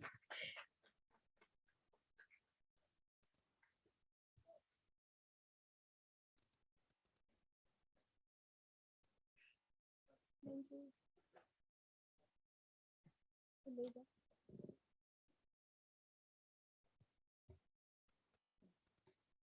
We'll request this panel to stay with us for lunch, and we'll request all the delegates to please bear with us. Our next panel is on emerging technologies for quality and intelligent infrastructure, powered by QCI. The session chair is Mr. Nikhil Wagmare, sir, Senior Advisor, PPID, Quality Council of India. May I request, we just have a short technical session and then we'll go in for lunch. Yes. Mr. Pankaj Dubey, founder and CEO, DSPIN Consulting Private Limited and EV Papa. Mr. JS Narula, Head and Sales and Business Development, JCB India. Mr. Satish Pandey, Principal Scientist and Project Leader, Flexible Payment Division, CSIR. He's joining us hybrid. And Mr. Werner Martis, Director, Industry Strategy, Oracle Construction and Engineering. He's joining us also hybrid from Australia. So I'll request the delegates to please bear with us and the next panelists to please join us on stage. So this is a very interesting panel of emerging technologies for quality and intelligent infrastructure. Can I request Wagmare sir to please? Thank you so much. Thank you.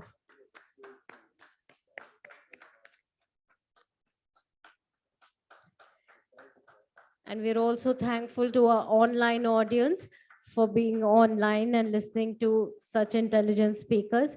I'll hand the session over to Wagmare sir.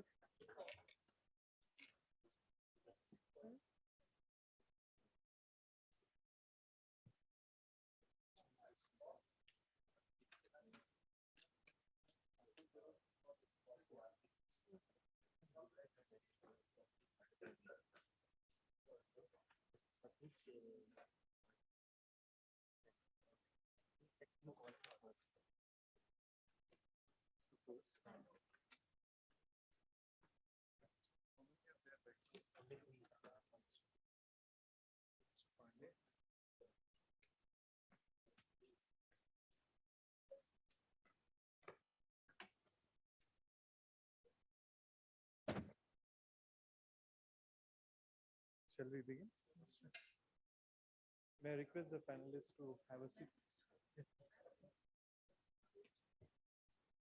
Good afternoon, all. First of all, my apologies to hold you between your lunch and this session. But again, we have discussed about the cost overruns and the schedule overruns a lot. This session is emerging technologies for quality and intelligent infrastructure. I represent Quality Council of India. My name is Nikhil Wagmare. I work there as a senior advisor.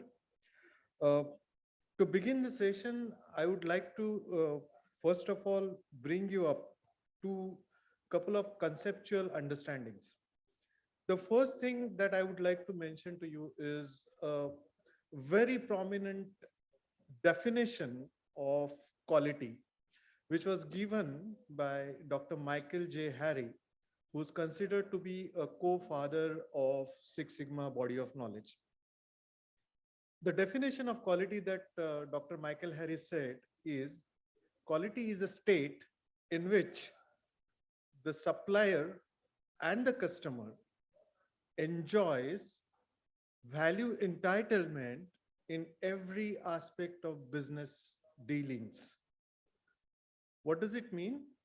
This is the first time that the quality management gurus have made an effort to include supplier and their value entitlement aspects to reach a state of quality between the exchange of business interactions with the customers. So far, before this definition, we were only considering the quality to be the conformance to the standards given by the customers, the satisfaction of the customer, the price at which the satisfaction we are providing to the customer, etc.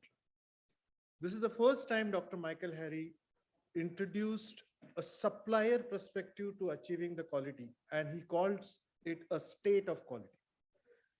Various topics that has been discussed in the earlier session highlights the issues of the supplier side of the infrastructure projects. The customer side of the infrastructure projects that we have already seen, we all are the customers of the infrastructure projects like roads, power plants, hydroelectric power stations, railways, etc. We all are the customers in a way or other. However, the suppliers of the customers also need to be, provided their due value entitlement. Now, this is the first concept that I wanted to introduce. The second concept that I wanted to introduce was, there are two aspects of quality. One is called quality control, and another is called quality assurance. Now, what's the difference and how does these two play in perspective of the infrastructure projects? The quality control aspect is always about the product, is always about validating whether our product is as per the requirement of the customers or not, as per the requirements of the design, as per the requirements of the regulatory authorities, and various aspects of regulations and statutory compliances. However, more focus is required to be given on quality assurance side of it. What does quality assurance mean? Quality assurance means giving the confidence to your systems, through your processes, through your people management, through your resources management systems, having your standard operating procedures, having your compliance mechanisms, having your in-process quality inspections and reviews. And that is something our eminent speakers of earlier panels have spoken about, and they called it processes. Now, this is the role of Quality Council of India, which I would like to highlight here, that Quality Council of India works towards establishing frameworks, establishing standards, establishing methods, and helping people coming up with the confidence-giving measures of quality assurance aspect. One of the initiatives of doing that is, as our Secretary General Sir said in the morning keynote address, that we are coming out with an institute called National Institute for Chartered Program and Project Professionals. Now, this institute is going to be oriented only towards infrastructure projects in India. The entire body of knowledge that has been created here is going to support and bring about the standardization, bring about a uniform language and terminologies for executing infrastructure projects, may it be government infrastructure, may it be private infrastructure, any of that. So this program is getting introduced by Quality Council of India. With that, I would like to introduce to you the session objectives today. The session objective today is looking at emerging technologies, the technologies that the market is picking up or appreciating in terms of infrastructure projects. Talking about electrical vehicles and charging infrastructure. We have recently seen some electrical buses getting introduced in the city of Delhi. Alternate material for infrastructure construction with respect to climate impact. Climate resistant highways, safe, smart and speedways. Intelligence and intelligent technologies being used in infrastructure projects like artificial intelligence, machine learning, which is based on the data. The technological innovations like tunneling constructions, wearables, exoskeletons, etc. Construction robotics, LIDAR, innovative buildings technologies like green building and sustainable development. So with that introduction, I would like to invite our first speaker, Mr.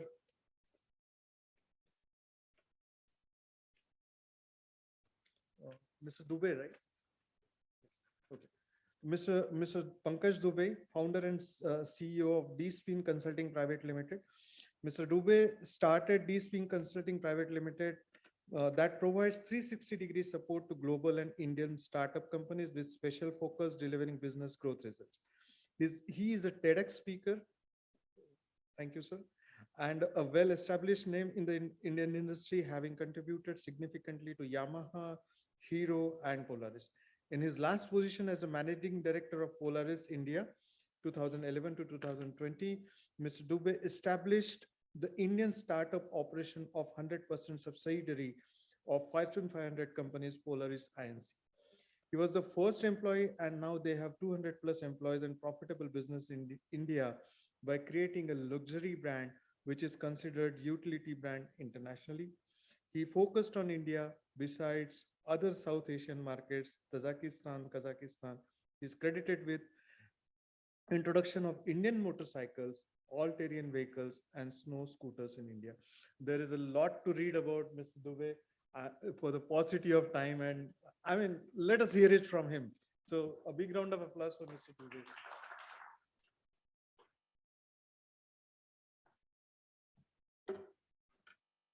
Thank you, Mr. Nikhil.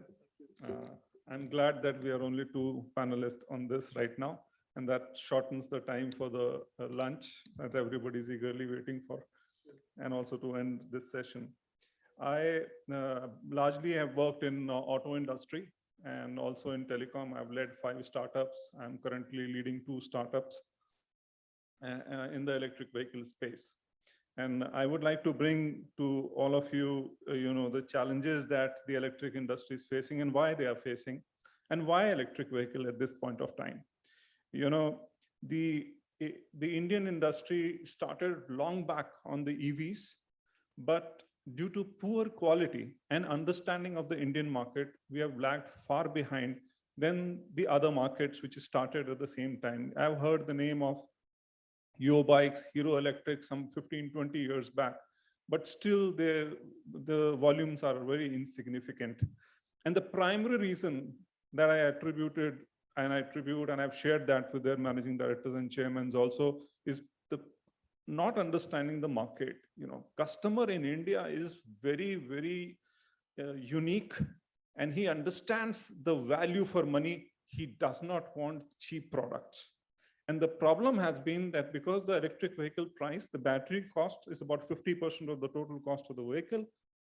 In order to bring down the cost lower, they bought products from China, which were very low quality in order to meet the cost target. And the customers therefore rejected it. And those people who bought the vehicle, they had bad experiences. And as a result, the EV industry is struggling. So primary cause to me why EV has not taken off in India as of now is because of the poor quality selection by the companies.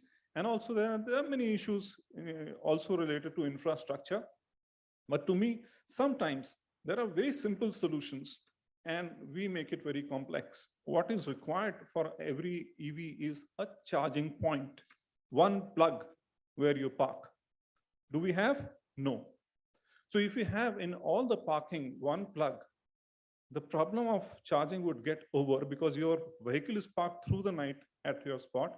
And if it is fully charged, it's capable of 80 kilometers, 100 kilometers, 200 kilometers, depending upon your need, it will suffice. At the same time, we do need infrastructure, fast infrastructure, and we have to learn from international experiences and from our own experiences. We can convert all our existing new infrastructure that we are building, that one floor has to be dedicated to charging. In future, you know or you don't know, but in the next 3 to 5 years, most of us will be sitting on an electric vehicle. Right now, most of us are using petrol and thinking, "Aisa hoga kya?" But it is going to happen. Challenge is there in front of Government of India, and that is why they have very smartly talked about hydrogen. Because if we talk about lithium, 90% of the lithium worldwide has been captured by China. Captured means they have invested or they own that land and they invested into those lands where lithium is in very high availability. Now, if we switch completely to the current form of electric vehicles and suppose that every one of us buys electric, India would become in a very bad situation because most of it, the cells are not manufactured in India. Battery is 50%. Out of that 50%, 60% is only cells. We don't manufacture cells in India. And therefore, 20% import on every vehicle is minimum. And right now we are importing only oil just to run the vehicle. Then we will, for every cost of the vehicle, 20% will be imported. Every time that you have to change the battery, 20% is imported. Imagine the balance of trade which will go in favor of China instead of the Arab worlds. So there has to be a new technology where the focus has to be there, and government is very rightly focusing upon hydrogen and all of that. But to me, it is a long time before that is going to come because I haven't seen any energy being implemented before 10 years of its planned start. So that's a minimum. So I feel it might happen after 10 years. There are alternative solutions, and I'm glad that in the earlier sessions we spoke about sodium ion and some other batteries as well. But to me, the most potent alternative to lithium, so that India does not get into a big balance of trade position, is the graphene batteries. Somebody did mention in the morning, the graphene batteries constitutes the graphite, carbon, and hydrogen. And we have an abundance of graphite in the country. We are, I think, about 6th or 7th in the world having the graphite capacity. Arunachal Pradesh and Jammu and Kashmir, both are, a focus state from the Government of India point of view, and that constitutes almost 80% of the graphite resource in the country.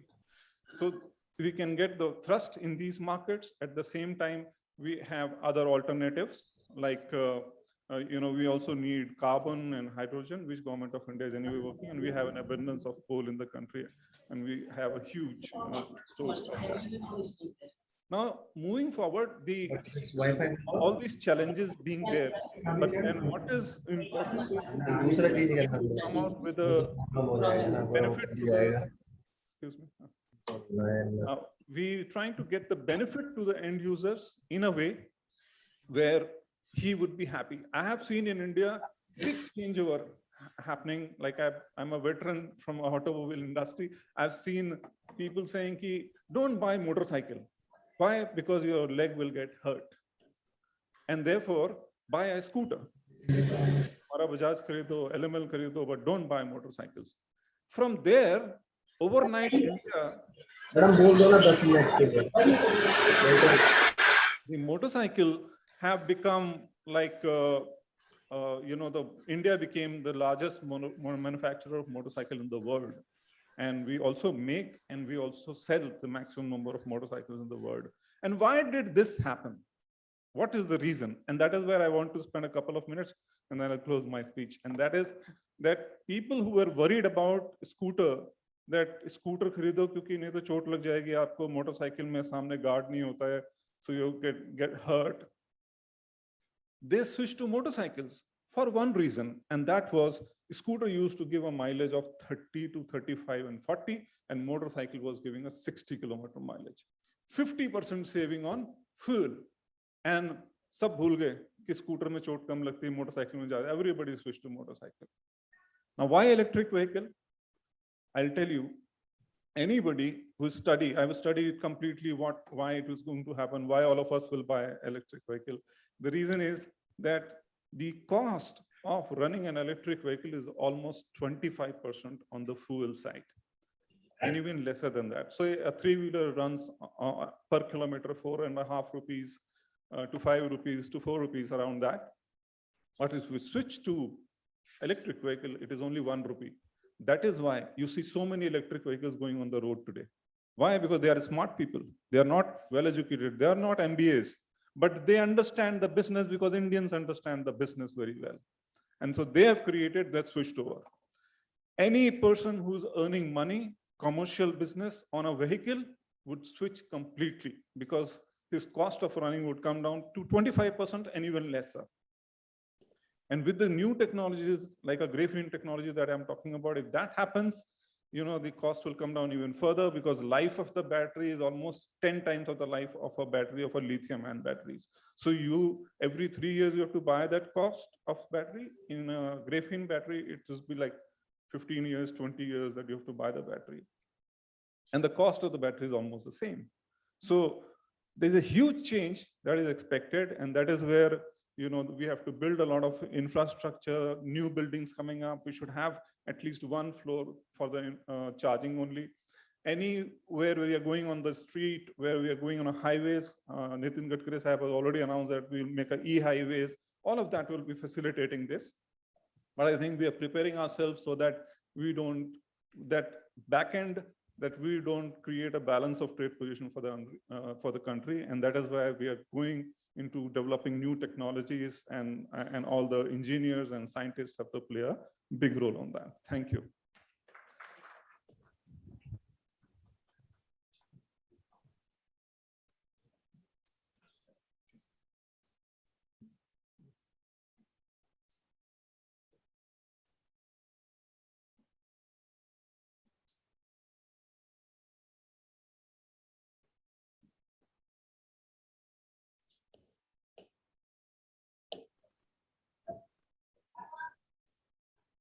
Thank you, Mr. Dubey, for highlighting the importance of green energy. However, my few cents, it is said that the green energy per se is not completely green, as they say. Considering the ecosystem and end-to-end life cycle of these products, sometimes the argument is whatever you are manufacturing, it is based on the the conventional energy sources. So end of the day, what are you saying? Saving, but still looking at the larger perspective of environmental benefits and the benefits of Maruti Act, kitna deti hai? You know, so at the same time, you know, I like to say that, you know, India is very unique in number of ways. We are very smart as a businessman. So we have to think on using our asset, which is solar energy. So for charging, if we use that, you know, the electricity that we are making is mostly from coal, and that is why you burn a lot of coal and in fact indirectly polluting the world. But we have a lot of coal which we have to exhaust anyways because of the commitment by Mr. Modi by 2070, and therefore we have to use that.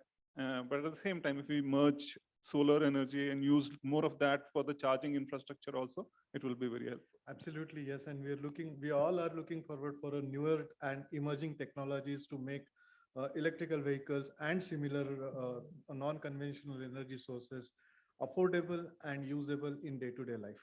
Thank you so much, Mr. Dubey. We have a second panelist, Mr. Satish Pandey, who's online with us. He's a principal scientist and project leader Flexible Payment Division, CSIR, Central Road and Research Institute. Mr. Pandey, over to you, sir. Yeah, thank you. Am I audible to you? Very good afternoon to all the participants. Am I audible to you?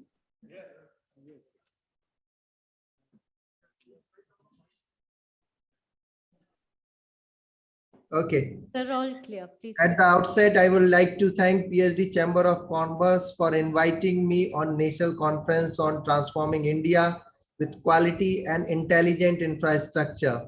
So it's a very pertinent topic in the current scenario when we are working on development of sustainable infrastructure to ensure the development besides the energy efficient and durable infrastructure network in the country.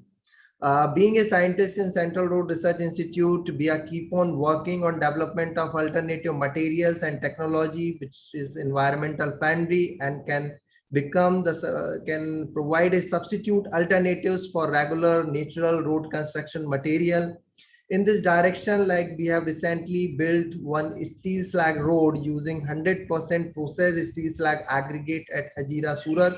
So in the construction of this particular road, we have utilized 1 lakh ton processed steel slag aggregate as a 100% substitute of natural aggregate. One of the major benefit of this sort of construction is that the overall thickness of road has been reduced by 32% in comparison to the conventional asphalt road.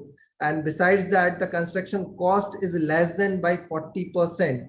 So so this sort of construction is not only ensuring the utilization of industrial waste material, particularly steel slag, which is available all across India, and around 20 million ton steel slag generated annually from different steel plants, but also provide a good alternative for the natural aggregate in road construction work, which is nowadays become a scarce resources and not easily available. The cost of natural aggregate is also substantially high in number of cities, and by virtue of that, it hampers the construction work as well as the rehabilitation and maintenance work. In another dimension, we are working on development of cost-effective pavement recycling technology. And recently on GR Infra project at Varanasi, we have successfully get it utilized 60% bituminous reclaimed asphalt pavement material in the laying of bituminous overlay. So the present IRC guideline permits the utilization of 25 to 30% reclaimed asphalt pavement material. But with the help of that invented technology called RIGUPAVE, for which we have even filed a patent of it, we can go even with 60% reclaimed asphalt material. So this will not only conserve the natural aggregate, but also provide a good source of bitumen, which is nowadays a quite costly material since majority of bitumen are imported from Gulf countries. Whatever the indigenous production is there, it is not sufficient enough to cater the requirement. So if we can reutilize the reclaimed asphalt pavement material rather than keep on overlaying it with the fresh bituminous layer, then this sort of technology can help us to bring down the cost of construction and can save natural aggregate and bitumen. Besides that, like it's a sort of a green technology, since we not to keep on quarrying the aggregate, crushing it and then transported it to far distance for the construction purpose. Existing bituminous layer can be milled and reutilized in the asphalt mix plant for the construction of fresh overlay. Majority of time, like in the cities like Delhi or Mumbai, there is no structural rehabilitation of pavement is required. Merely we do all kind of maintenance work to maintain the riding quality of pavement. And in order to do that, we usually resort on thick overlay. So you might have seen, like by virtue of that, the number of medians and the facilities available in adjoining to the road are keep on going down, and it is due to increased levels of the road, there is a water drainage issue also. So with the help of this sort of recycling technology, we can definitely improve the construction quality as well as bring down the cost of construction and maintenance work. Another aspect like on which we are potentially working on it is the utilization of steel slag as a substitute of railway ballast. In this direction, CSIR Central Road Research Institute along with RDSO Lucknow under the technology mission for Indian Railway are working to develop the steel slag as a substitute of railway ballast. So once it will be developed, like we can utilize this slag in place of natural aggregate railway ballast and can reduce the overall thickness of the ballast track also. On waste utilization front, the another dimension is the utilization of waste plastic. So CSIR CRRI under its green initiative working on this important technology, and under CSIR CRRI supervision, we successfully laid several roads across India using waste plastic by 8 to 10% by weight of bitumen in the road. And now Indian Road Congress specification has also been prepared, and this technology is already inducted in as a mainline technology for the construction and maintenance work in different PMGSY projects, as well as the NHAI is also using it. So I am happy to inform you that by learning the success story of Steel Slag Road, yesterday only the GR Infra has taken initiative to utilize the processed steel slag in Mumbai-Baroda Expressway, and 10,000 ton processed steel slag has been transported from ArcelorMittal Nippon Steel India plant to Mumbai-Baroda Expressway for the construction purposes. Similarly, on NS33, like the processed steel slag aggregate developed under CRRI supervision are getting it utilized through Tata Steel Jamshedpur plant into base course and granular base course layer. So right now on pan-India basis, the 60 steel industries are working with us for to scale up this technology so that the requirement of natural aggregate can be partially meted through this good quality alternative industrial waste aggregate. And it will definitely bring out the carbon footprint in the construction process, as well as can reduce the construction cost. On carbon, in the direction of green technology, like we also develop one cold mix technology for the construction and maintenance of low volume rural roads. It is already inducted as a mainstream technology in different PMGSY project, and under Central Road Research Institute technical guidance, IRC SP 100 2014 was formulated way back in 2014, and since then around 7,000 to 8,000 kilometer road network has been built using cold mix technology. It's a kind of a ambient atmospheric temperature based technology where no heating of aggregate and bitumen is involved. It's a bitumen emulsion based technology, so we will not require a big size hot mix plant. By even for the small size construction, by using the concrete mixer, you can prepare this cold mix and carry out the surfacing work of pre-mix carpet, mix seal surfacing using it. So about day before yesterday, we did a one demonstration trial for UP Rural Road Development Authority of one modified mixed seal surfacing technology. It's once again an ambient atmospheric temperature based technology, and it's a very dense graded surfacing. So beauty of this particular construction and technology is that you can prepare the mix using concrete fury and lay it with the help of conventional bituminous paver. The thickness of layer will be around 30 to 40 mm, and it will offer you an excellent, durable, impervious surface at a very nominal cost. So once again, no heating of bitumen and bituminous binder is involved. So we can bring down the cost of construction as well as waive out the requirement of hot mix plant, which is sometimes become a very typical task to manage for a small scale contractor in order to do maintenance activity work. So recently the Central Road Research Institute has also developed one indigenous pothole repairing machine, and Honorable Minister of Road Transport and Highway, Mr. Gadkari, has inaugurated it in mid of May, and it is widely covered. So these are the indigenous technological front on which the Central Road Research Institute is keep on working for the development of an intelligent and sustainable infrastructure. So that's all from my side. Thank you very much.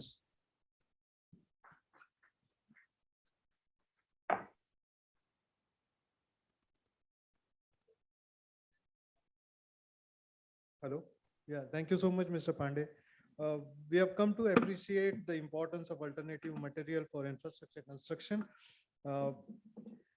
Also, the sustainable development is a need of the hour. It's kind of must-haves for any infrastructure that we are going to build in coming future now. So the kind of initiatives that you and your institutes are taking are really appreciated. And we wish you more such successes in near future. Thank you so much for enlightening us with your research outputs. Thank you. Thank you very much. Thank you once again. Thank you. Ladies and gentlemen, we have another next panelist. Is not Jaya? Yes. Okay, so unfortunately, maybe some of you must be happy that we will be heading for lunch now. But it's unfortunate that we are going to miss such an eminent speaker. Anyway, so to conclude, some of my concluding thoughts have been the emerging technologies are the technologies that the market is starting to appreciate, and the extent of use of that technology is increasing day by day. Why it is happening? Two reasons. One, it is innovation. One, it is different and better. So we call it economical, faster, and better. So that's the key attributes of any innovation. Second, the innovation is affordable. That means it is making business sense. It is making feasibility sense to the businesses. And third most important thing is it is delivering business results in terms of socio-economic benefits to the society. And if we all together are able to achieve these objectives of emerging technologies and adopt those technologies in the infrastructure projects, I'm sure sky is the limit for that. I thank you once again for all of your patience and kind of appreciation that you have given to the topics and the panelists. I once again thank Mr. Dubey, Mr. Saurabh, Satish Pandey for enlightening us with their lot of thought leadership. And thank you to PhD Chambers of Commerce. Thank you so much. Thank you so much, sir. And next time we'll make sure that we don't put you before lunch. Thank you. May I request Mr. Himanshu Agarwal, sir, to please come on stage and felicitate our esteemed panelists, Mr. Nikhil Wagmare, Senior Advisor, Quality Council of India. Thank you so much, sir. One last round of applause for our panelists, please. Thank you. Mr. Pankaj Dubey. Thank you so much, sir, for being here. May I request Dr. Jitendra, sir, to please join us on stage for the panel photo. Dr. Singh, can I request you to join us on stage, please?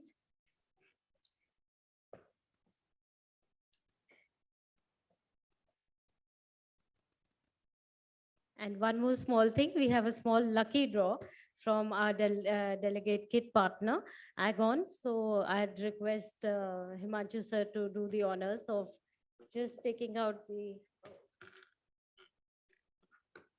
So.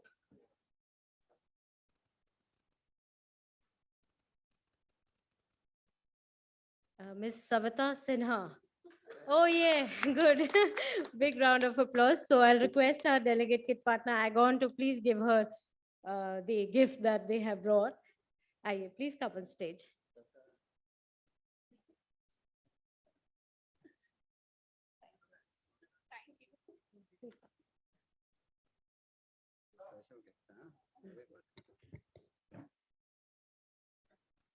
Thank you so much. Thank you. And one round of applause for all of you, please, for being here.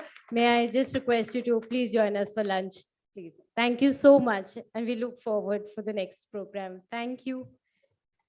Thank you to you and all the organizers for doing excellent work.